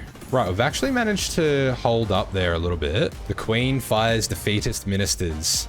Nice. Okay. Then, all right, what else can we do over here? 2.5% recruitable manpower. And we're still a while away. See, hopefully these British, Norway have joined. Hopefully these British can like reinforce the Belgians. Come on. Really need these guys to hold out too. Shame I can't build up forts in like their territory, eh? Let's have another quick casualty check. Oh no, 10,000 men died and 600 and... We've got 72% of the war score. 800. Look how fast it's going up. We're slaughtering them by the thousands every day. That sounds really bad out of context. So that gives us 2.5% recruitable pop. Request allied favors. We can get off-site industry, manpower, and equipment. All right, I think we'll just do that. Our war support is suffering. Oh shit, what's going on here? Why did that just drop? It's right, they've finally stopped attacking because I think we've lost 15,000 men to 1 million killed. That is an insane trade rate. Okay, if they stop attacking here, we can't pierce their tanks. That's quite annoying. We might have to start doing some anti-tank stuff. Fuck, they've just started attacking everywhere again. Their manpower went up. Yeah, they definitely increased that. Fuck me. What is going on in the rest of the world? Like, are we just going to fight the Germans like this forever? We've killed 1.4 million Germans. This is insane. All right, Italy is in it now. How's Poland? Oh, Poland's well and truly dead, man. And hopefully the British can just fucking curb stomp. And the French better survive, because I swear to fucking God, I'm giving them one front to fight on, like... Why have you got so many troops on the Maginot? You're not losing that, bro. Nah, that's good, actually. That's helped us heaps. Now that Italy's declared war and joined the war, all the German divisions... drain the water lines, though, but, like, it's going to take away 50% of our defense. Maybe we'll do it now that they've stopped attacking. They've all moved off our border. We'll drain the water lines. We'll see how it goes. This could work out disastrously. Oh, actually, this is the British that are... Oh, no, they've taken Tobruk. That's a lot of Italians. I think the best thing about this is we're going to maintain a very high war score. So long as the French don't lose. I'm just going to pull this army back here. just to see if this coaxes the Germans into attacking. I'm just actually now realizing how many fucking Italians there are. So I'm going to just pop these guys on a front line on the French border just to help protect them. We got the infantry anti-tank. I'm running out of stuff to research. I'm like so far ahead of time. I think, yeah, look, an air force is probably the way to go. Let's keep up with our industry. There we go. Only man in the Dutch government. Honestly, the French don't have to be here. I want my forts, especially the ones that are built. I want them to be repaired like first and foremost, because right now, low fort level. The Germans attack again as we pull troops away. That will not be good. Now, manage subjects. God, I can't believe they've lost 2.2 already. They did not anticipate Fortress Netherlands. Oh, here we are. Cheeky little rascal. We are doing fucking swimmingly here. UK wants to lend lease us trucks. You know what? That is something that we could do here, hey. We will set up a couple of production lines for some trucks and civilian trains. Yeah, when the Soviets... I think that's why they haven't yet, because when the Soviets do join, it's over. It's over, ladies and gentlemen. Hugo joined the Allies. That'll be interesting. Yeah, all the French are fucking running away. Cowards. New Zealand... Sorry, Dutch East Indies. Cannot. Why are the French attacking here? The only thing I am worried about, like I've said, is the Dutch East Indies breaking free, but push to the Rhine? No, I'm not pushing, bro. I've only lost 27,000 casualties, and I'd like it to stay that way. We are not in a attacking Germany state of mind. Fuck, Allies are holding on to very thin strip around Amartya. Dubrovnik is the last pillar of fucking freedom here. I think we actually need to help the French, because they're so fucking useless. You know what? Oh shit, look at that. We lost 5 convoys, but why did we lose convoys? Bam. That's a big naval battle that we weren't involved in. I'm literally just a defensive line here. The French and the British are going to keep attacking, and I simply am not. There we go. Japan just declared war on the Philippines. Japan's justifying against us. You know what? That's fine. America can do that. Oh, we don't, they don't like us enough. You know what? Maybe we can even add, like, artillery onto our... look, that's probably unnecessary. We don't even have fucking trucks to keep up supply right now. And the French are finally holding. Like, these are 35-day focuses that give us anti-air. And that will help us against their fucking bombers that keep attacking our shit. So, alright, we're doing alright. Now we just need to wait till 45. And look, I know we've not lost anything, but let's just double check that we haven't indeed lost our... Yep, so we just need to wait till after the 1st of Jan 45. Oh, there we go. Germany's just declared war on the Soviets. Essentially, fuck, look at this. Gang, gang, gang. You know what we're gonna do? We're gonna fucking convert. We're gonna have a 30 fucking strong army group, and we are going to attack. Counterattack inbound indeed. Once this army is actually trained, Prince Bernhard meddles positively in strategy. It seems he has meddled extensively in the recent battle plans. Luckily, it appears the advice was sound and the plans appear to be reaping excellent results. It's the definition of like falling your way upwards, hey? Okay, so the Germans are pushing them in a bit. To be honest, it would be nice to cap them before we lose all of our war score. Also, the disrespect from our end of like training troops on their border. See, the thing is though, like we're not really attacking divisions. Our whole strategy has been built on defense. So I don't know that we're even going to have much impact when we try to attack. Oh yes, we can go up to service by requirement. That will be huge. War on pacifism. Don't know what that really does, but all right. And the US has joined. Once all of our divisions are sufficiently trained, let's have a bit of a look at what's going on over here. So firstly, Japan has just started invading Manila. Looks like things are not going well for them. For the Philippines, that is. Obviously, like Australia and everything is fine right now. The China war is not going great for Japan either. They're fucking getting stomped. Obviously, we've secured North Africa already, so that's all good. And then, yeah, we've got the Greeks, the French, the South Africans. I just got kicked from their faction. Wow. They really did not like that. Oh, hang on. They want us to join their faction. Oh, weird. Now we're back in the... Now we're back in the faction. And they want to send me back those expeditionary forces. Oh, the Soviets actually invited me.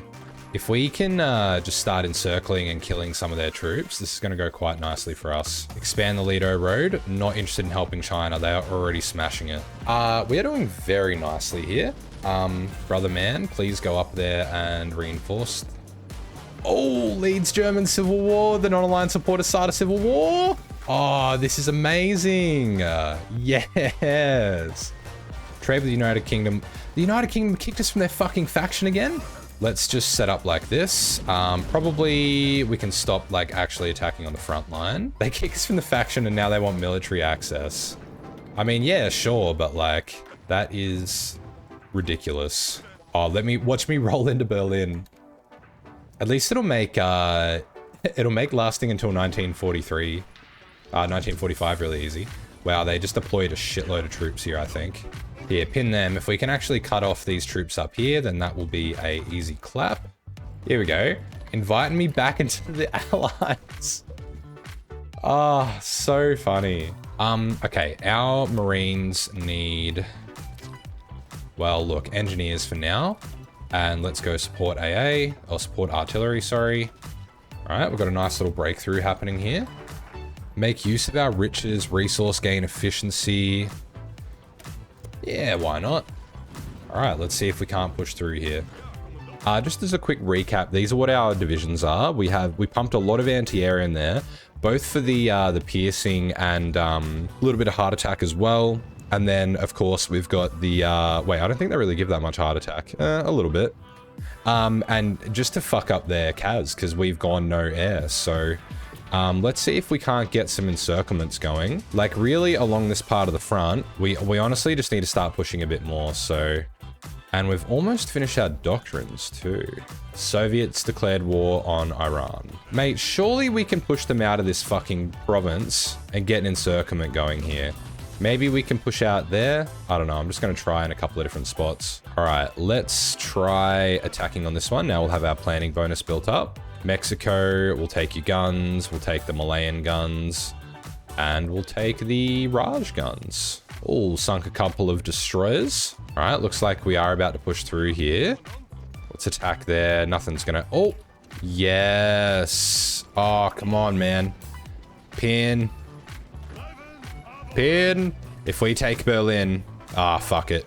If we were the first to take Berlin, that would have been incredible. And you know what? We still fucking could be. Iran joined Axis. Great. If we can encircle a couple of tank divisions there, that'll make me very happy. Bro, why are we not fucking attacking Berlin when they've only got one division on it? How are we going for casualties? 183. Still 2.4 for the Germans. That's okay. We're just holding here right now. All right, the battle for Berlin is going to be a very long and costly one. Chile declared war on Japan. That is a-okay with me. You know what? We're not getting this encirclement here. We also might have to... I think we are just going to have to pop a supply hub at the top there. And we can reorganize the railway system. Once we get supply there, it'll help us out a lot more. They kicked me because I am non-aligned, and I also did I did the Wilhelmism, which gives them a mad hatred of me. But they have military access, so they'll still remain. Rome has fallen. Nice, the UK is finally doing something. And they're inviting me back to their faction. See, I just have to keep boosting relations with them. Oh, let's go. I'm already in their fucking war. And this is about to be it. We're about to take Berlin. We've done it. And that was the 16th E division that run in through there. So where is our event? Where is our pop-up for the fall of Berlin? All right, let's now see if we can't get a little encirclement going. Fuck, you know what's wild? We might even win this battle just because they have no supply. So Germany is currently... They've still got a while, but at least we have the capital. 2.5 million dead. We've inflicted the most casualties for the cost of 250,000 Dutch lives. So we're definitely, you know, starting to lose a bit more. We can probably also just push into this province and widen it out a little. So now we're going to take out their port, and that's going to be a decent little chunk of Germans here. Yes, this is amazing. Look at that. It'd be great to see the casualty count after this one. We've pushed up to Kiel as well. That's even more German divisions. So after that, oh, that was about 300,000 more Germans. All bloody exterminated. Nice, the Allies are pushing well. Oh, some encirclements by the Comintern. So we've got Italy is almost capped, and then we'll have Germany. Oh, lost 3 subs. Look, our submarines are pretty trash, if I'm going to be honest with you, but move them up through there, and then these guys can just go straight across, and that should be the end of them. Let's go for a bit of a push down to the Alps. Encircle as many Germans as we can here. The United Kingdom has 12% war score, and I have 18. So I actually have more war score than the United Kingdom in this. So they can fuck off. Just 3 million Germans dead, no biggie. Yeah, 2.9 million killed by us, which is pretty fucking good. And we are still a minor nation. Germany should be very close to capping. They are 28%. This is a great little pocket there. And yes, I will join the Allies once more. Oh, look at all these troops. This is going to be sensational when they pop. 3 million Germans by puny little Netherlands. Once that goes off as well. Oh, look at all these helmets. Sensational. Come on. That's crazy. Okay, let's have a quick pause. 3.1 million Germans defeated versus 333,000. Yep, Germany's capped. Her Majesty's German legions disband. That is so sad. And now the axis is simply these guys and a bit of Italy. United States is called Argentina as our ally. Great. Let's just have a quick look over here. Nah, Dutch East Indies are doing great. And there's the peace deal. Amazing. Confused about why I can't do anything with the German protectorate there, but all right. Firstly, we are going to expand our own area a little bit. We'll take over Westfalen. We should probably grow our own puppet a bit. I think after we do that then, how much war score do we still have? Quite a lot. Let's suss out the Navy, and I don't have enough for fucking any of that, just about. Let's take the Graf Spee just for the, yeah. Empire is independent Germany. I'm pretty sure it's my puppet. And there we go. The German Empire is, weird shaped, but that's okay. And just to prove you guys wrong, the German Empire is my puppet. Hardy ha ha. Cool. So yeah, look, that is pretty much a win. Now we just have to wait until 1945. And bang. There we have it. As the Germans do not cave to the Netherlands. Happy days.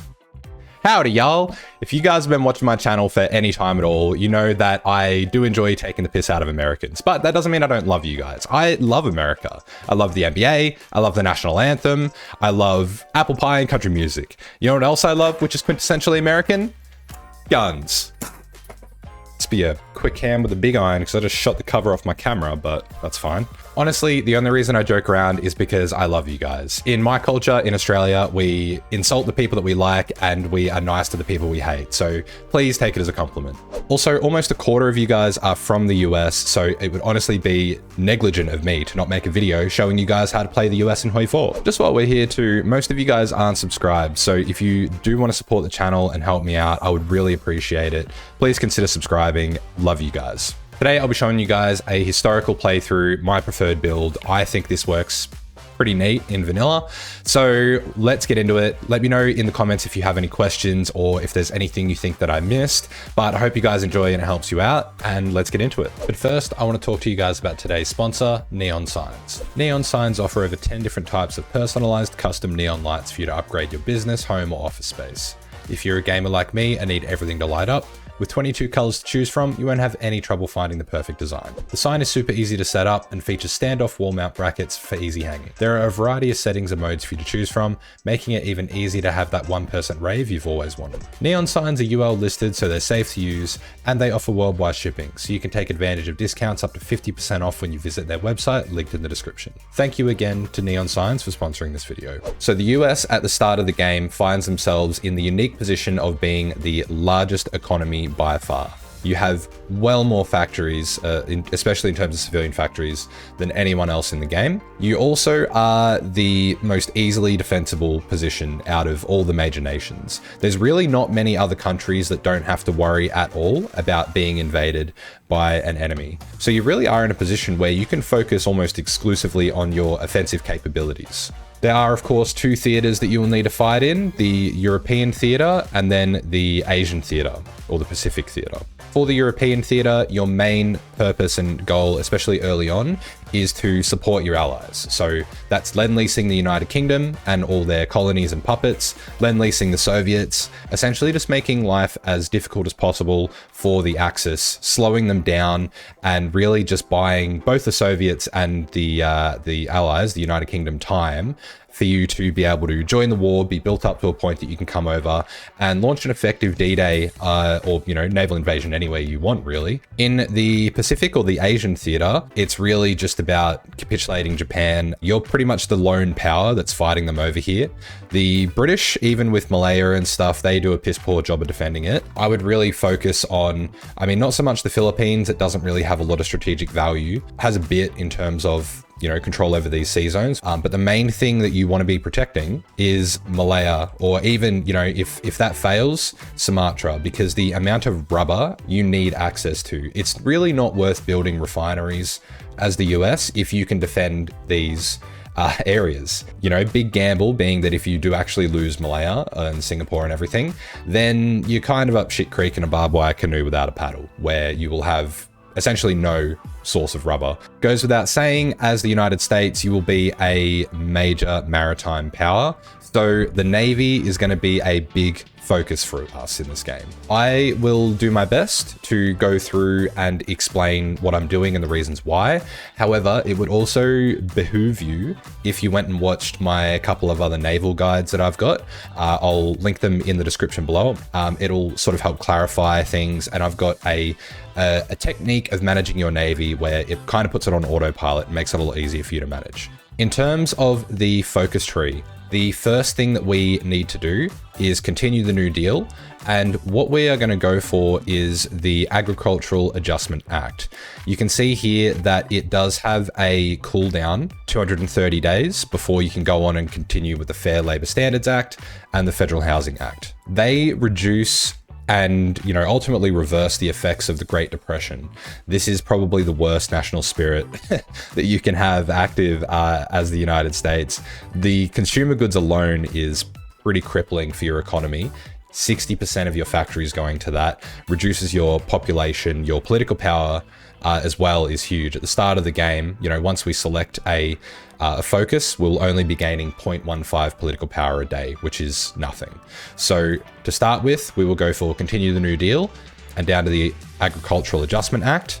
Then we will go for our research slot once we complete this. And then what we're going to do is the Neutrality Act and the Arsenal of Democracy while we're waiting for the cooldown. Essentially, you want to do the Fair Labor Standards Act and the Federal Housing Act as soon as they are available and the cooldowns have ended for both of these. And then the other thing that we need to focus on doing is the Giant Wakes and military construction. Both of these are locked behind a 30% war support limit. So what I want you to do as well is save your command power until you've got 50 of it. And then once the China-Japan war begins, we're going to send an attaché to China. That will give us a bit of war support and help us get us closer to 30%. Another thing to note here, you do not want to go down suspend the persecution in this path. This is the communist tree for the United States. For the main part, you want to just stick to the New Deal, Neutrality Act, and then all of the stuff down here. Once you complete Arsenal of Democracy as well, you'll be able to get your 6th research slot, which the United States is the only country which can get 6 in the base game.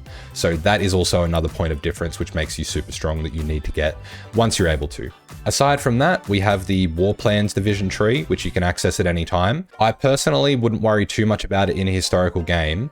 If we go down the Reaffirm Monroe Doctrine and this little bit here, it actually gives you cool little war goals that you can get on any of the non-democratic South American countries, which I like to do in my games, but it's technically not historical and you shouldn't do it in multiplayer. But for your single player game, go nuts. Then you also have the War Department. This is the military part of the tree. I would recommend early on going for the 2 Ocean Navy Act. It gets you 10 free dockyards, which you'll see in a bit will come in really handy.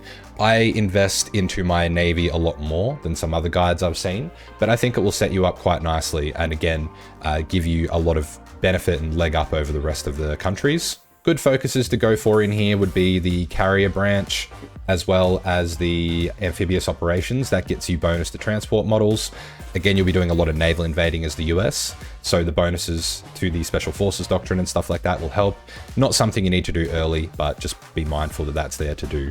One reason why the carrier primacy or primacy, however you want to pronounce it, thing is good, the Bureau of Aeronautics will give you a 100% boost to small airframe models. So this is essentially a fighter boost. So you can get that relatively early as well to help your research towards the improved fighter airframes. The Pentagon, Department of Defense, these will help with your command power, which you gain quite slowly, especially early on. And then in this other part of the tree, this is more of the army. The airborne divisions is good. That increases your special forces multiplier and gets you an extra branch specialization. We are going to be focusing on the Marines first and foremost in our special forces, and then we will also be going for paratroopers too. However, the main focus of our armed forces in this game is going to be our Navy and our Air Force. The Army kind of loses out a little bit. So we will start off with Continue the New Deal, and you can see immediately incredibly slow political power growth. Next up is the Decisions tab, and in here you'll find the unique feature of the US. So it has this Congress system. So you have a mix of Senate and House support, and they also will determine certain focuses that you can do. So for example, for the Neutrality Act, we need 39 senators and 174 representatives. A lot of the focuses in your political tree will be locked behind, or, you know, I think they're around this side. Yeah, here we go. So like the Agricultural Adjustment Act, things like that. A lot of these will have Senate requirements, or Congress requirements rather. The best way to keep on top of this, which will kind of minimize its impact on your playthrough, always do the small lobbying effort as soon as it comes available. And again, I know that you start off with bugger all political power anyway, but just trust me, once the New Deal finishes, we will get the Silent Workhorse, and then once we do the Agricultural Adjustment Act, we'll start getting in more political power. So you just have to make peace with, you're not going to have any PP to start with. I wouldn't bother with any of the other things for now. Later on, I personally enjoy giving statehood to Alaska, Hawaii, and Puerto Rico just for LARP purposes, but you definitely don't have to do that. In here as well, you can ignore the naval treaties. We'll get out of that for free once the war starts. The propaganda efforts, leave this open and highlighted. Eventually, once 25% world tension hits, we'll go for radio propaganda if we're still under 30% war support. Improve worker conditions and the research things, I like to do those later, after we do start getting some political power in, because again, like, we have such a huge advantage with research, and I think it's worth maximizing that. So you'll take the two scientists' decisions and then the worker conditions later to fix it. The resources we can ignore for now and bugger the Philippines. Spy agency is something that you will definitely get into, but not right now. We can access this a lot later. A lot of the benefits you get from the spy agency would mainly be utilized as a fascist or a communist country in terms of collaboration governments. You can't do that as a democracy. Also things like stealing blueprints or research boosts. We have 6 research slots. Well, we will get 6 research slots. So it's not really worth trying to steal blueprints because we'll have more than everyone else. And even the blueprint, like the 100% boost you get from, stealing a blueprint when you've got a higher tech than another country, it's kind of like mitigating returns. You definitely can do it. It's certainly an option, but the US also struggles to get a decent amount of spies until you join the Allies and take over Spy Master. So I would just recommend leaving this until later. For our research, we begin with 4 slots. So we will go in and do our construction techs straight up, also the electrical engineering. And then the other thing which I like to do is the armored train, partly because the armored trains give you air attack, but also you can lend lease these to your allied countries and helps protect their infrastructure and logistics from enemy bombing if they're doing that.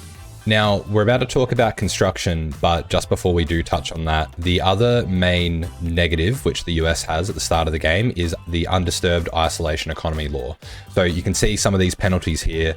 You can get rid of this through the giant wakes focus. So that is again going down the neutrality path, locked behind 30% war support. This is another one of those focuses that you want to get rid of as soon as possible to unlock the potential of your industry. That also allows you to go, like, it'll put you on civilian economy, but by that point with the world tension and your war support, you should be able to go straight onto partial mobilization. Also, just a quick note, you begin on free trade, and as a disarmed nation, again, you'll be able to unlock these later on once you get rid of undisturbed isolation, but leave it on free trade. It will help your construction and your industry and your research, and also you will get a heap of factories from other nations trading with you. Now, since our factories suffer such a significant penalty from the undisturbed isolation, what we are actually going to do is build infrastructure.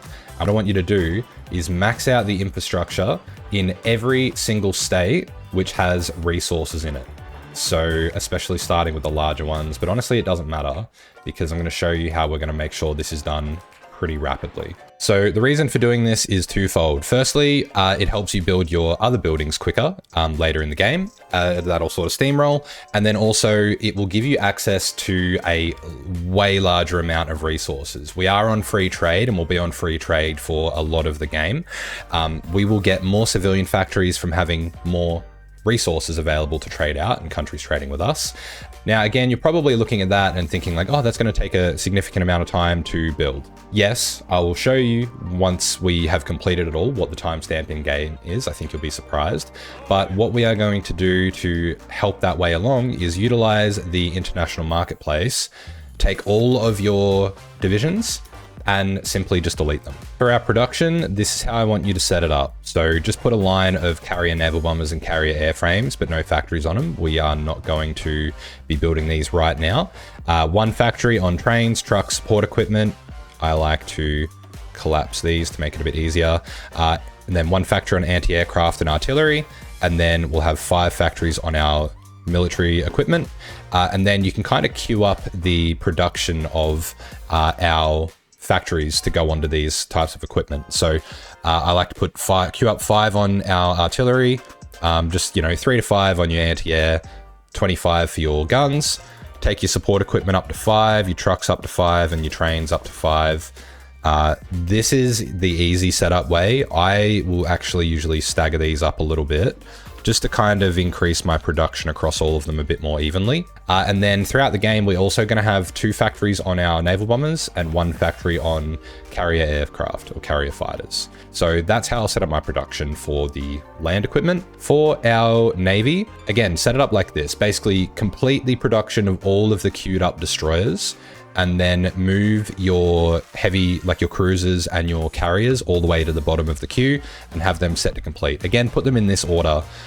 You want the smaller ships to complete. As these ones complete, those factories will drop down onto the next line, and so on and so on and so on. It'll smash those out a lot faster, and then you'll be left with your production of these bigger, heavier ships. With your carriers, because we will be doing carriers this game, you kind of want like a 30-70 ratio, like 30% fighters, 70% naval bombers. You can queue them up on the composition there to make it a bit easier from this little plane icon. And don't forget to add in the repair queue. You click on this repair queue button and then just shift click and increase the capacity. That just means that all of your dockyards will be able to repair ships, which is very important for what we are about to do. So we don't have an army to organize because we've just deleted them. Now go over to your naval tab, just hold shift, click on all these anchors, right click on the bottom, the reserve fleet, click on this encircled blue button, I guess, and then just click this merge button on the task force panel on the left-hand side. Just pop them under a blank admiral, and then what you're going to do is click on the naval exercises button. Don't shift click, just left click on the naval exercises button, and then you're going to click on the automatic split off button. So now what's going to happen is your entire navy is going to just constantly exercise. Now normally that would be an issue because you'd run out of fuel. As the US, however, you have got Texas, which has the largest oil reserve and fuel reserve in the game, or the largest resource in the game for a single state. And then also California too. So you will never run out of oil as the United States. What you should also do as well is click on the little the airport icon when you select the entire fleet. And this is where you can organize your carrier aircraft. And now you've got 2 squadrons of fighters and 4 squadrons of naval bombers on every single ship. These guys will automatically reinforce. We'll also set them to exercise. When organizing your air force, you would normally just sort of select them all and move them together.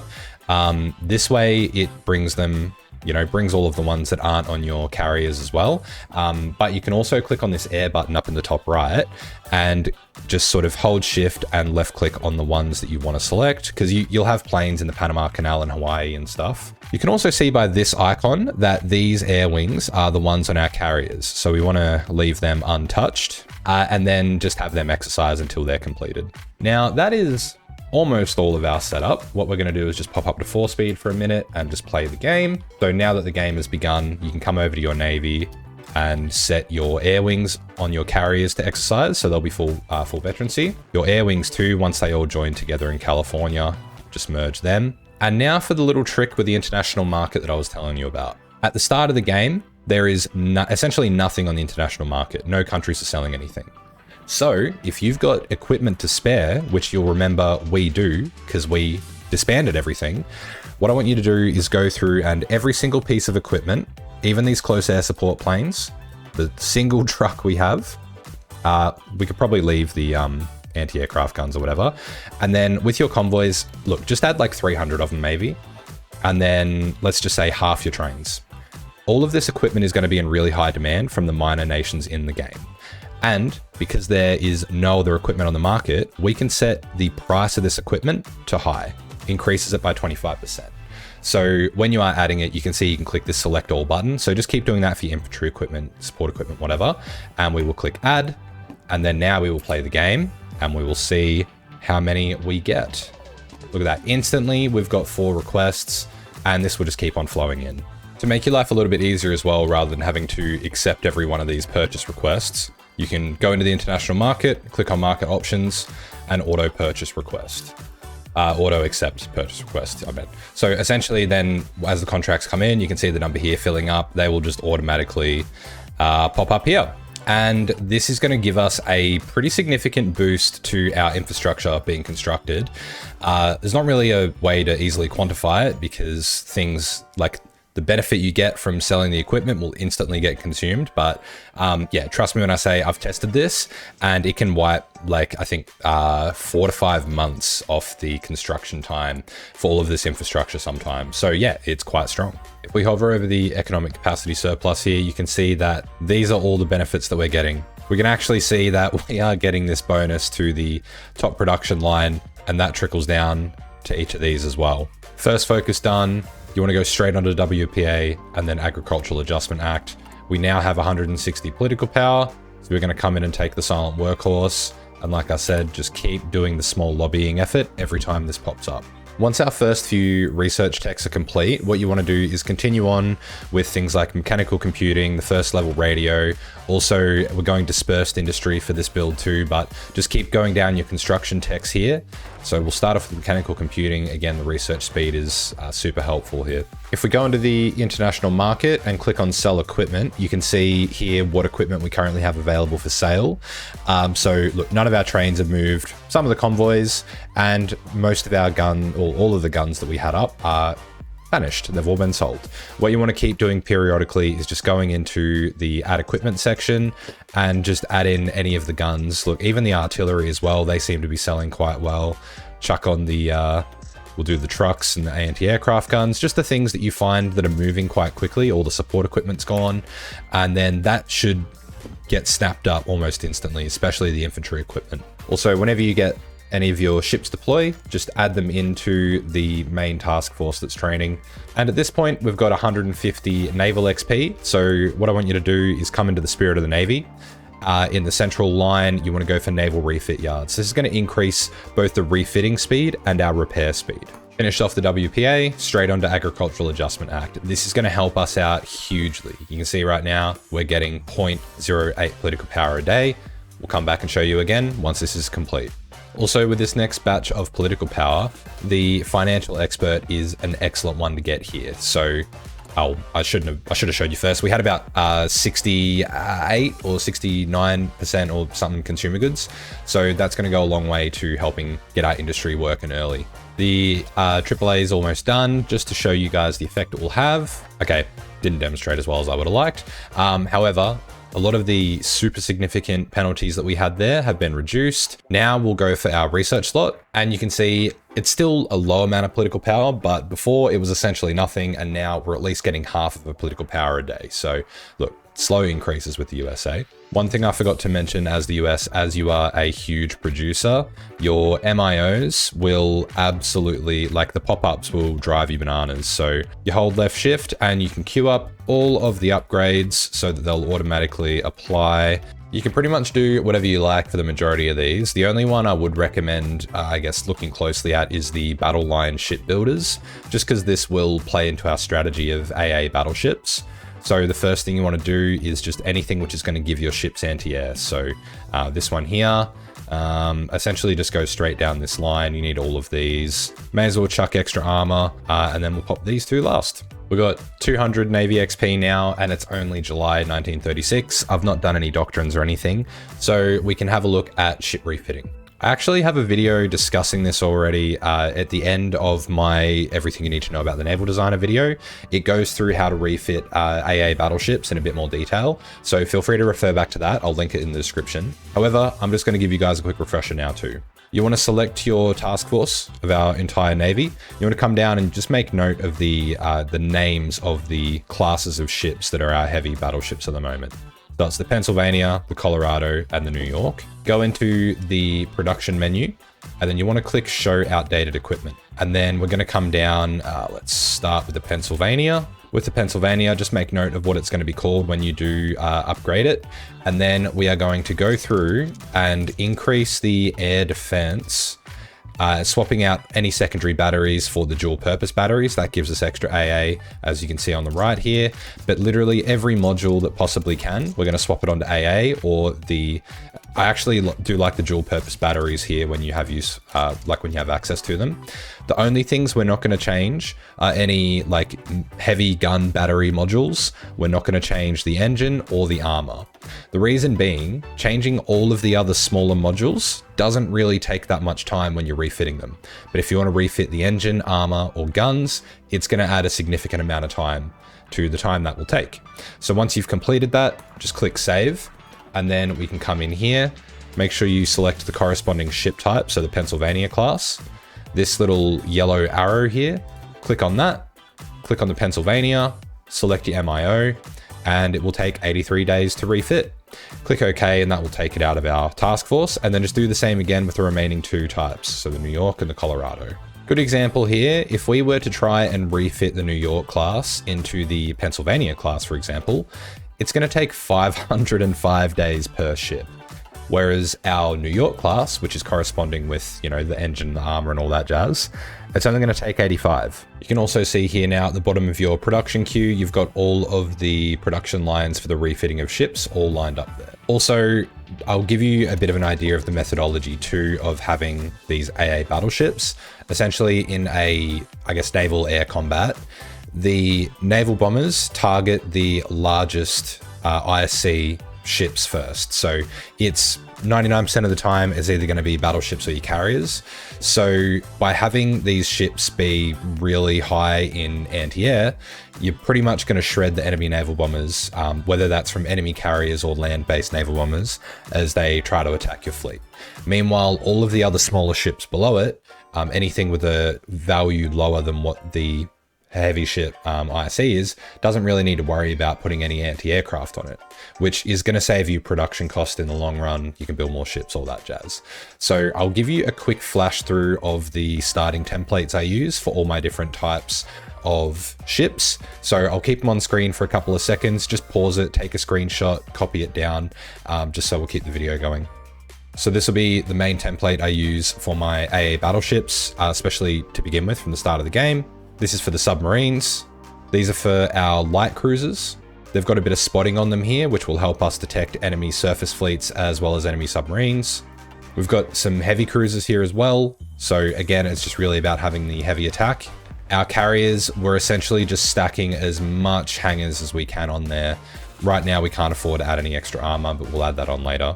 And then we have two types of destroyers. The first one is these screens. They're just really cheap, 750 IC, the most basic guns, some torpedoes, and the basic engine, because they're faster than everything else anyway. And then we have our sub hunters, which have 2 depth charges. They've got sonar. Again, you don't really need any of the other modules, so you can leave them off. We will upgrade these later. And one thing to note with your different types of destroyers, click on this icon here next to the ship design thing. You want to set your sub hunters to, you know, whatever. I use the skull, and you want to have your screens set to the shield. This is important for what we'll do when we are organizing our fleets. And at the bottom of our production queue, I've just added in the production of the different ships that we're going to want to have. As our refitting ships get completed, they'll automatically rejoin the fleet, and then that production will trickle down. We'll have 1 line for our aircraft carriers, 1 line for our AA battleships, and then heavy cruisers, light cruisers. I'm just putting 5 dockyards on each of these for now.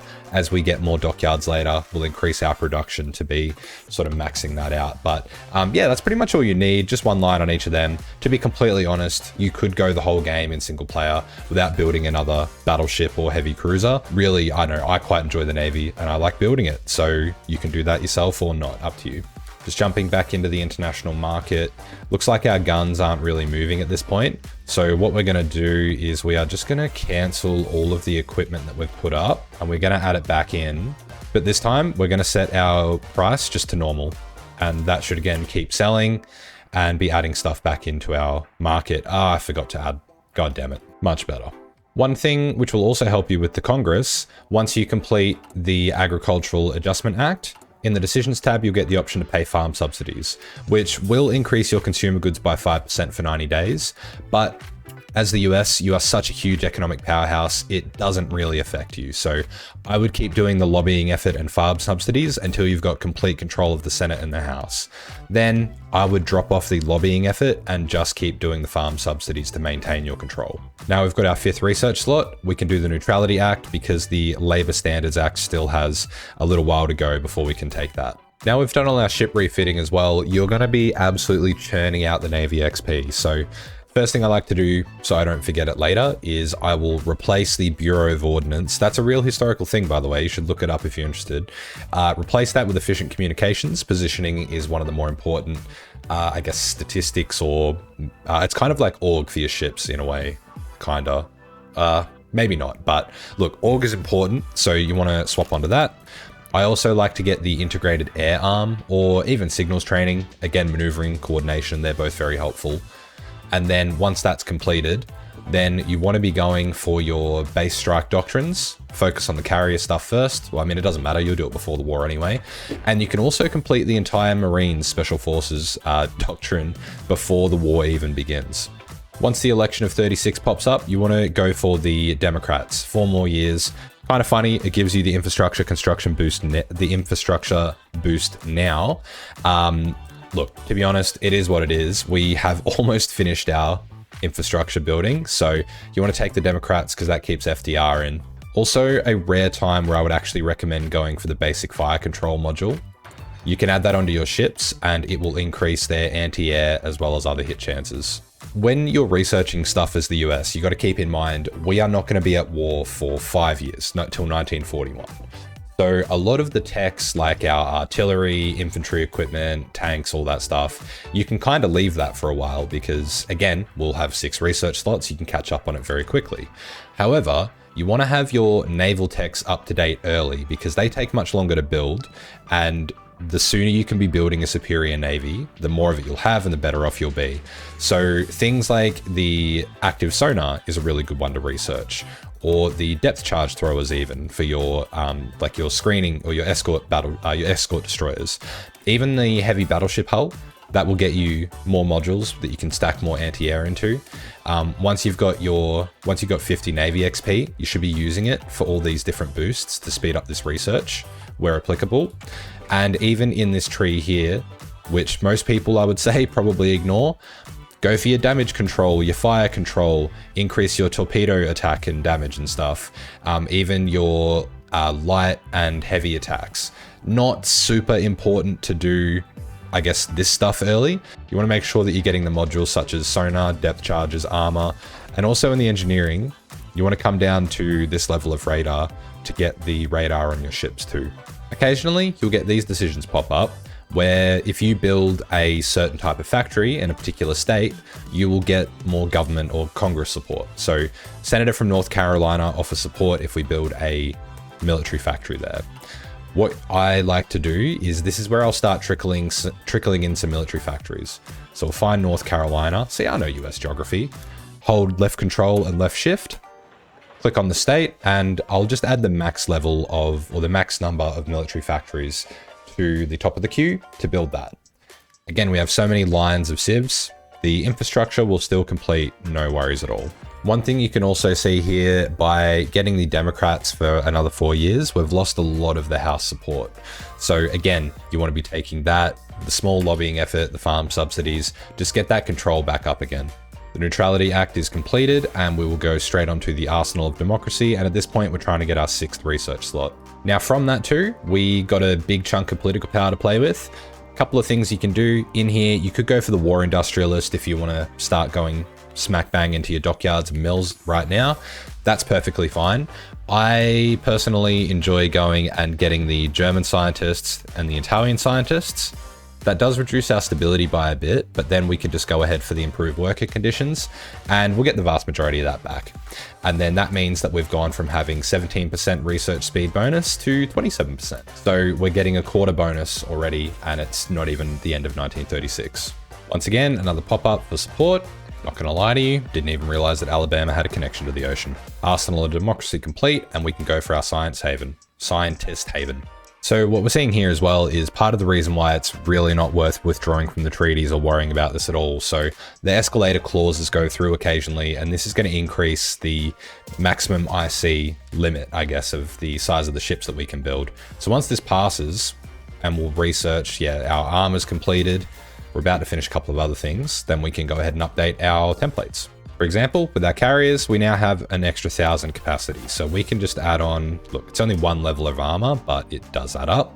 You can also make sure you're clicking this arrow every time you're changing your design. It's going to give us a bit more anti-air on this ship.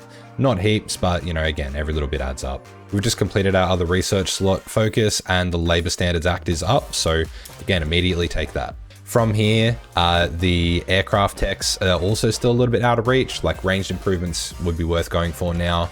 I would start going into the artillery a little bit as much as you can. Also the armor techs, especially, all the supporting stuff, which doesn't take a lot of time. So we'll be going for that. Even like, for example, here, if you wanted to start building your medium tanks, you could start researching this now. All the supports like military police, I quite like the field hospitals for my paratroopers later on. So going for these sorts of things so you don't have to do them later when the actual important stuff can be done, worth doing now. Also, I've just researched the 1936 battleship hull. This is what my design is. And at this point we are July 37, and we've pretty much completed all the infrastructure in all the states which have resources. And we even chucked in a couple of military factories and dockyards ahead of them with huge penalties. So all things considered, that is pretty freaking good, if you ask me. The international market helps a lot with this. And if we jump in here, you can see that at this point, not a lot of our equipment is moving. So if you want, I'm gonna leave this here just in case other countries do buy it. Again, every bit of economic bonus helps you steamroll stronger than everyone else. Now with that production, you want to build dockyards, military factories, whatever you bloody want. I add about 25 dockyards at the start just to help, get my naval production flourishing to the point where I like it. Again, this is excessive. You can probably get away without building, half as many as this, but again, I like it. Then I will essentially just smash out military factories, and again, just building in all of these states that we've built the infrastructure in because they build faster now. The Fair Labor Standards Act is completed. So we're just waiting for the cooldown to complete the Federal Housing Act. Now at this point as well, we are going to keep an eye out to do the giant wakes and military construction in that order, but we need 30% war support. So for now, we'll just go for the War Department, And the war with China and Japan has just begun, so we want to improve our relations with Chiang Kai-shek a little bit. Now that we've got 100 political power, we will send him off an attaché. Our war support's now 27%, and we really just want to keep an eye out for when we can complete the giant wakes. As world tension grows, our war support will increase a bit too. So for now, with our focuses, pretty much just the two Ocean Navy Act get us our dockyards, and then we'll go selective training and then the Pentagon. And now it's October 37 and all of our refitting of ships has been completed and we're just on to our standard production of our Navy. All right, so this is a pretty key moment. We are right below 30% and I'm just waiting to see if it jumps up. Right, so at this point, we don't want to keep waiting and wasting our national focus time. So what I'll do, given this is an old focus tree, we have a distinct lack of 35-day focuses. So what we'll do is we'll just go for selective training and then, we'll just have to bite the bullet with that. Oh, we just jumped over 30%. So we will go for the giant wakes and then military construction because both of those are locked. And then you can also do the USAE projects after that. Just because, not the world tension. Once you get to this point, it's not really going to drop again, but, just to be safe. Also, at this point, I should have been doing this leading up to us having 30% war support, but you want to save your political power to get to about 150, and you just kind of want to sit on it. So stop taking the small lobbying effort, so that way you're gaining more political power, and just save it up. So that way, once you do go onto the giant wakes, you can go straight onto partial mobilization. As our production increases, both for your Navy and your standard military equipment, you'll notice that you will begin to trade for more resources. What you really want to keep an eye on here, and this is kind of going to determine when you're going to swap from free trade to export focus. You don't really ever want to go less than that because your allies trade with you for a lot of stuff. Hovering over this section here in the construction tab in the top left, your factory count, you can see we are gaining 24 factories from trade exports. And then below that, trade imports is -8. So that's how many factories we're losing because of trade. As long as our trade exports, the green number, is higher than that trade imports number, then you're fine. You don't need to worry about because you're in a net positive due to your trade laws.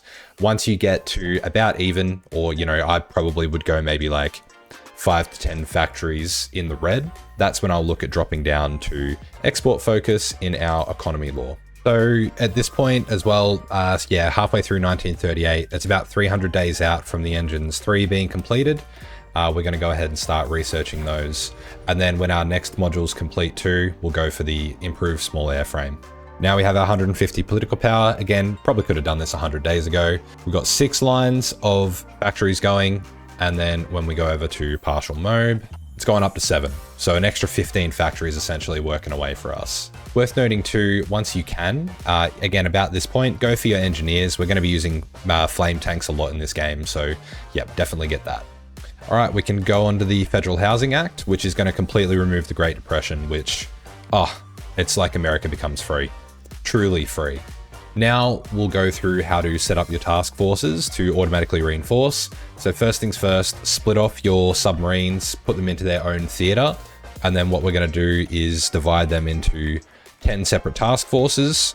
Just select about half of them because it's easy to manage. And then what you're going to do is with the submarine line here, just increase the capacity to 20, name it, or label it as subs, and click this save button and OK. And then what you're going to do is on each task force, these little the 3 blue ships here, click on that, click on the drop down, and you're basically just setting the template for each and every single one of them. And then once that's done, you can select the anchor to essentially select them all. You want to make sure automatic split off is enabled. So that way, when a ship gets damaged, it'll go off and repair on its own rather than dragging the whole fleet with it. And then we're just going to put Charles Cook as the admiral for our submarines there. And again, just keep them exercising. There's no penalty right now for having our fleet giving us the maximum amount of Navy XP. With the rest of our fleet, you want to scroll all the way to the bottom, and then remember how we made some destroyers with the skull icon as our, the Greyhound class, the escort class. Just select all of those, break them off into their own little task force, and we're going to put them under their own fleet as well, called Sub Hunters. And then what you can do, this is a lot easier. You don't necessarily have to save the design or anything, but you can just set it to 25 and click OK. And we want to have an admiral. This guy's got extra damage, extra spotting speed, so he's quite good to have for your submarine hunters. I like to split these off into groups of about 100, you know, two fleets roughly. You know, make sure the icon matches, of course. I'm not an animal. And then you want to split these out into their own task forces, or their own fleets rather. We'll just pop Ernest King and Chester Nimitz, and then we'll basically have them ready to go in the Pacific. Any new ships that get built from this point onwards, we are going to put into their own new fleet, which we'll use over in the Atlantic. With your different production lines, you want to set the deployment point. So where it says auto, for our main ships, just set it to American Theater 1. That's where, you know, our main fleets are. The Greyhound class, or your sub-hunters, you want to put that in your sub-hunter theater. And then our submarines, you want to put that in our subclass, in our sub-theater, sorry. That way, whenever a new ship is built and deployed, it'll automatically go to the reinforcement line of that theater and reinforce these different task forces on its own. You don't have to micro it. Eventually, once you do use them, they won't automatically train themselves. But to be honest, if 99% of your fleet is max veterancy, then it doesn't really matter if the rest of them, if there's a few ships in there that are rookie, they'll get experience through combat. At this point as well, we want to get the Chief of the Army so we can start doing some of our templates. So Eisenhower's a good one. Likewise, we want to end up getting, ideally, Henry Arnold, the Air Reformer, gets us a lot of air XP. Also, go for the industry liaisons once you've got the air experience for it. And I forgot to mention earlier that I have made basic carrier plane templates.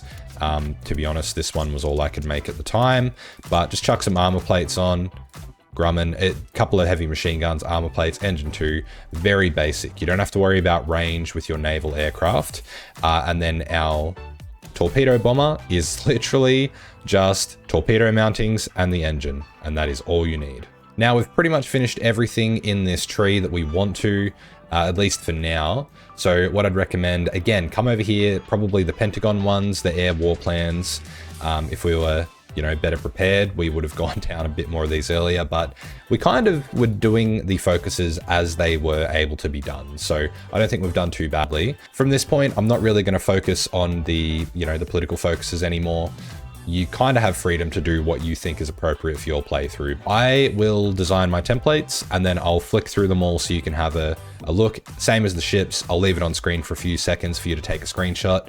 Let me know in the comments if you have any questions about these or any other suggestions of what you might think works.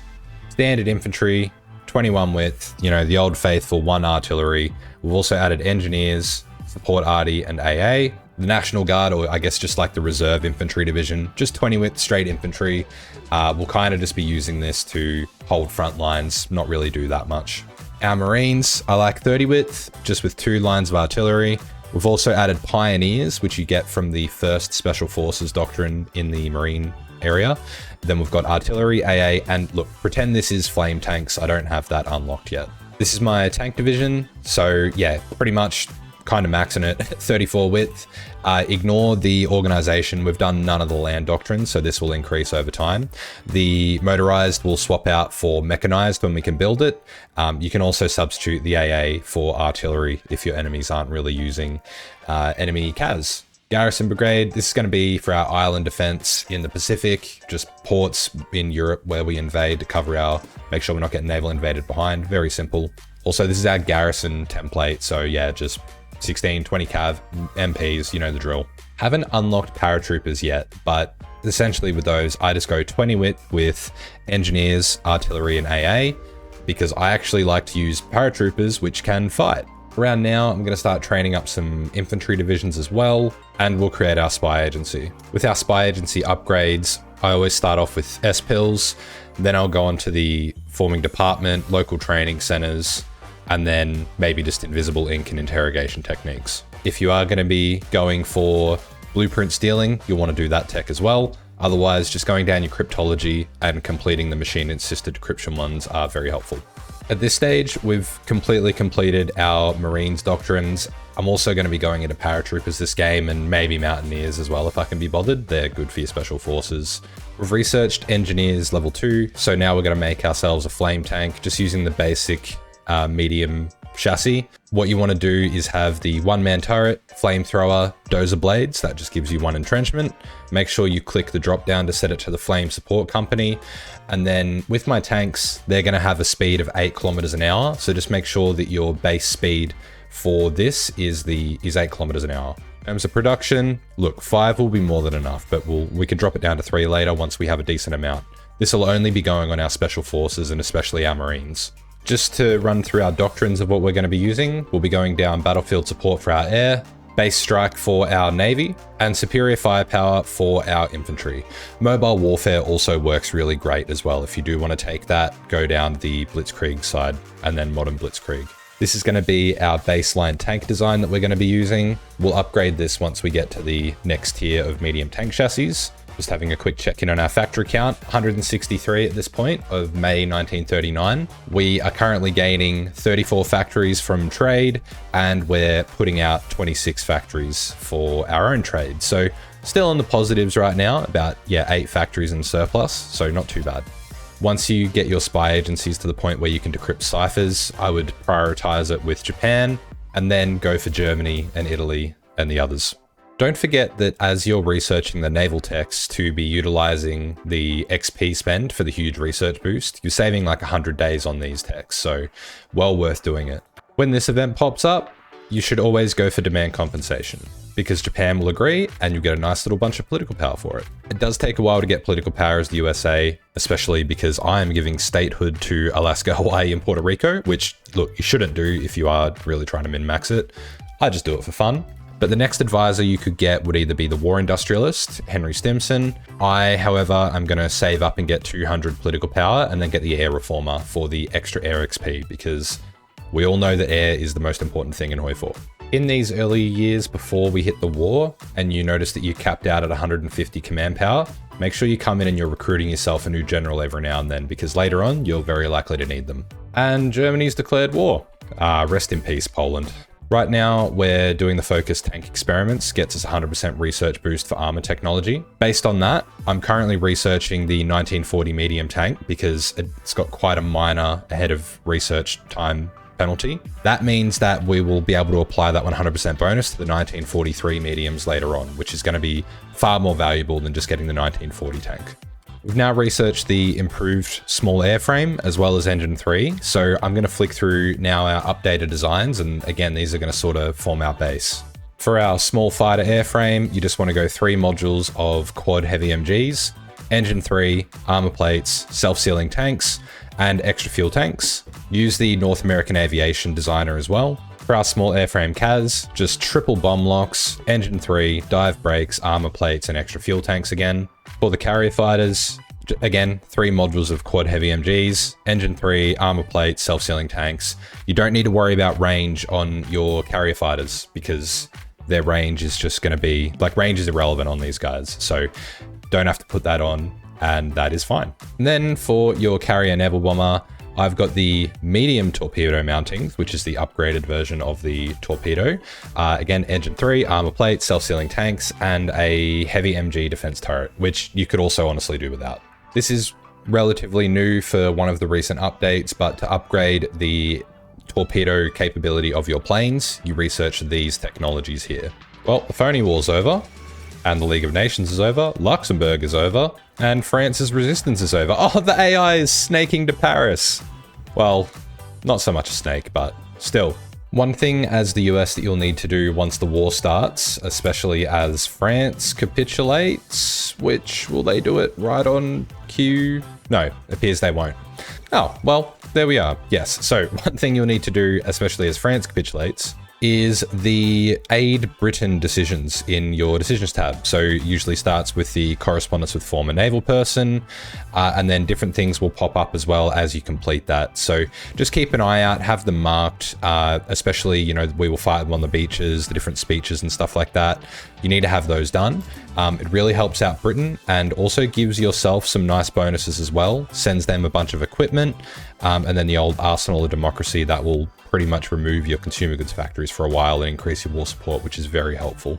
Another decision worth decisioning is the Greenland Patrol, which gives you control over Greenland. For one, it removes a enemy protectorate from your doorstep, but also just gives your ships a little bit more range to operate out in the Atlantic. And honestly, it's kind of less about giving yourself that range and more denying it to the Germans and making it harder for them to raid your convoys and whatnot. Now that the war has also kicked off and all bets are off, this is when you can really start maximizing your navy. I mean, you don't have to, honestly, you'll do just fine without it, but I enjoy doing it. When you do deploy a, I guess, quote unquote replacement ship for one that's already building, don't stop your production. This ship's been, you know, building for a long time. It'll be done in April. What you want to do is just click the plus here. So you're only building one of this production line. Have the next line of like the replacement line deployed right below it. Make sure you set your theater to the correct one. And then when this production line completes, all these dockyards will drop down onto the next one and it won't interrupt your production. You can see, for example, with our battleships, upgrading all of the dual purpose batteries, upgrading our fire control, adding some radar, which gives us a bit of extra anti-air detection, and increasing our MIO, updating our MIO, increasing our stats up here, light attack and heavy attack by a little bit, increasing our detection, which is good, but the main thing, the anti-air, adding an extra 6 anti-air onto this module, or onto this ship type, essentially by doing nothing.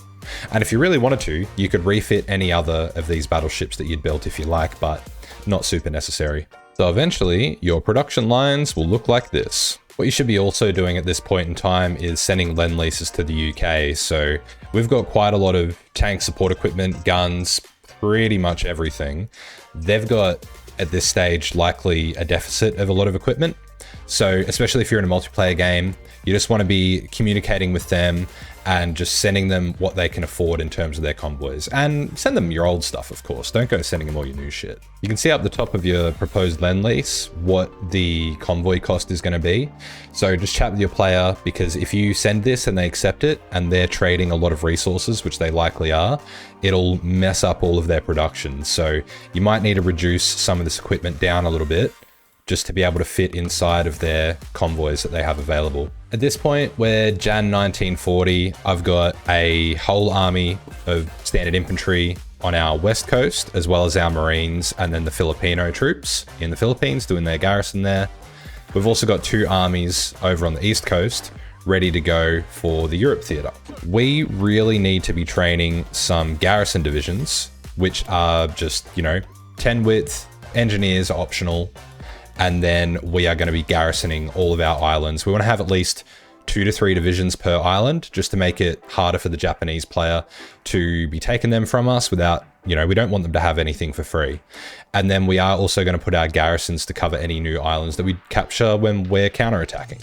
When the Mexican oil decision pops up, or the event, you just want to embargo trade with them. After a while, they'll come to their senses and then they'll, essentially back down.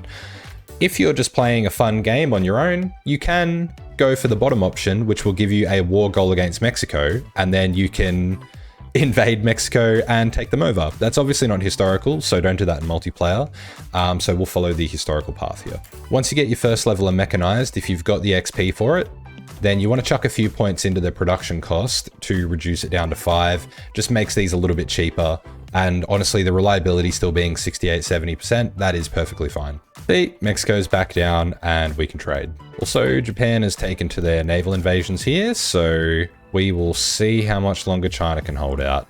If you are in a multiplayer game and you've got a China player, it's worth lend leasing them too, but predominantly just guns or infantry equipment would be the most useful thing for them. You're likely going to have to send them some convoys as well. We are pretty much all set now. We do also have an island up here, which we'll cover off. Here's a quick look at our paratrooper division as well. It's literally just 20 width, support RD and anti-air. That's all.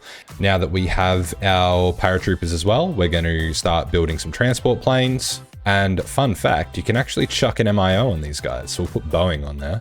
Let's hope that these Boeing transport planes arrive safely to the destination we're traveling to.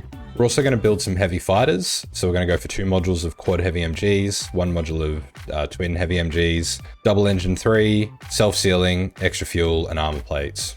And then for some tactical bombers, we are going for 2 units of the medium bomb bay, 1 unit of the small bomb bay, twin engine 3s, self-sealing, extra fuel, and then bomb sight 2 and radio navigation 2, or just the highest level. This is going to give us a good amount of ground attack, as well as a decent amount of strat bombing too, if we want to go for it. And we're also going to make some of the famous PBY Catalina flying boats, which is going to be the medium bomb bay and then 2 medium torpedo mountings, which you can put on a medium airframe. Then we're also going to have 3 triple engines, flying boat, self-sealing tanks, extra fuel tanks, radio navigation, and optional heavy MG turrets. It's more for LARPing purposes, honestly. So we aren't going to use this plane for ground attack or strat bombing. We are predominantly using this one for naval strike, which, as you can see, 35 naval attack, which is pretty damn good. Just to give you a bit of an idea of what each of these planes roles are for, our small airframes and small CAS are obviously going to be supporting our infantry. They'll mainly be in Europe, just given their range. Then our heavy fighters are going to be covering off our strat bombers later when we're using them bombing Germany, as well as utilizing them in the Pacific, because airports are few and far between, air zones are quite large, and that is where we are also going to be using our improved medium airframe attack bombers, and then these guys are going to be our anti-ship, naval bomber type planes, again predominantly in the Pacific.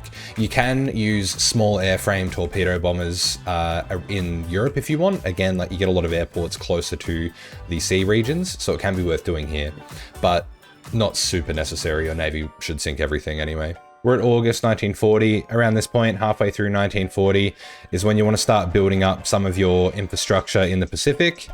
Probably only going to need about 3 airports on each of these major islands, just to get you a bit of naval range. I like to max out Hawaii to give me a bit more, I guess a bit of a closer staging area. We will max out our radar on all of these islands though. These are predominantly the ones that we're likely to hold on to. Sometimes we lose this. And then aside from that, you don't really need to build that much else, just mainly your radar and air bases. It can be worthwhile upgrading your port level, some of these closer ones, just to give you, again, a bit more of a staging area. You do find that you'll oversupply these islands as you do your naval invasions a bit more, but for now, this would be fine. Also, just for your production, whenever you have these other buildings that you need constructed, I'll keep 1 line of military factories at the top while I'm building this other equipment, just to make sure that I'm actually, still getting some of my industry going. September 1940, we've completely finished our naval doctrines, and that's with me using quite a lot of XP for designs and for research bonuses and whatnot, so pretty good. We've researched Amtraks, which for your Marines, especially in a multiplayer setting, are going to be incredibly useful. So we will start building a small amount of those. At this point, we are kind of completing 1940 techs. We're up to date with a lot of it. We've got most of our support companies researched. We're researching our 43 armor. We've got most of the artillery stuff done. We can do a bit more of that. I've just started to research some of our 1940 ship hulls. The main ones to get here realistically are the cruisers and the destroyers. They'll be quite beneficial, as well as the carrier. The submarines, also well worth it. 1940 subs with a snorkel is superior to the 36 ones, but also not the end of the world. Our naval build doesn't rely on submarines. We are also starting to research atomic bombs, or atomic research, and our industry is also at the point where we can start going up to the next level too. So keep on top of your industry. At this stage, I've almost maxed out a lot of these states, just some of these smaller ones to go. But just keep an eye on your research. You can kind of keep abreast of most stuff for the most part of this game. When the election comes up, you want to stay with FDR. Look, Wilkie's okay, but you lose the New Deal, which is, the stability and stuff from that is really great. And also, again, FDR is the canon choice. I'm a moron, and I forgot about our improved medium tank chassis, so I'll show you the design now. 3-man turret, improved medium howitzer, improved radio, sloped armor stabilizer, chuck a machine gun on there, Christie suspension, welded, gasoline engine, same sort of stuff. Get it up to about 8 k's an hour of speed. Much better, especially soft attack and everything. Hard attack piercing on this tank doesn't really matter. We're not using it to fight other tanks, so yeah. Just checking in quickly with our factories. We're gaining 51 from exports. That's great. However, we are losing 70 to exports. So we're in about a 20 factory deficit there. So we will go down to export focus, and what we'll see is we can stop our trade of those sorts of things. We're still gaining, yeah, almost 50 factories from our exports. So it hasn't really impacted us that much. And it's happened. Japan declared war on the Philippines. That's mean that we are at war with Japan, and China is still holding out. We'll take a little bit of stock of what's going on. We have control of the Filipino divisions. We've just got them holding on to the main islands right now. But honestly, I kind of want to let Japan run for a while, just so we've got something to do. Though, of course, if you really wanted to, you could simply just set up a naval invasion from Wake Island all the way to Japan. You want to land at Yokohama and Tokyo, this general area, because right now, the entirety of the Japanese army is in China. So if you naval invade mainland Japan at this point, you can pretty much instant cap them if you want to rush this game. However, we are not going to play this way.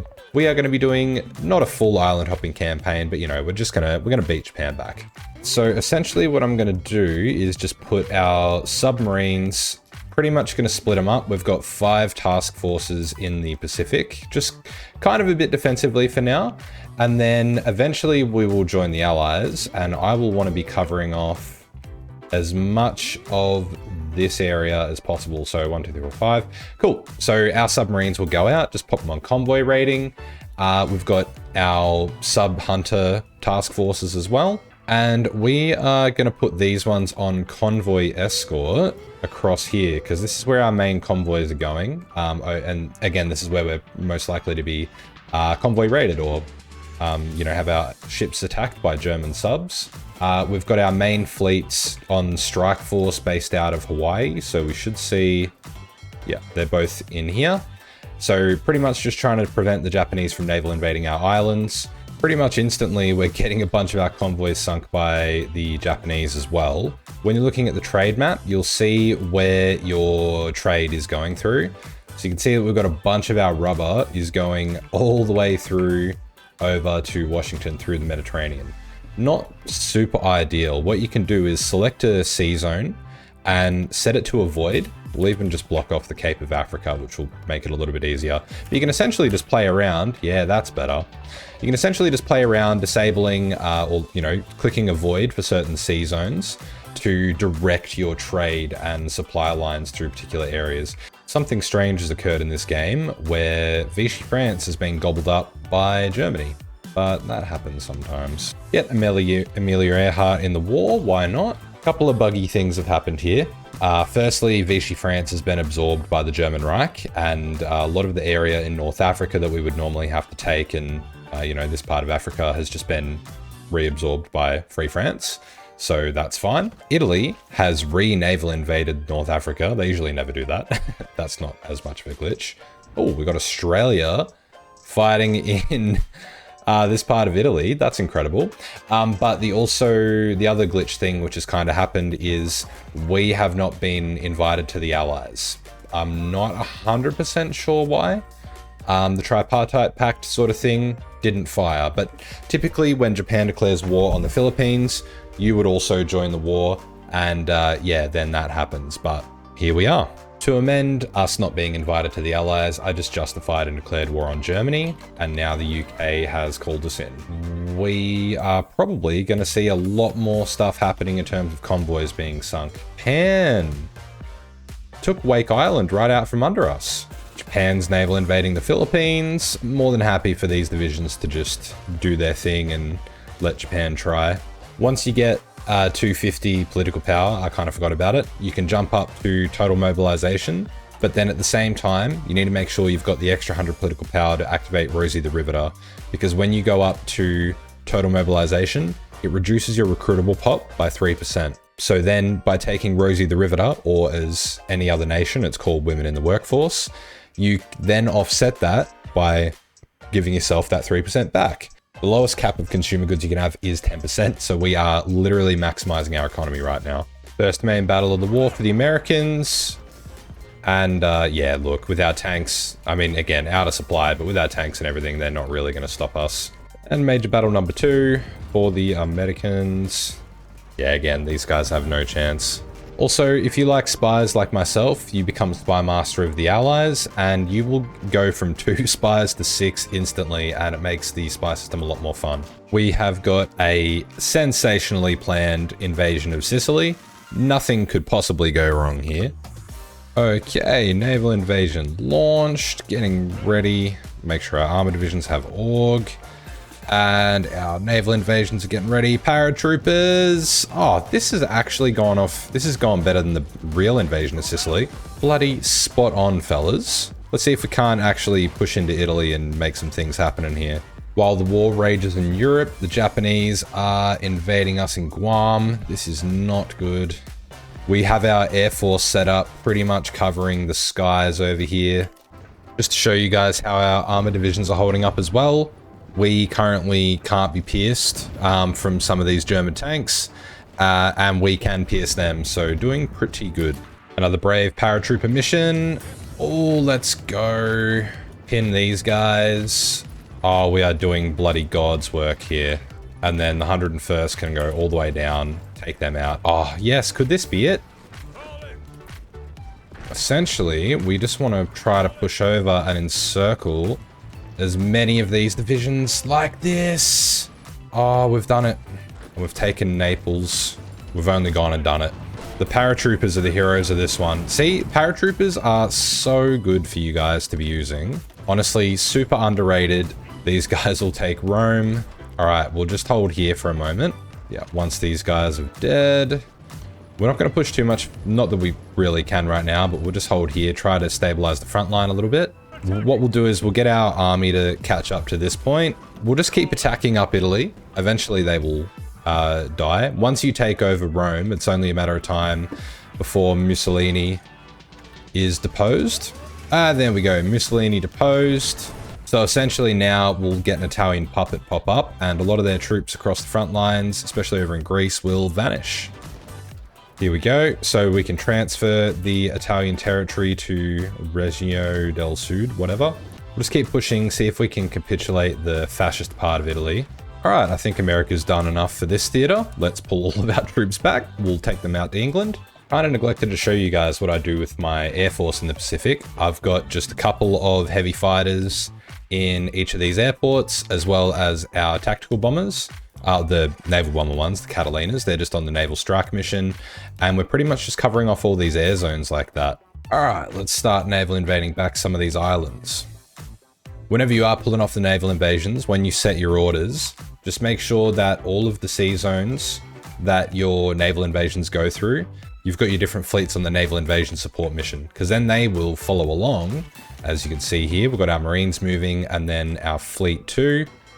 Unfortunately, both fleets are just moving with these guys towards this island here to Wake Island, but you know what? Look, it's fine. They're just going to have a whole lot of shore bombardment bonuses.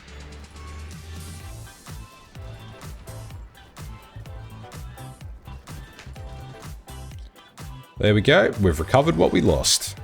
Oh, they're actually garrisoning all these islands for once. Let's see how many of them we actually take. That one, this one, done. We can take that. We're gonna have to... We can probably ignore a lot of these guys, to be completely honest with you. Naval invasion number 2. I'm trying to keep an eye out for a naval battle here for you guys. And oh, yes, we have it. We have it. Oh, instantly. The Intrepid. Oh, we're doing it. Holy shit. Wait. Oh, no. I thought that... God, for a moment, I thought that was like 20 carriers sunk. Oh, what a battle. Oh, that's going in the Discord. That's for sure. Yeah, anyone questioning the efficacy of my naval build, there we have it. So we can see now we've got a bunch of our ships detached and going back to repair. For a bit, we're just going to turn off automatics. We're going to turn off automatic split off, and we'll just press hold, so that way this fleet doesn't engage in another battle like it just has. Oh, well, we sunk another one of their carriers I didn't even notice. Jeez, a lot happening here right now.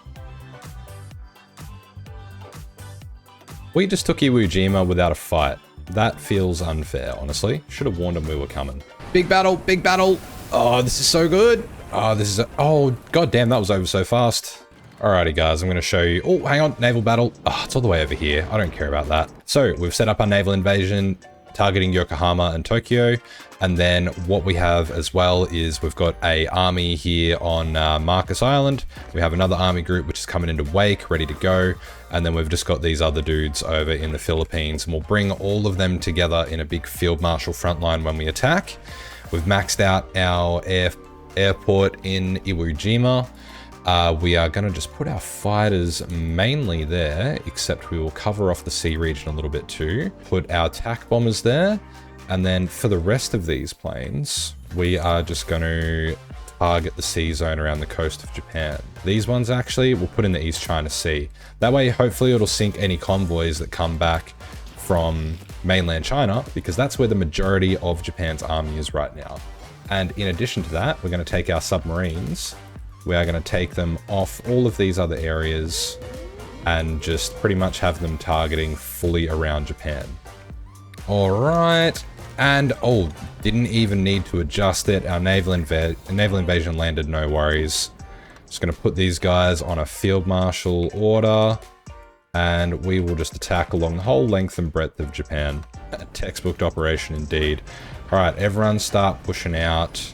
Once you actually land your troops on Japan, it is pretty easy to take. Provided that you haven't sort of left it too long and they've pulled all their troops back from China, which in this case they haven't. And as easy as that, Japan's capitulated. And just as it should be, Japan is now American, with McDonald's and Walmarts on every corner. Now that that's done, we can focus on Europe, which, taking a quick look, it's pretty much exactly the same as when we left it. We are going to hang on to one, like 20 group of wings. That's just so we can get our our naval invasions, our air naval invasions. Some call them paradrops, so we can get our paradrops off. Wow, that was a hard sentence. Yeah, we're doing a proper fucking D-Day here, boys. So let me talk you through what we're doing. We've got our whole army here doing naval invasions all across all the different ports, naval invading either side of the ports. We have our Air Force set up to cover where we need to cover. This Air Force here specifically is covering off where our paratroopers are going to go from. Then we also have our spies. We've got 100% intel network across Germany, which is going to give us a lot of bonuses to especially our naval invasion attack. We also have 1, 2, 3, well, that fleet once it's repaired, but we have essentially 2 main fleets on naval invasion support, and that is pretty much it. So we're going to launch this when it's ready. All right, sending them off. Oh, I forgot to let my tanks get their org back. We're also moving our army of people that were in Japan, moving them into Europe to help attack from Italy. So we'll see how that goes. They are heading off. Now we'll send our paratroopers over. That will do a good job of taking out their org. You know what's really disappointing? They haven't even put up a proper defense here. We'll probably land along almost every single point. Yep, essentially the entire front. Well done, everyone.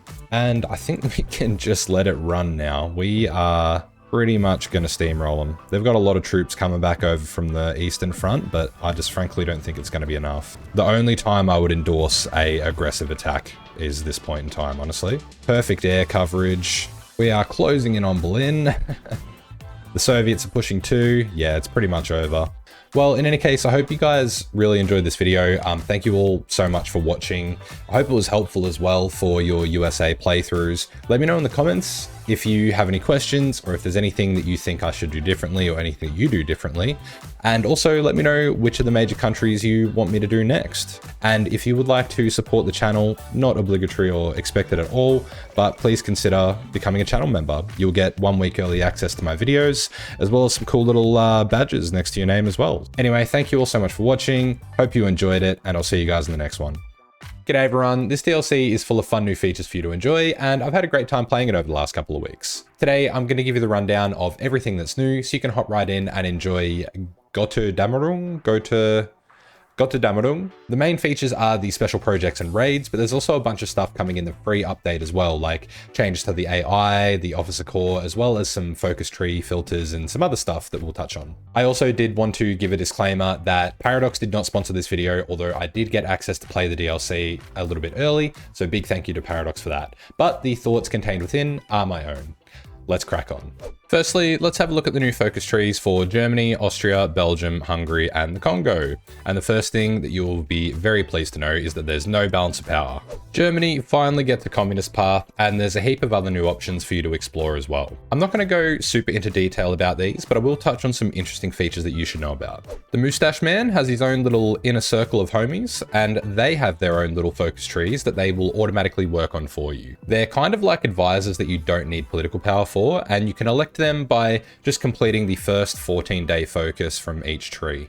They'll work through their respective branches, and at certain points, such as when they get to these ones, a pop-up or an event will appear and you'll have the option to swap them out or choose new ones.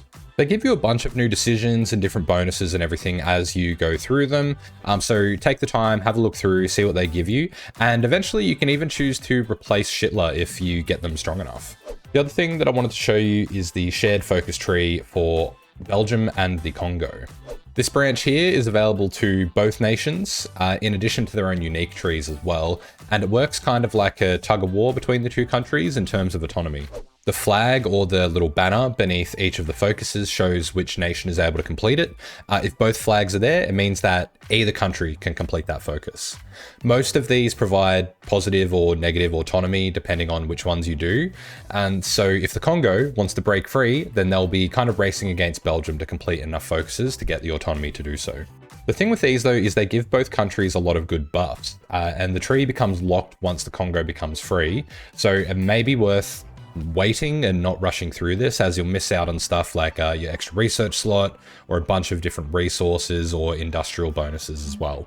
Austria also has a bunch of different paths. They can oppose Germany or even try to join the Axis before being gobbled up by them, becoming a member on their own. And also, just before I hear from anyone in the comments saying that this is pointless, France has a focus tree, so why the fuck shouldn't Austria? Let's be honest. Definitely worth taking the time to play each of these countries, see how they go for you, check out the different trees. They are pretty expansive for what are, I guess, smaller nations, so definitely a big improvement on the last ones. Let me know which of these are your favorite, and I'll make a video on the most requested one. Speaking of the focus trees, there are new little banners that you can see here, new banner artwork on the different focuses. These denote the most important historical ones, if we come over here as well. Things like dive bombers, adopting Panzer Doctrine, things like that. As well as, of course, all the political focuses. This is paired with some new filters that we have in the focus trees. So this will highlight all the inner circle stuff. If we click the drop down, we can actually, sorry, not even the drop down. We can click on this option and it will show us all of the historical focus trees that the AI would do, and also as a guide for new players, you know, if you're wanting to do a historical game or doing multiplayer and stuff like that, which is really great to see. Paradox are also planning to roll this out for future DLCs as well, as I understand, but all the new countries in the DLC have access to this. The AI is also getting a tune-up. They'll now mass divisions for spearhead type assaults when they've got enough units available without compromising their front lines. I've seen this in action. Tanks do push together rather than being spread out across the front line. And as well as there just being like huge amounts of troops attacking, they seem like they're aiming for encirclements. I don't know if that's coded or not, but you can see in the dev diary here, they've kind of demonstrated a little bit of how that pathing works or what the AI's focus will be. As always, it can behave a little bit weirdly, but Paradox have said that they are going to be fine-tuning this like any of the DLCs over time as they get player feedback and data. So hopefully we can only expect this to improve. There's a great new change in the Officer Corps. When you appoint any high command or chiefs of the Army, Navy, or Air Force, they now increase your command power cap rather than taking away from it. The political power cost is still there, but no longer will you end up with a low enough command power cap that you can't even recruit new generals anymore. I believe this is to help balance out the additional command power needed to conduct raids, and logically as well, it makes a lot more sense. The more generals you have in your command, the more command power you should have. Also, you can see here as well that just like before, the lower the level of the general, the less command power that they add. The smallest amount will give you 10. The sort of average amount costs 100 PP will give you 20, and then your geniuses, they'll give you an extra 30, as well as your better combat bonuses. Not exclusively coming in this DLC, this has changed a little while ago, but the spirits have also had some of their effects changed, and I just wanted to mention that I've been using Professional Officer Corps quite a lot. It gives an additional 30 command power cap, and it increases your division experience gained by 15%. So I found this makes getting my troops, especially volunteers to the Spanish Civil War and stuff like that, to level 5 super easily, and that gives them a 75% combat bonus. So give this a go if you haven't already. Since State Serves the Military got nerfed, this has been my new go-to. Now for the really juicy bits, the special projects and experimental facilities. So these are actually quite simple once you play around with them a little. Before you can do any projects, you'll need an experimental facility.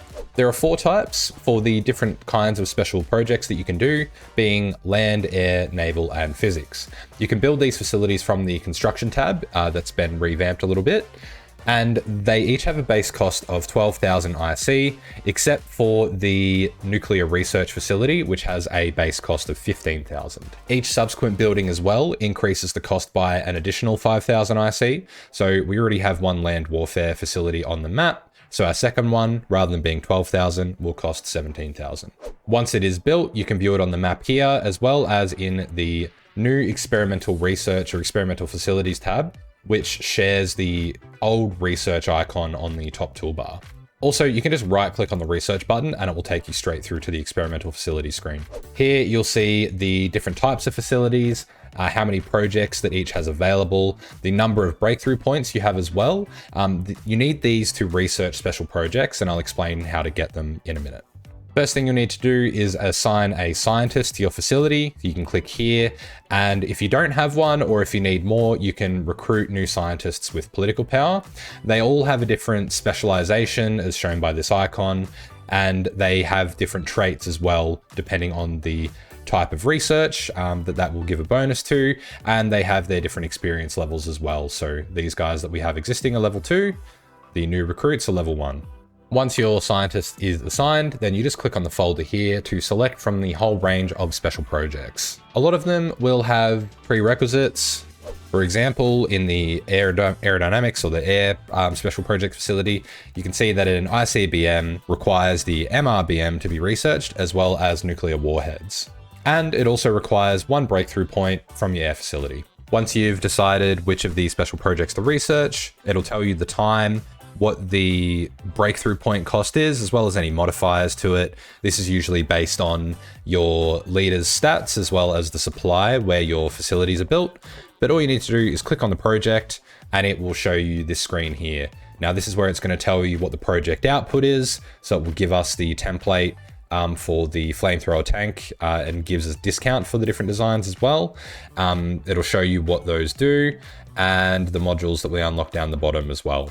So once you've gone through all that, just click start and the project has begun. As you project researches, there will be iterations that will occur, which you can see by the little ribbon here on your facilities folder. These bonuses could be anything from research boosts to stat buffs for your units to even reducing the amount of time that the special project will take to complete. Once the research is complete, you'll have access to the new equipment type in your production menu, and they'll also be shown in your Ye Olde research tab. Any special projects have the technological looking border around them, so you can tell which you need to complete a special project for versus research as normal. On that note, you can see that there are little colored corners on the edge of your research text. This is one of the ways that you gain the breakthrough points by researching the corresponding text. For an easy guide of which color's which, just have a look at your facility lines here. Yellow is physics, blue is naval, red is air, and green is land. These also correspond with the different colors of your XPs, almost like that's by design. You also gain breakthrough points by leaving your facilities idle. They'll passively generate points over time if they were not working on a special project. So even though they cost around the same as a Civ factory at the start of the game, building them early to accumulate points might be worth it. As I mentioned earlier, where you build these facilities does matter. You can have a maximum of 1 per state, and the supply level in the province where you build them will add different modifiers in terms of research speed and breakthrough point generation speed. The best practice for you to follow is to build them in the green. It's pretty much as easy as that. You can view the completed projects as well as the iterations of them in the history tab, mentioning that some iterations require you to make a choice in terms of what you want to focus on with that particular technology.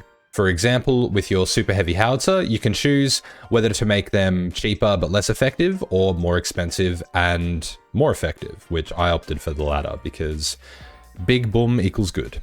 There's heaps of cool stuff in here, like super heavy howitzers, land cruiser tanks, which are those like giant ones that you would have seen in the trailer, nuclear engines, thermonuclear bombs, nuclear warheads, however you pronounce this, tiles for the outside of your submarines to make them stealthier, nuclear submarines and nuclear torpedoes, as well as stuff like ice aircraft carriers, bouncing bombs to take out the dams, which we'll touch on in a bit, intercontinental ballistic missiles, all sorts of stuff. So take the time to have a look through. Let me know in the comments as well which one's your favorite, which one you were most surprised by.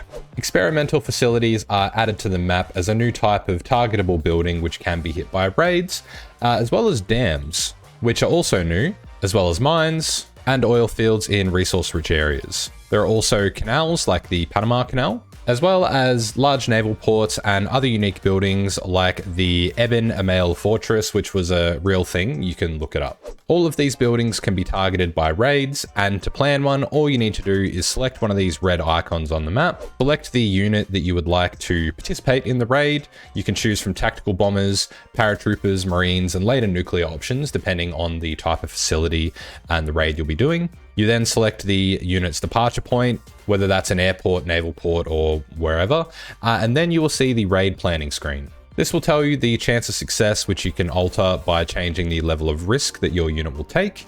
This will increase the chance of a critical failure, however, depending on what level you choose, so you'll need to balance that out. You will also need to use command power to create the raid, so click this and then it will start planning. You can select to have the raid auto launch once it has finished planning, and that will allow you to change the threshold at which the raid will launch. You need to be at war for a raid to fire, but you can pre-plan a bunch of these and have them ready to go. Having greater intel will also increase the chance of the raid, as well as having air or naval supremacy depending on the type of raid which is being undertaken. Once the raid's complete, you'll be able to view the report of how it went, and then those units will be free to plan the next mission if they survived. Defending from raids works pretty much the opposite way to attacking them. Just make sure that you've got good air supremacy and naval supremacy to protect those particular facilities or buildings that you want to have covered. You can also garrison divisions to help prevent the enemy from being able to pull off a raid successfully. And to help with that, Paradox has added in a new Guard Special Project Facilities mission, and you can just simply have them all cover off like that, and your troops will run off and go ahead and garrison those special project facilities. Landmarks are a new type of building which have been added into the game. They can't be built normally, and they provide a special bonus to the nation that they're in. You can click on the province that they're in, such as the Reichstag here, and in the bottom left you can see the building as well as the effects that it gives and any damage that it has suffered.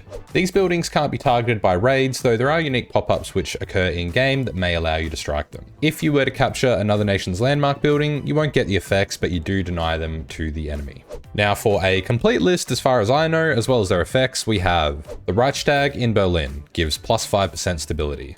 Big Ben in London gives plus 3% political power gain.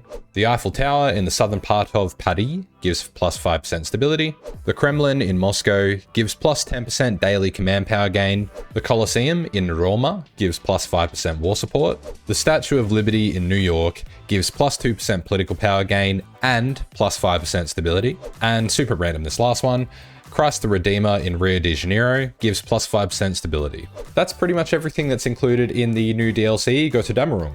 Overall, there's a bunch of fun new stuff for us to play around with. I found the special projects to be essentially a bonus research slot, especially for things like radar, which you'd want to get pretty much every time anyway. But let me know what you guys think. If you found this helpful, please subscribe to see more. If you want to help out the channel, please leave a silly little comment below. It really boosts us in the algorithm. And if you'd like to support me further, please consider becoming a channel member as well. Thank you guys so much for watching, and I'll see you in the next one. Let's just get our fucking homies to roll into Paris. Oh my god. Paris is dead already. Fuck. Germany's really strong. Fuck, that's crazy. And it's just gone summer too. God. Gone, absolutely gone. I hope everyone is super excited because we are going to be going through and playing the new DLC. Some of you may have seen stuff from this already. If you're not keeping up the dev diaries and shit, then this will be completely new to you. What we are seeing in this one is this is a DLC which includes the new focus tree updates for Germany, Austria, Hungary, Belgium, and the Congo. Am I forgetting any there? I don't think so. And we also get special projects and raids, as well as a few other little changes, but the special projects and raids are super fucking fun. And I've been playing this over the last couple of weeks. I have a video coming out tonight soon. If you're looking at this on YouTube, it'll already be up. Go and check that out. Teaching you guys how to play all of the new features that are included. A new tree, a new art, new cover art. We are in Budapest, I'm assuming. This is in Hungary, as you can see by the Hungarian flags. We are going to be playing as Germany. Volcine will play Germany because honestly, who the fuck would I be if we played the Germany rework DLC without playing as Germany? I'm going to be doing a historical game, essentially focusing on just trying out all the new stuff. I've already been doing that, but I want to get nukes because I've not actually played through to that point yet because I've been so busy doing videos and shit. I've not actually been able to blow anything up. So that's what we're going to do. So firstly, if we go into the construction tab, we have these new building types, the naval engineering facility, the nuclear research, aerodynamics and avionics, and land warfare facilities. So these are what allow you to research your special projects. So Germany actually starts off with one already, just outside of Berlin. And yeah, I mean, we need to put a scientist in, so we'll do that straight up. Artillery specialist and fast learner, armored specialist. We'll go for this guy because what we'll be doing is wanting to research the super heavy howitzer quite early on. What we'll start with though is the Flammpanzer. Alrighty. We'll start off with the Flammpanzer, which now you research these through your special projects rather than with the engineering, the engineers that you would before. Also, if we have a look through our research techs, you can see that, I mean, the infantry one's the same, but we've now got all these new support companies. If we look at the engineers, we've got armored engineers. You can pretty much get armored everything or a lot of things. We can get helicopter recon, which is so fucking cool. Gets us a heap of movement bonuses. We can have motorized military police, which these military motorcycles are a lot cheaper. And I think if we have a look, 30% suppression bonus as opposed to the normal 20% suppression bonus. So that's super fucking good to have. And then imagine pairing like these with armored cars. So I think we'll do that. I don't normally bother with armored cars, but we're going to go for a bit of an RP one this game, I think. Armored maintenance company. Again, just helps keep your hardness in your division. The helicopter medevac, so we can literally have the MASH set up, which is cool. And then helicopter transports, armored signals, and the command center, which is a tank module for our land cruiser tanks, which are those like big fucking gigantic tanks. Obliterator cannon.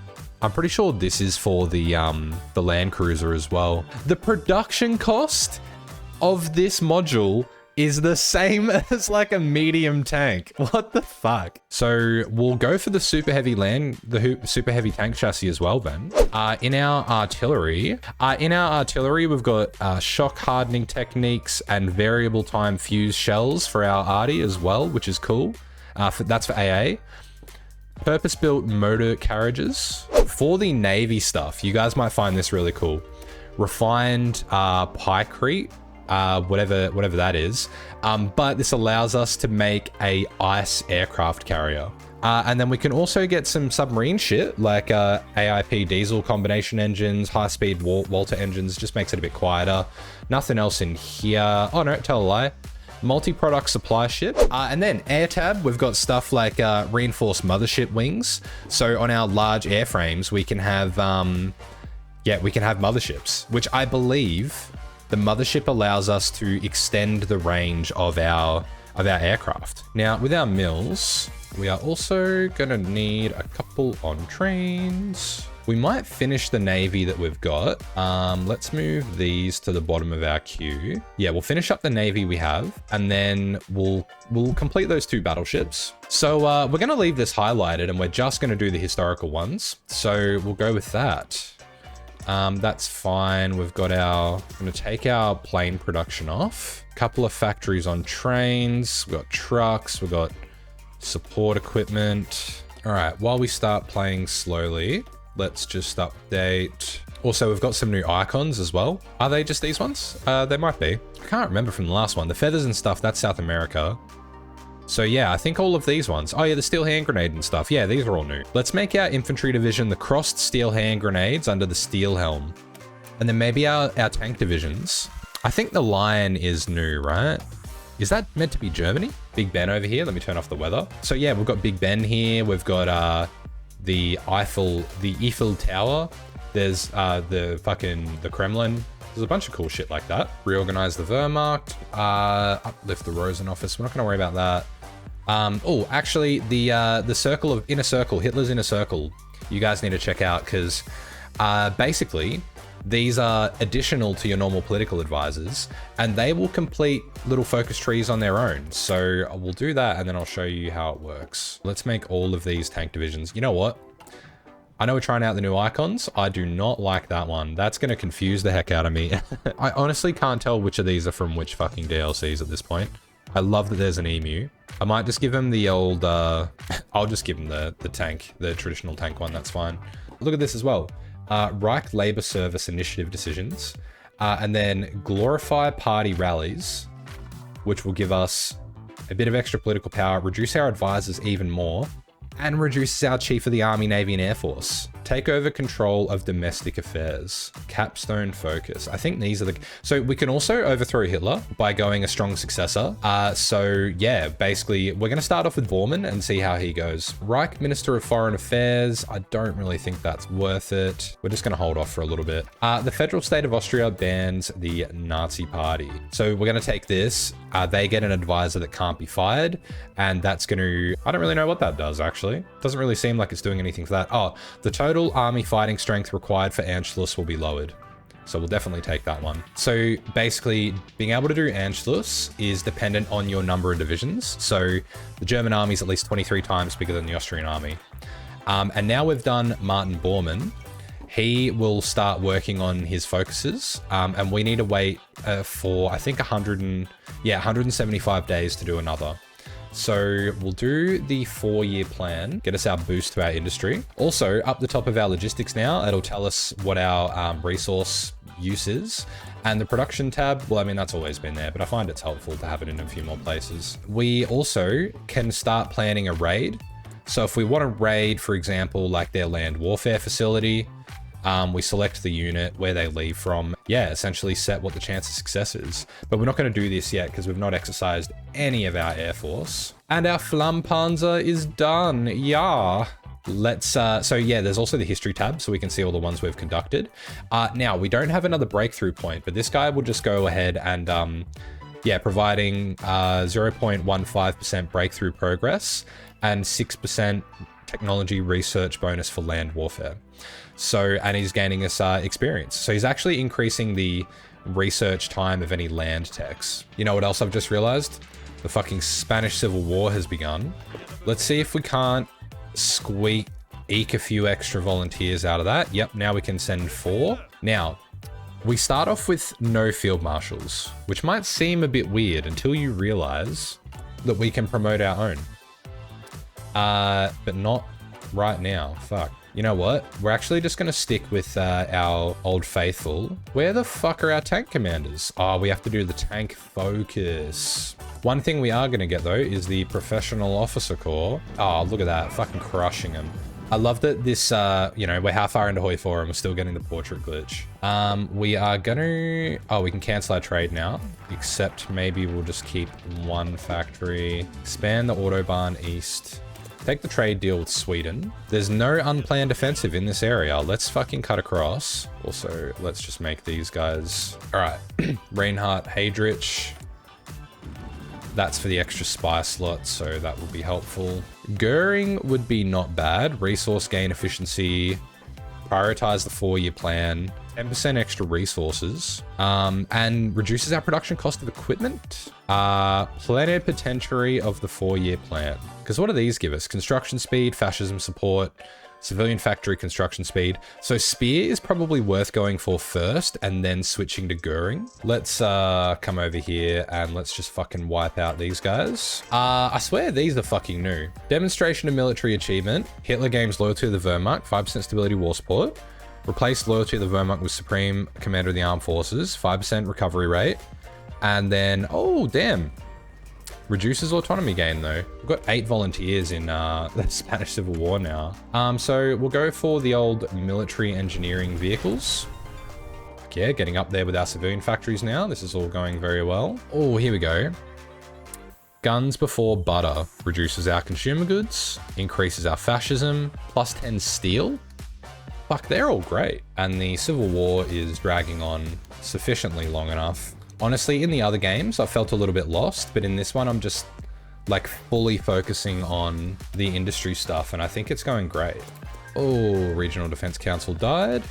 Also, just having a look, we're going to need a lot more trucks and AA, so we'll prioritize AA first. Oh, there we go.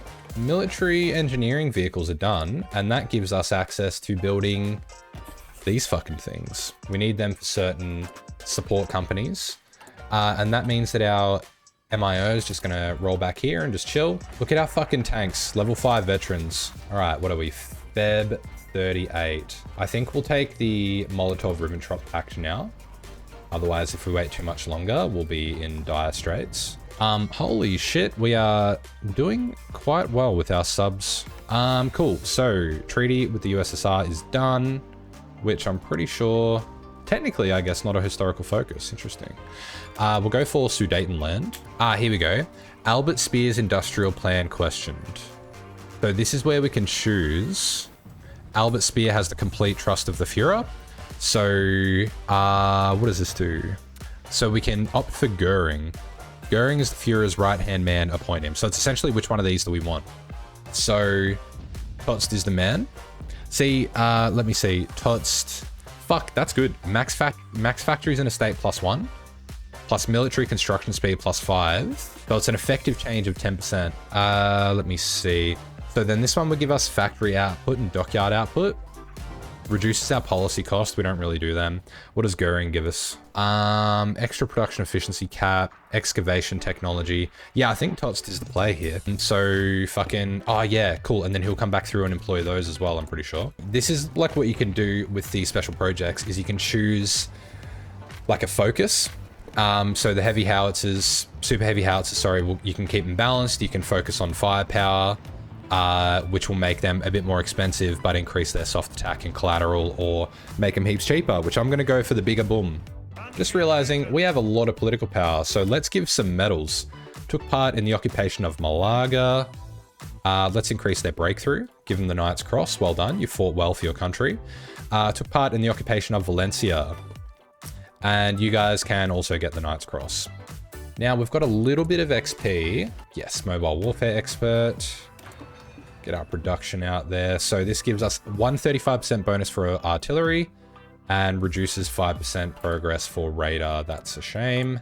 Maybe that makes it faster. I think I might have been reading that wrong. That's right. At this point, we've got 86 civs, so probably could be more, but keep in mind, we're pretty much going to have full collabs on all of the puppets. Great. Italy's joined the Axis. We'll become the spy master. Get ourselves an extra spy. Operation Felix. They become a puppet. That's pretty fucking cool. Not historical though, so we're going to ignore that. I think we need to develop modern warfare because that will get us some more army people. So we're now in 39 and we've got enough of this where I think we can start. I actually am not confident that we'll even get to be building any of these tanks, but we'll see. Oh, and we have the super heavy howitzer and we can start the multi-charge large caliber gun. Why the fuck not? We can build up some of those. And let's take ourselves another Soviet spy. Dismantle the forts. We're not going to worry about that. We're not going to worry about the African section. We've got the French, we've got that. We're going to take the British cipher. We won't be at war with the Soviets for a while. And the super heavy howitzer is going to fucking take up a bit of our, like, their expensive shit. Adopt new Panzer Doctrine. That gives us Heinz Guderian as a theorist and also generals, I believe. So let's do that. There we are, improved medium tank chassis. So this is where we can start doing that now. Also, very cool thing that we have now, we can obviously set them to guard our naval bases. We can also set them to guard our special project facilities.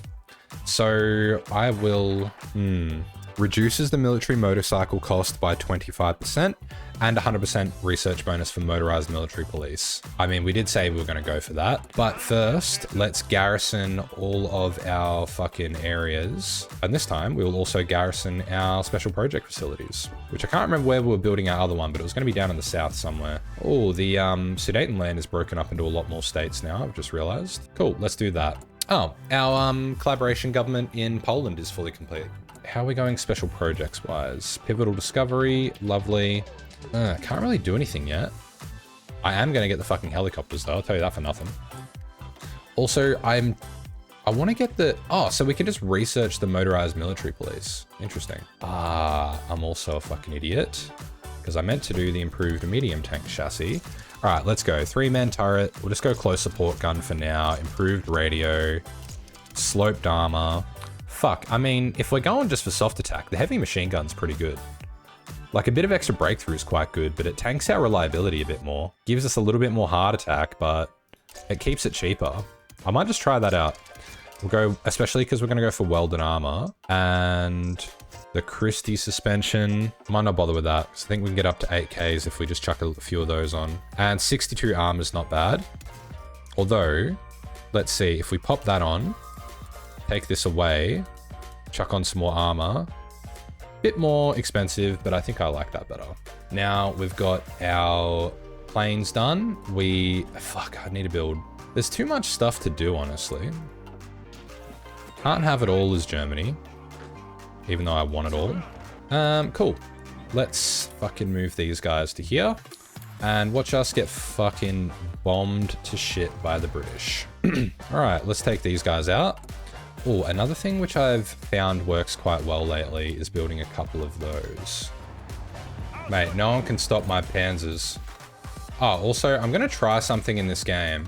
That was so fast. How many men did I lose? 4,000 men.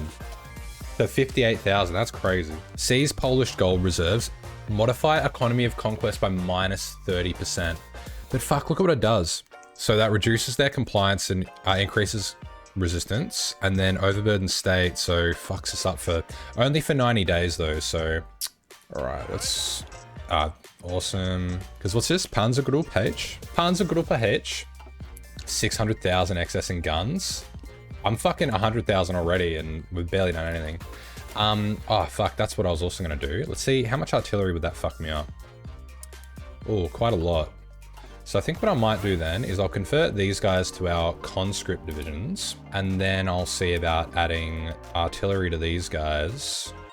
Yeah, we can do that. Let's put a couple of spies out here to help us when we get there. Operation Sea Lion gives us some really good bonuses. I'll do Operation Tannenbaum just for you, live fast. We'll do Weserwung. Oh, and what I also wanted to show you guys was Hitler's homies.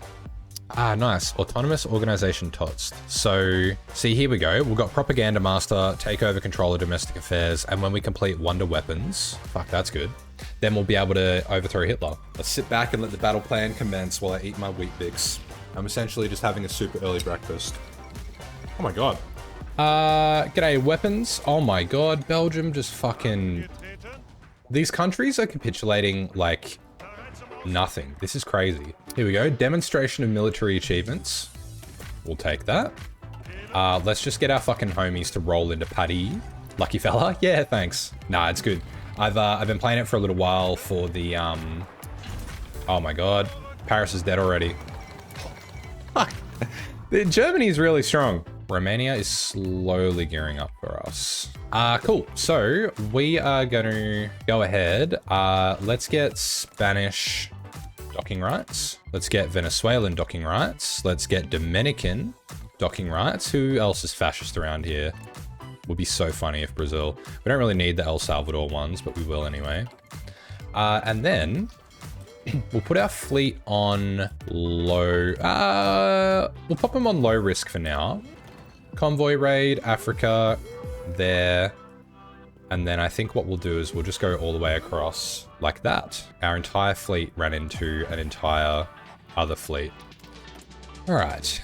Seize Luxembourg gold reserves. Oh, we can just fucking annex them. Let's make up like a mountaineer division. All right, let's just go like a 30 width with support artillery, super heavy artillery, assault engineers, and then we might add anti-air in these guys as well. These aren't even like fucking mountaineers at this point. These are just like shock infantry. Shockingly fucking strong. How many can we have? We can have 11. That's not too bad. Cool. Okay. New learnings, hull construction. So increases their production cost, gives them better detection, reduced acoustic signature, -5% stability, -5 production cost. Reduce their visibility for sure. We're going to have to do the war with the Soviets, I think. Like, I know it wasn't until 1941, but I think we're going to have to just fucking go for it, mate. With our submarines, we may... How many convoys are we sinking? Oh, we're sinking a decent amount, actually. Lol them on our naval secrets. I reckon we just chuck these guys on engage at medium risk and we see how they go. Ah, yes, we can go for helicopters. Alrighty, these guys will go for Leningrad. These guys can go for Moscow. Doing well on the convoys. There we go. Fucking Romania is finally going to join us. So let's move our army group. You know what? Let's actually just put them there. Time to murder Yugo. Yeah, I should. Actually, I will. I'll use my newly minted fucking mountaineers for that. Yeah, so what I want to try doing is doing a carefully executed battle plan and flexible cohesion. Also, I'm just realizing, where are we? Just gonna upgrade all of our supply network. Look, going up to that level might be a little bit excessive, but I also think that it's important that our troops are well fed. And it'll be very interesting to see how much this helps. So I'm doing like the careful battle plan to just see how that works. Let me call these guys into the Soviet war. Oh, fuck, I don't even have a... Oh, I've got a large battle plan on for these guys. Very interesting, like how sort of, like how quickly the lines have started moving. And or like straight up, just this little fucking encirclement. You know what, actually, I need to cancel this field marshal order. I should also be able to do autarky achieved. That's crazy. Oh, modify economy of conquest gives us some more stuff. That's right, our rubber issues are starting to rectify, thankfully. Oh, and Siam has more rubber to trade. All right, I think we should actually start pumping out a decent amount of planes now. A little bit late, but better late than never. Careful execute battle plans. Flexible cohesion, balanced cohesion. I feel like the cohesion stuff, like all of these troops on the fucking rear, I don't want them on the rear. I just want them to only attack like whatever. All right, let's bring these guys back. Let them fucking rearm, regroup. All right, I think what we're gonna do is we're gonna need to train up another field marshal, like another army group center, and we're gonna need a lot more artillery. All right, we're getting back to our fucking proper programming. Jesus, my build queue is fucking huge. Oh my god. Fuck yes, finally, we're actually getting some planes produced. What about our heavy fighters? We're not even onto them yet. Look, Fallschirmjäger and stuff, we kind of missed the boat on them. Nope, it's way slower. Okay, interesting. Let's just start doing some of these military ones. All right, so these are all fucking built up now. Let's see if we can push up to this area and encircle all of these troops. Now, firstly, I want to see if we can just push up on our own just with infantry. How have we not fucking killed Yugoslavia yet, honestly? Oh, incoming raid, incoming raid. They're trying to attack our facility. Chance to repel the raid, 41%. But what if we bring over a couple of our planes? Instantly, okay, so that's increased it a little bit. All right, let's fucking attack. Push through this area. Oh, no, no, no. We don't want to fucking spread out like that. No, come on. Oh, realizing that manpower is a mild issue. Oh, yeah, good encirclement. Oh, fuck. Where was our supply running down to? Oh, okay. It's a full-time job on its own, just keeping your bloody supply hubs updated. I wish you could assign factories just to build railways, you know? Fuck, I love that these Cossacks are just running around doing God's work, you know? How are our casualties looking? 400,000 versus 750. So I guess, super heavy artillery. We're not doing like, we're not taking casualties just because of, I guess we're not taking casualties because of, sorry, we're not losing manpower because of casualties. We're just training a lot of divisions. Oh, come on. That could have been a much bigger encirclement if I was better at what I do. Helicopter reliability, we'll take the increased armor. They'll essentially be like those fucking armored Hueys from the Vietnam War, you know what I mean? Oh, yes, the anechoic tiles, however you fucking say that. Cruiser submarine, midget submarine, air independent propulsion. I think we'll save up for some of these other ones. Yeah, physics, can't do any physics ones. That's right, not a terrible amount of encirclements there. All right, how are these divisions down here going? I want to check out the soft attack and stuff we're doing. It's not too bad. Oh, Navy. They're just hunting convoys. Oh no, it's their actual, fuck yeah. It's the actual Russian fleet. And we destroyed them. Oh fuck, we're going. With no battle plan, but we're going for Leningrad. I wonder how many Soviet special project facilities they've got. Also, we pretty much have a... Oh no, that's not what I meant. They also almost have pretty much an entire other army group. So once they're trained, we can deploy them. I would expect with no supply here, we're not going to make it very far, but we have a fucking massive chokehold there. All right, let's see how we do. Considering as well how much of this game I've spent like convoy raiding and shit, we're not doing too bad as far as rubber is concerned. Shame we can't trade with Iran and stuff, but oh fuck, we're almost at Kiev. Honestly, we're just beating a dead horse here right now. I'm trying not to do too much because it's winter, but I also want to do something, you know what I'm saying? Also, have we got our fucking heavy fighters going yet? No. Right, we'll build up this. Improved logistics system and 100% boost to nuclear technology. So what I like about this, I just wish it would keep them a bit closer together. Maybe we even just go for Gomel, cut off those that are in here. Oil is a problem. All right, subs coming off convoy raid. Fuck yeah, it's the Mountaineers that have done it. All right, let's get them all back on the fucking front line here. A real big part of me just wanted to execute him. Fuck yes, look at this pocket. Oh, insane. That's fucking glorious, I love that. So what we are gonna do then is we will just fucking put these guys on a little field marshal group and attack that. All the other guys can just standard attack along the front, take advantage of all of those divisions being fucking gobbled up. Soviets have cracked our fucking ciphers, hey? That reminds me that I did not finish any of my spy stuff. And we should have our last collab going off right now as well. Fuck, look at this encirclement. Look at them pop. Oh my god. God, that's so many Russians. Alright, we're gonna have to regroup after this. Fuck, that's crazy. And it's just gone summer too. God. Gone. Absolutely gone. Fuck, our generals are leveling up. Very impressively, I will say. So I'm just gonna take stock of the situation right now. Logistics Wizard, Thorough Planner, Aggressive Assaulter. Von Kluger, Aggressive Assaulter. This guy is already leveled up. Alright, supply-wise, what do we need? Oh, actually, I'm not going to bother with them because we already have a level 5 through to here. So I think if we take that to there, take that to there. Oh my god. I think what the play here is going to be, upgrading that, and then we'll kind of go backwards. Yeah, that's going to take us a while to build all of this shit, but that's fine. See, June 41, this is normally when the war is only just starting. And here we are. Balls deep into Russia. What I'll do, I think, is I'll put a line down at Stalingrad. I'm gonna do the weirdest fucking attack. Wait for our troops to come in and garrison Moscow, and then we will roll over. No way. Yep, there we go. All right, let's attack across in this direction. But let's just try a little bit of a fucking thunder run. See how much we get, how many divisions we encircle, etc.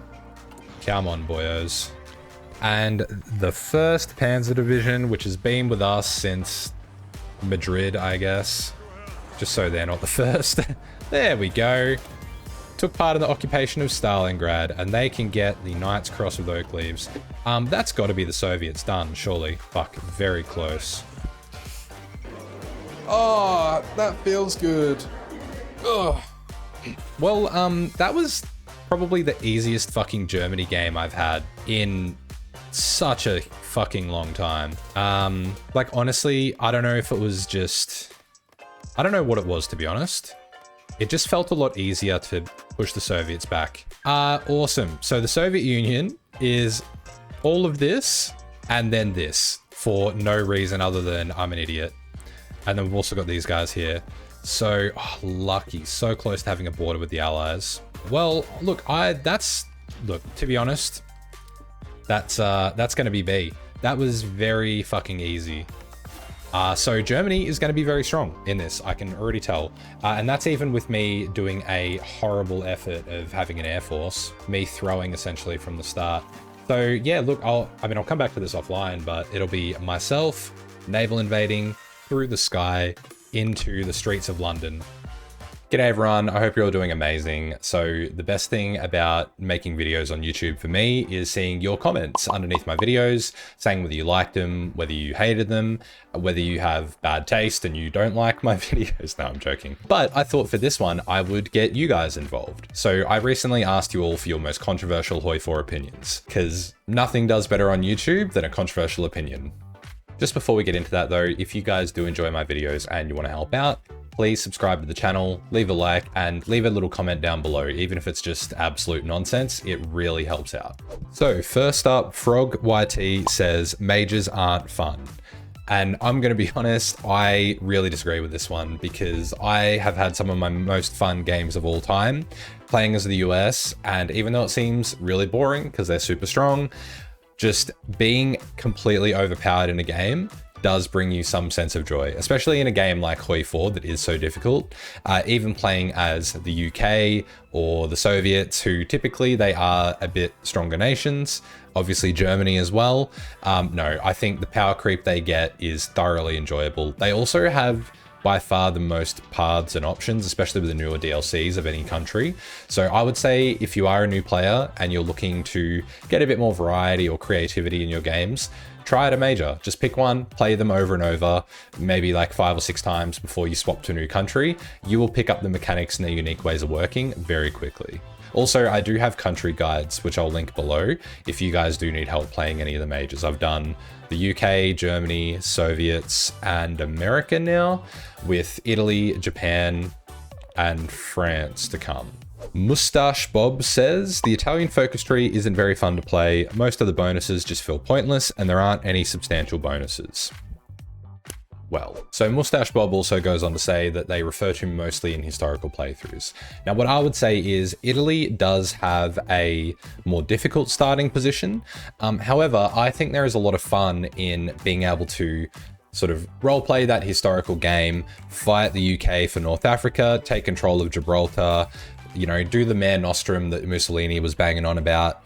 And also in their focus tree, they do have a lot of agency to get quite strong, particularly in the industrial tree. There's a lot of short, like 35-day focuses here and there for your military factories, some civilian factories. You can get to 5 research slots as Italy, which is honestly for a major, the bare minimum, honestly. But, you know, sometimes they don't get them for ages. You can theoretically get that in 4 focuses with no restrictions. The historical path as Italy is also pretty good. It's great for beginner players, but it also provides a good amount of fun for more experienced players as well, particularly because you have the choice of going down the Mare Nostrum path or the Towards a Greater Italy, which is standing more on your own, throwing hands with everyone in the world, and getting the bonuses associated with that. And also down this little path here, you can build up Mussolini and make him quite powerful. So even though it is a little bit more limited than some other major players, there's still a lot of fun and options for you there as Italy, and I do enjoy a cheeky Italy game here or there. Bullcax says, new DLC is kind of mid. It just feels like Paradox added a ton of focuses with little regard for balance, also making it very easy for some miners to dominate Europe without any conflicts. I've got to disagree with this one, and I know you guys will say that I'm a Paradox shill, and you know what? Fuck it, I am. You know what? Sue me. No, but in all seriousness, I've really enjoyed this new DLC, and the ability for miners to be able to build up and become a major is always something that I think has to be possible for them. So for example, playing as Austria recently, the fact that you can get all of your old like parts of the Austro-Hungarian Empire without too much struggle, but there is still going to be some difficulty there, but it's not like brutally painful. I don't think this game should be excruciating, especially for beginners. Like there are certain things like Luxembourg, which will always be hard and people can do that, but every single country shouldn't be pushing shit uphill. There should be a more easy way to do things because that is fun at the end of the day. Most people don't play their games wanting to be stressed. So this DLC has been one of my favorites actually since No Step Back, so I have to disagree with this one. But look, there is a balance issue. There's a balance issue with every DLC release, and as more people play it and over time, the game will become more balanced. Literally just today actually, as of me recording this, Paradox released the patch 1.15.2, which this adds a whole lot of balances and bug fixes to the game. As someone who used to play Rainbow Six Siege a lot and having to deal with Ubisoft and their relationship with the community, I think Paradox does not a bad job. But I mean, you guys may feel like you disagree. I obviously have a different opinion, maybe from working with them on videos in the past. So I'm going to acknowledge that and maybe just bow out there. Chombus, great name, says people who talk about cost, meta, and who don't play late game are idiots.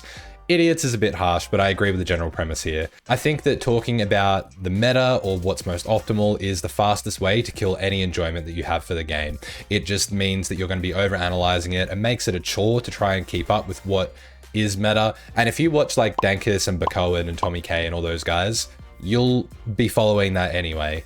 But, you know, for the rest of us common folk who don't have time for that, you know, just play how you want to play. To be honest, 20 width infantry or 21 width infantry with like, what is it, like a 7-2 artillery as well, 7 infantry to artillery, all that stuff still works fine even in today with the combat meta changes. Just do what you find fun, try different things until you find something that works and stick with that. It doesn't have to be that hard. Vitros says, controversial, the Navy isn't hard. Naval design and naval missions are pretty straightforward, especially against the AI.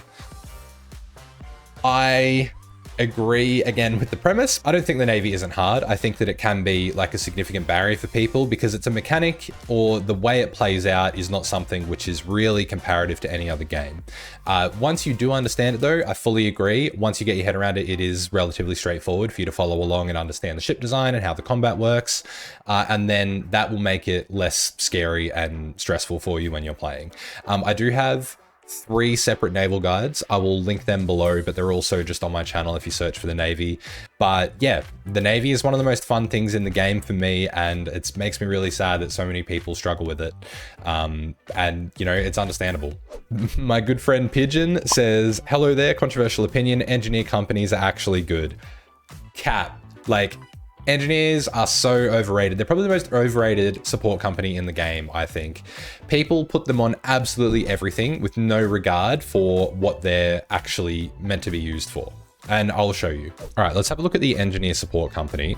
So not even taking into consideration the combat stats, the main things that engineers are really good for are the entrenchment, particularly when you pair it with Grand Battle Plan, and that will get you an extra 10 entrenchment for your infantry. Each subsequent level of engineers will also increase the amount of entrenchment that you're getting out of them as well. So progressively, they'll get better and better. However, for me, the main benefit of having engineers are the terrain bonuses. So forests, you get extra movement and 25% extra defense.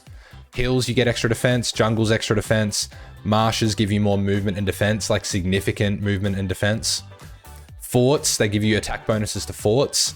And most importantly, in rivers and amphibious invasions, they give you an attack bonus to amphibious invasions, and also extra movement across rivers. So these also increase in terms of the amount of terrain bonuses you get as they level up, extra attack on rivers, and then finally urban bonuses with the highest level one. Not that anyone would ever really get that. The terrain bonuses are really what I personally use what I use engineers for. Putting engineers on every single infantry division is not going to be worth it. Likewise, putting engineers on all of your assault divisions is also not going to be worth it. you really need to think about what you're using them for. So a defensive division is well worth chucking these on because of all the defense bonuses they give you in the various terrains. Likewise, a amphibious or marine unit, I mean, you should be putting the pioneers on them from the special forces tree if you have access to that. But if not, then putting engineers on your amphibious units, on your marines, is going to be just enhancing their effectiveness. And that is a good use of the support equipment that you need to invest in that to get them. Putting engineers on every single division is just going to waste your support equipment. And there's so many better things that you can put that IC towards. The other thing which I want to talk about with engineers is the fact that you can get flame tanks out of them. The bonuses that flame tanks give are also insane to pretty much all different types of terrain. If you get medium flame tanks, they give you like 10 to 15% combat bonuses in most types of terrain. With Gotterdamerung, you now get them through a special project.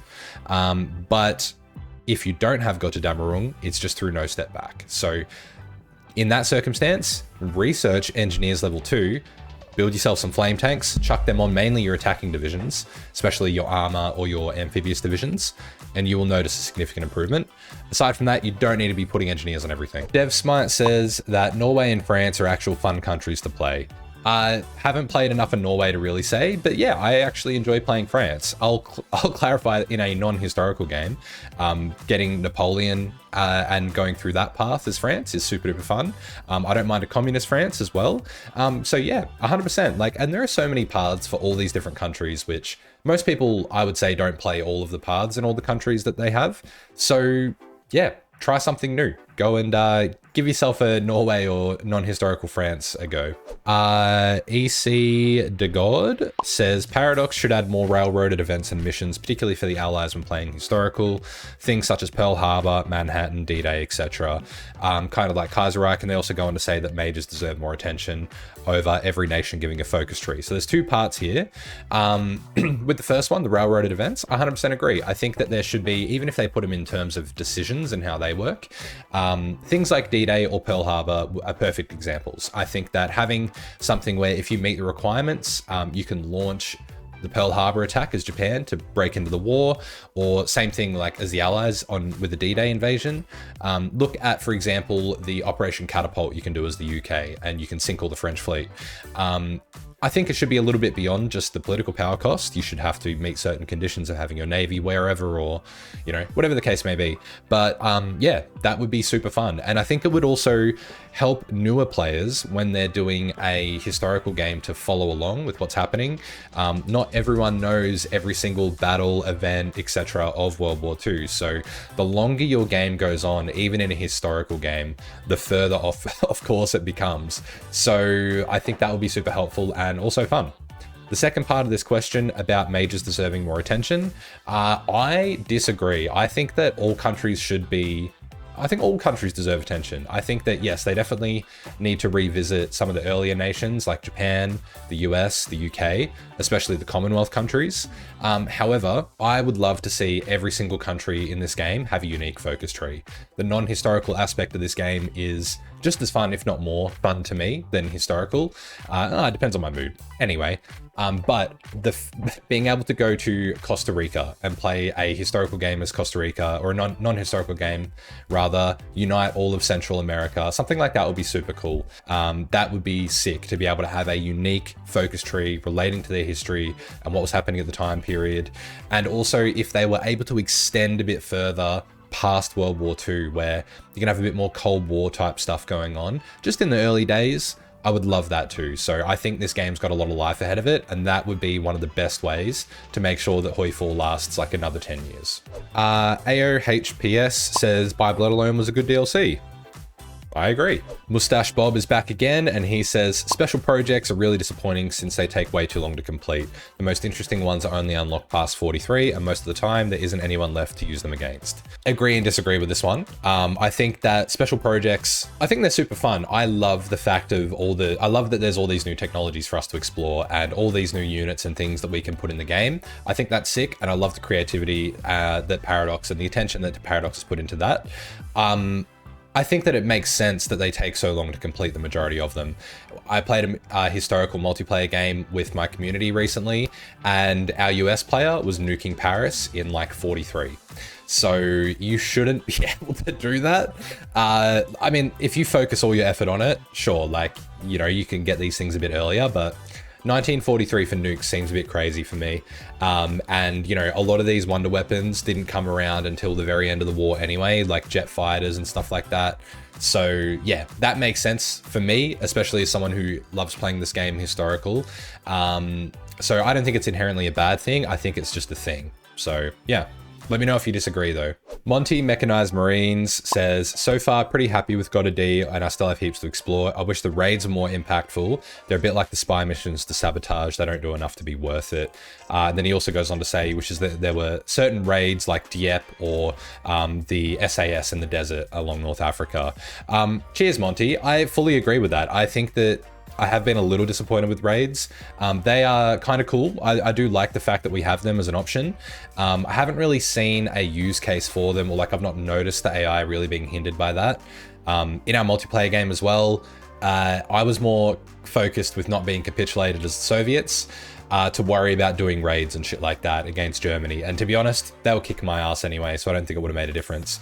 But I agree. I think, like, again, from the roleplay aspect, like I would love more, not necessarily scripted events, but a bit more control over what you could do with them. So even being able to do raids on like high density civilian or military infrastructure states. So, you know, if there's a particular state which has like over 10 factories, for example, maybe then you could do a particular raid to try and disrupt the infrastructure there and blow up a heap of civs. Something like that, that'll be really cool. Or, you know, a bit more stuff with the resistance in France and Poland and everything, like what happened in World War II, those kinds of things would be sick.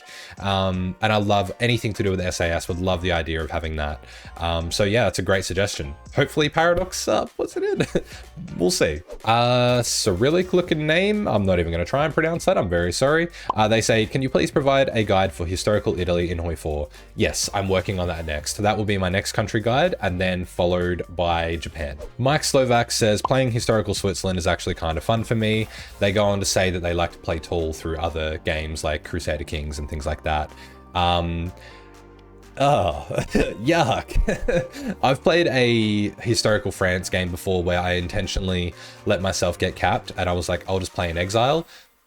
Don't ever do that. That was the worst thing ever. In single player, like his multiplayer, you can get a mate to lend lease you stuff, but this sucked.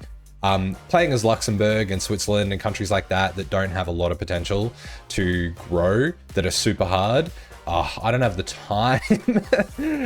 But if you enjoy that, you know, power to you. That is definitely controversial because I don't see many people running to the comments to say that they love playing Switzerland. So good on you, Mike. And the last one for today, Mustache Bob, back at it again, says, one of the biggest flaws with the Navy is being able to take enemy fleets in peace deals. Building up a large Navy is pointless since you can paradrop the UK, blah, blah, blah. Yeah, strongly disagree with this one. I think that the peace deal system and being able to take navies was one of the best changes ever. Like, because otherwise all you're left with is the huge nations having gigantic navies and no one else being able to compete with it. As a small country, if you gobble up a few other nations that have a few battleships and, you know, some cruisers and stuff, you do a bit of clever refitting, you can have a decent navy. It would take far too long to do it as a small country on its own. So I think it helps eliminate a little bit of that, like, it helps shatter that glass ceiling a little bit that the UK and the US and stuff can hold over minor nations. One thing I do think though is that a change they could make to make it a bit more balanced is when you cap a country, the fleet available for you to take is essentially determined by what their level of war support is or something like that, where a country with high war support upon capitulation, you know, they're going to be quite proud of their nation. They're not going to want their fleet to fall into enemy hands. So they're going to scuttle the whole fucking lot of it, or like the majority of it. Whereas a country with low war support, they're going to be a lot easier to capitulate and to get to comply. So they're going to surrender a lot more of their fleet. So maybe a mechanic like that would be cool. So you can have a bit more variety in there. And also, again, like, I think being able to take all of it, maybe not the best idea, but at least like a good chunk of it, depending on, you know, how beaten a country is. So yeah, anyway, that's it for today. Thank you all guys so much for watching. If there's any other videos you want me to see comment down below. That didn't make sense. And also, again, please subscribe to the channel. It genuinely helps me out so much. Helps put my videos in front of other people and grow the community. It allows me to do more of this. So yeah, please just do all that YouTube stuff. I appreciate you guys all for watching. Check out in the description as well if you want to join my Discord and come and hang out, join some of our multiplayer games. The link is all down there as well. Follow me on my other socials, and yeah, I appreciate you guys. Have a good day. G'day everyone, today we're going to be going through and ranking all the Heartsfine 4 DLCs that have been released from best to worst. And this is also designed to be a bit of a buying guide for you as well. So if you're new to the game, or if you're just not sure what DLC you should buy next, you can kind of use this to inform your decisions and make the most of your money. Let's get into it. I'm going to be going from oldest to newest. I'm also not taking price into consideration just because that can vary so much and it depends on region, but buy stuff on sale. That's all I'll say in regards to that. There are 11 DLCs that we'll be talking about today. I'm not going to be covering the armor packs and the music packs and stuff like that. They're completely personal preference, so they don't add anything to the gameplay apart from the aesthetics or the cosmetics or the vibe. So do with them what you will. We'll be talking about just the gameplay expansions. Now, the first 3 DLCs we'll talk about have actually all been rolled into the base game now, and that is Together for Victory, Death or Dishonor, and Waken the Tiger. We are going to be talking about what is included in each of them still. The first one is Together for Victory, that is a DLC that gives us all of the focus trees for the Commonwealth nations. So that's Australia, the best one, New Zealand, South Africa, the British Raj, and Canada. It also gives us the puppet system, or the Commonwealth puppet system, as well as a few other little features like lend leasing, being able to request lend leases. Overall, to be honest, at its release, really great addition to the game, but currently it is quite lacking. I think as playing the game as it stands right now, especially when you have a few of the DLCs, the Commonwealth nations are lagging far behind. Their focus trees are barely comparable with all of the other minor nations that have been getting upgrades in the more recent DLCs. There's just not as much interesting flavor in them as what we've been getting recently, and I really hope that Paradox does address this and does a bit of an update for especially all these earlier nations. So for that reason, Together for Victory is going in D tier. Death or Dishonor is the next DLC, and that brought in focus trees for the Central European nations, so Czechoslovakia, Romania, Hungary, and Yugoslavia. It also added in the ability to work with production licenses, and added the right commiserate system for fascist nations in the way of dealing with your puppets. Again, when it came out, compared to the rest of the game, it was really good, adding in some more unique focus trees for minor nations. Up until that point, only the majors and yeah, the Commonwealth nations had them. But again, now it is a bit dated, and even certain countries, like for example, Hungary, has been updated in the most recent DLC of Gotterdamerung. So these early focus trees need a bit of TLC from Paradox, I think, to bring them in line with the rest of the game. So for that reason, look, it's a little bit better than Together for Victory. I don't really think it's worthy of C tier because it does lack a lot of the features that the later ones will get. So I'm just going to put it, say, higher in D tier. Waking the Tiger is the next one that came out, and my favorite of the 3. This added in alt history paths for Germany and Japan, as well as the shared focus tree thing for the Chinese warlords. So that made the whole China-Japanese war a lot more interesting.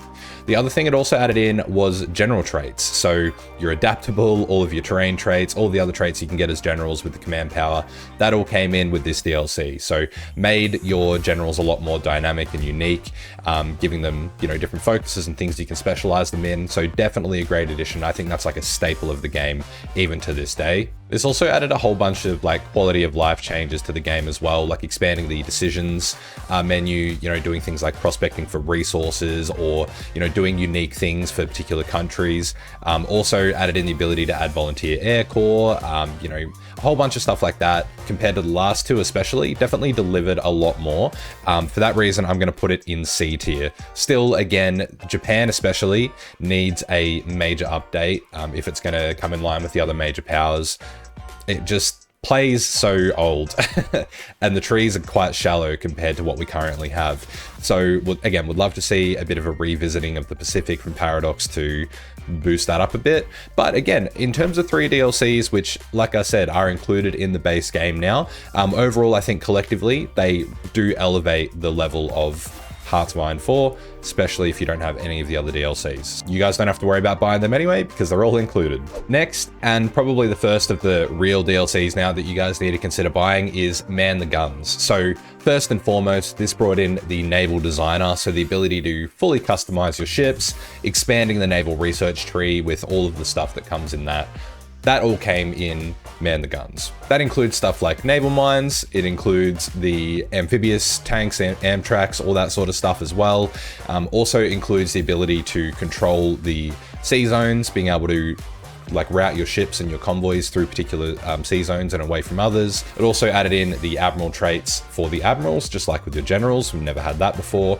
And then also it adds in a expanded US, UK, Mexican, and Netherlands focus trees. So if you do want a bit more variety and flavor in those countries, it expands on those pretty well. You also get puppets for democratic countries. So in a peace deal, you can set up supervised states, they call them, as a democracy. There's less levels than as a fascist or a communist nation, but you can have your own little puppets. This also allows you to have expeditionary divisions from other countries. So for example, as the UK, the US can just give you like a whole army's worth of divisions for you to control.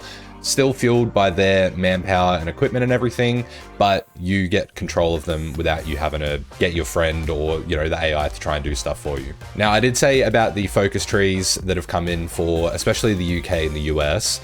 I personally think the Mexican one is actually pretty cool. Weirdly, it feels like the Mexican tree's got more depth and flavor than the two majors do. And the Dutch one as well, that's also quite fun to play. I think they're pretty balanced in terms of minor powers, but the UK tree and the US trees, they've kind of been out for so long at this point. Again, compared to the other major countries, they are a little bit lacking, and they could use a bit of a polish, I'm not going to do the Hawk Tool joke, but they can use a bit of work to bring them in line and parity with the other countries. So for that reason, look, I personally love the Naval Designer. I think if you are interested in the Navy at all, it is worth getting.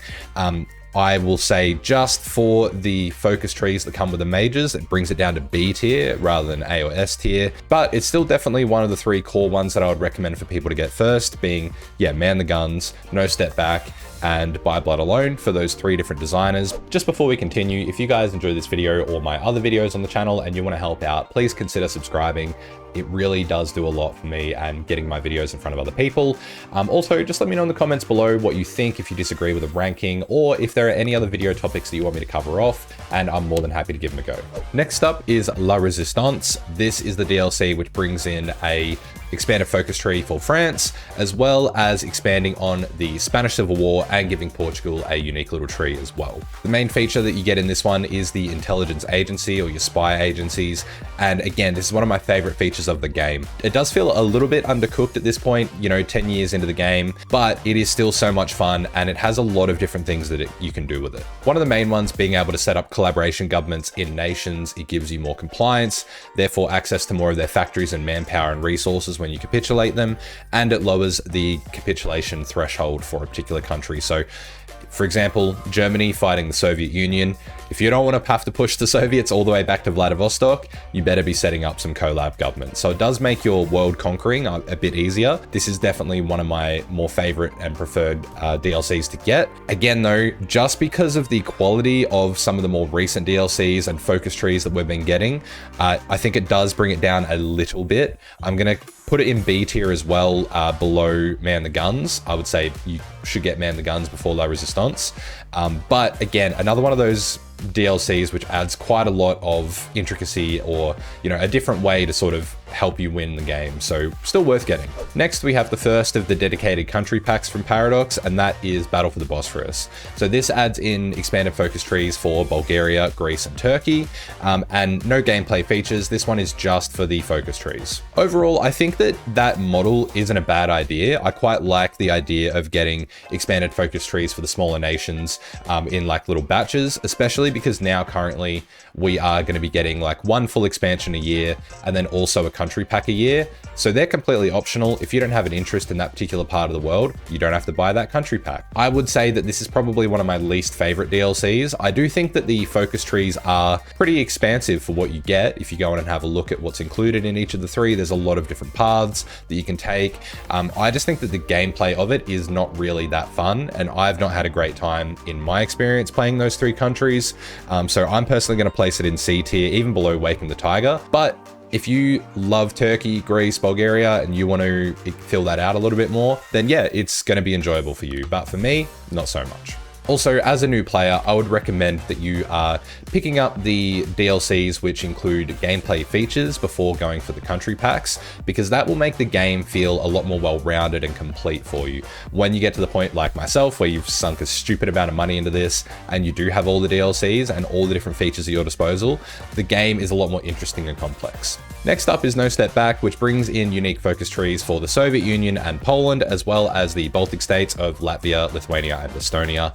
And if you have a look at these trees, they are expansive. It also adds in the Great Purge for the Soviet Union, where Stalin was going through and lopping everyone's head off, as well as a whole bunch of different non-historical trees. Honestly, the Soviet Union tree is probably one of the biggest and one of my personal favorites in the game now. It also adds in the tank designer, allowing you to fully customize your tanks, put a whole bunch of different modules on them, make them really unique and specialized or jack of all trades. It's completely up to you. One of the best things that they've added into the game, as well as the Officer Corps, which gives you a whole lot of different ways to specialize your army, and again, just sort of double down on the unique designs of your tanks. That also applies to your Air Force and Navy as well, so, you know, same across the whole board. And it also adds in a whole bunch of cool little things like floating harbors for your naval invasions, railway guns, so you can have like Big Bertha just launching a bloody launching a long-range strike for you. So a whole bunch of cool stuff like that. It's also one of the most highest rated DLCs on Steam for Hearts of Iron 4. Personally, I think it goes in S tier. It's well deserved. There's really not many flaws, I think, that come with this. It also expands on the supply system as well, I should say. So a little bit extra stuff in there. But yeah, overall, one of the most complete and fun DLCs. And I would really recommend, if you had to buy one single DLC before any others, it would be this one. Next up is By Blood Alone, which again is another one of the core 3 DLCs, which I'd recommend for you to pick up first. This one adds in the plane designer. So again, all the customizations you have with your ships and your tanks, you also now have with your planes.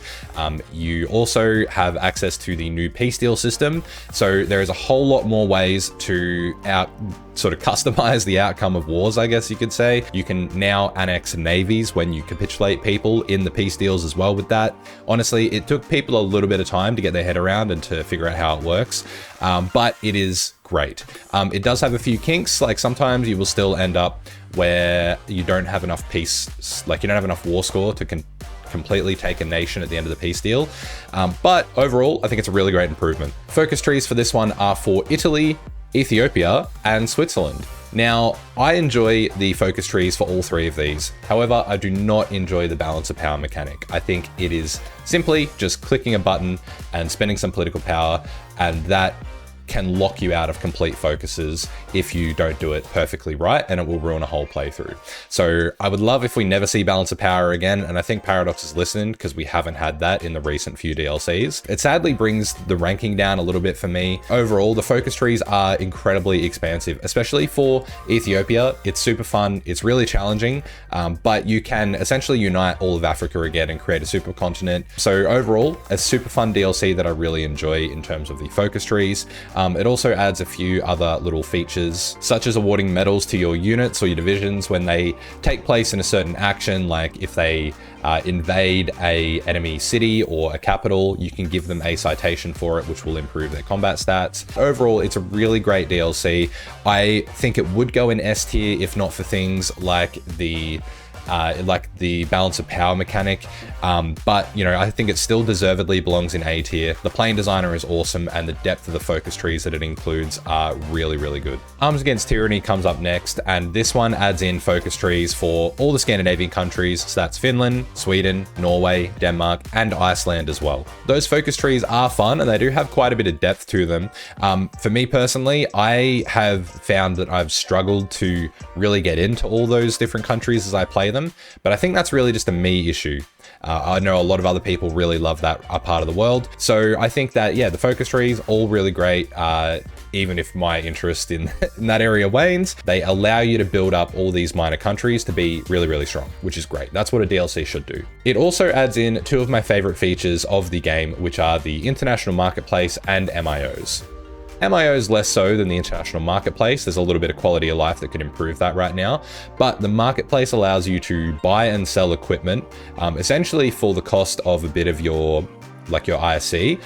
So it can be a really great way to snowball early as either a big nation or a small nation, especially as a small country too. If you're trying to build up a little bit of a military, you have the manpower but not the mills to get guns out, you can just buy it on the market. So it gives you a little bit more freedom and creativity of how you can build up and get strong, which I love. Then the MIOs pretty much replace your military designers. They allow you to specialize and customize what your designers will give in terms of stat bonuses. So you can go for really cheap guns, for example, with less stats, or you can go for more expensive guns with higher stats. You can opt for a mix. Honestly, the world's your oyster. It can be a little bit click heavy, so I just take a little bit of time at the start of my games and I go through and I queue up all of the perks that I wanted to upgrade throughout time. Would be great if there was a little bit of an easier way to do that, whether you could set presets or just have like a default path that it would take. But you know what? It's still super fun, even if it adds a little bit more time. I think that it's a really fun and cool feature add into the game. Probably not a must-have, and again, the focus trees don't have a huge interest to me. I would probably place it in between A and B tier if I could. I think in this case, I'm going to place it, like there's nothing that really drags it down for me. So I'm going to place it just sort of in lower A tier.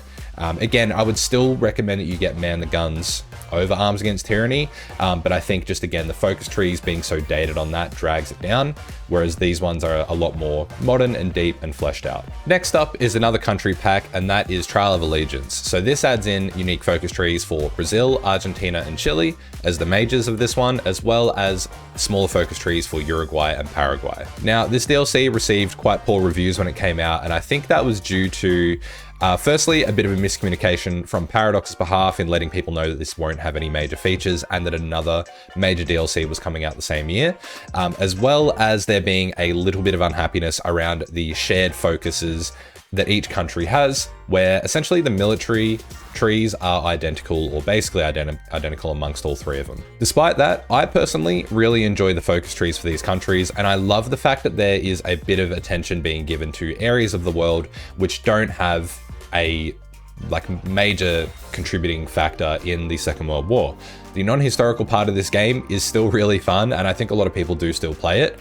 And even in the historical path, it does allow you to get involved and do have a little bit of an impact. I think it's worth giving a shot if you do have a lot of the other DLCs and you're looking for something a little bit more. Again, you can build up all of these countries to be super strong. There are some really fun paths that you can do in each of them, and they are really, really well fleshed out. To be honest, these probably are the most fleshed out minor countries in the entire game.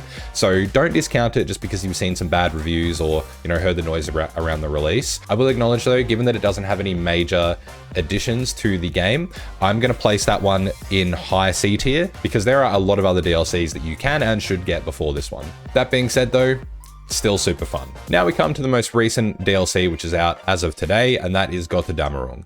This one adds in unique focus trees for Austria, Belgium, the Congo, as well as updating Hungary's focus tree, and gives a massive update to the German one as well. This is seriously deep with some really cool new features, like Old Mates in a Circle, can't say his name on here, as well as giving us special projects and raids as the unique mechanics in this DLC. The special projects are one of the coolest features that we have in Hearts of Iron 4 now. They allowed you to build little facilities for your Army, Navy, Air Force, and nuclear departments, and then you can research anything from nuclear bombs to gigantic land cruiser tanks, like, you know, those ones that are the size of apartment blocks, even like ice aircraft carriers, your like mothership planes that the Russians had where they would have the little fighters deploying off the wings, all sorts of crazy stuff like that. Nuclear torpedoes, you name it, it's pretty much in there. They've got a lot of detail and depth in this, and it is really fun to do.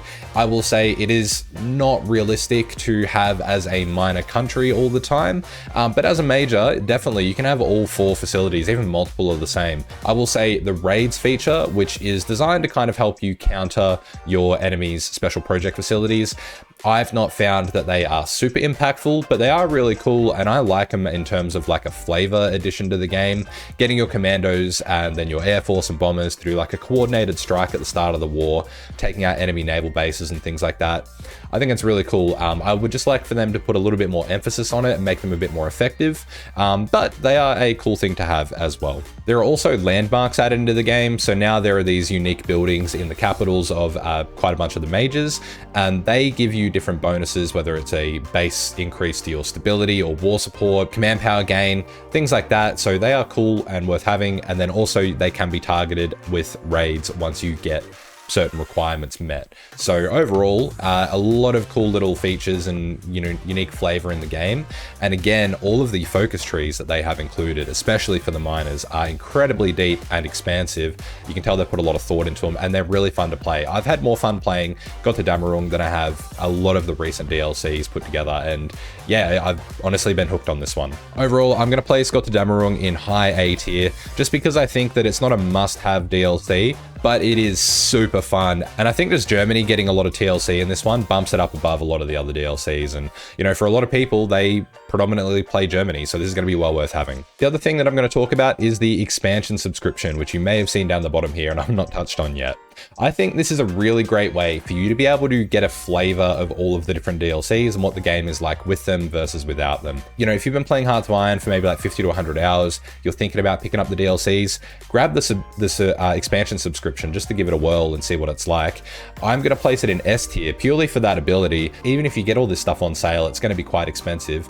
This allows you to try it for a fraction of that cost. And then if you don't enjoy it, if there are certain features that you don't like, you know, if you try the Navy and you're like, fuck this, I'm never gonna get into that, or the spy system or whatever it may be, then when you do go ahead and you add them to your wish list and you do go and buy the DLCs later, then you can simply select what you enjoy. Upon reflection, I've just made a slight change to this. I've gone ahead and put Arms Against Tyranny down in B tier. I just think that the mechanics that you get in that are great. However, it's not really worth getting over Man the Guns or Gotterdamerung, for example. I've also moved By Blood Alone just to high A tier. Again, Gotterdamerung is great, especially for Germany and the special projects and stuff.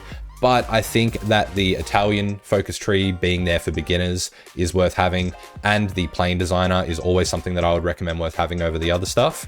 And that logic kind of flows on to Man the Guns. I think that the naval designer is more important than any of the other features that you get in Arms Against Tyranny or La Resistance. However, the lacking in the focus trees is kind of what holds this one back from going up to A tier. But overall, you guys can use this as a bit of a guide for yourselves to go from the top to the bottom and see what you want to buy first. If you guys have any other thoughts of your own, let me know in the comments. If you've enjoyed this video, please subscribe and stick around, and why don't you check out the next video that will be recommended in the outro scrolling here. Cheers for watching, guys. I'll see you in the next one. G'day, everyone. When I first bought Hearts of Iron 4, I was lost. I had no idea where to begin, and the in-game tutorial is pretty much non-existent. I hadn't even really played other Paradox games to have a vague idea of what I was getting myself into. Now, 3 or so years and 2,500 hours later, I'm going to teach you everything you need to know to jump in and play this game and have a great time doing it. This and future guides will assume that you're using the base version of the game with no mods or DLCs. What is Hearts of Iron 4? Hearts of Iron 4, or HOI 4, is a grand strategy war game produced by Paradox Interactive, where you can take command of any country which was around during World War II and lead them through the war or through your own non-historical story.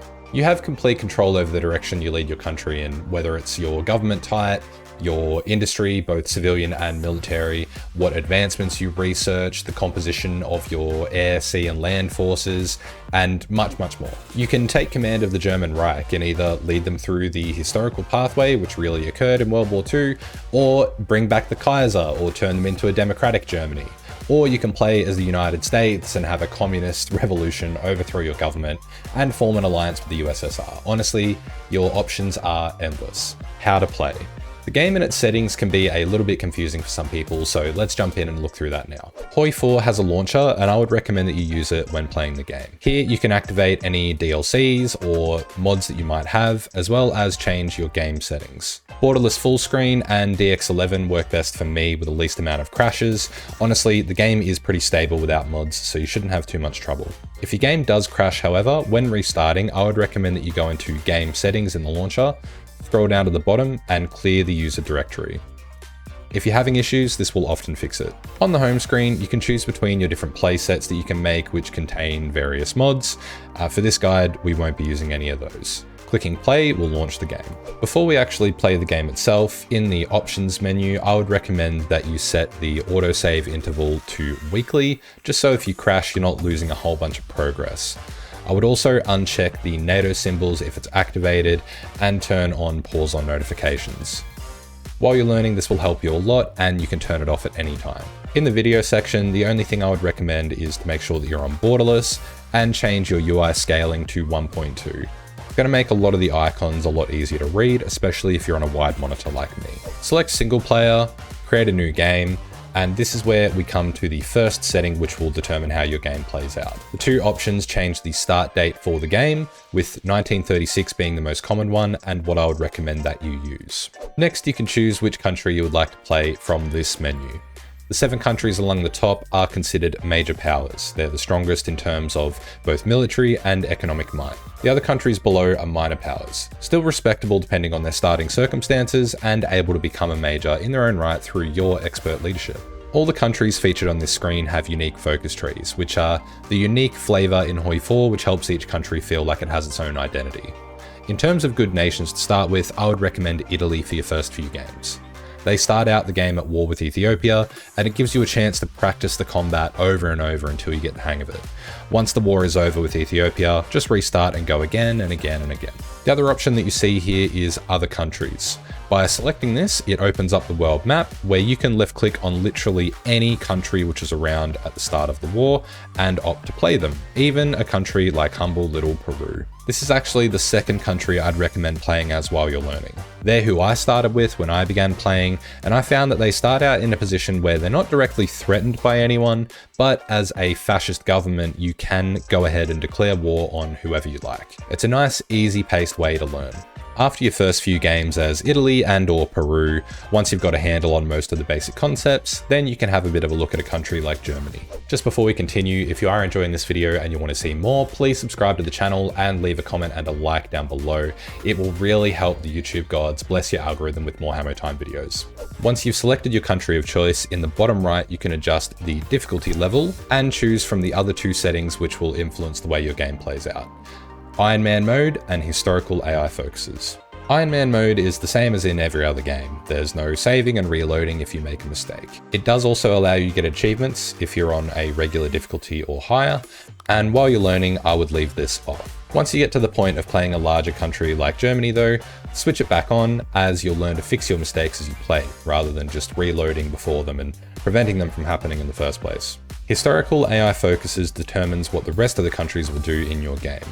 With this selected, they'll follow predetermined paths through their focus trees in line with what happened in real life. For history lovers, this is likely to be your preferred way to play.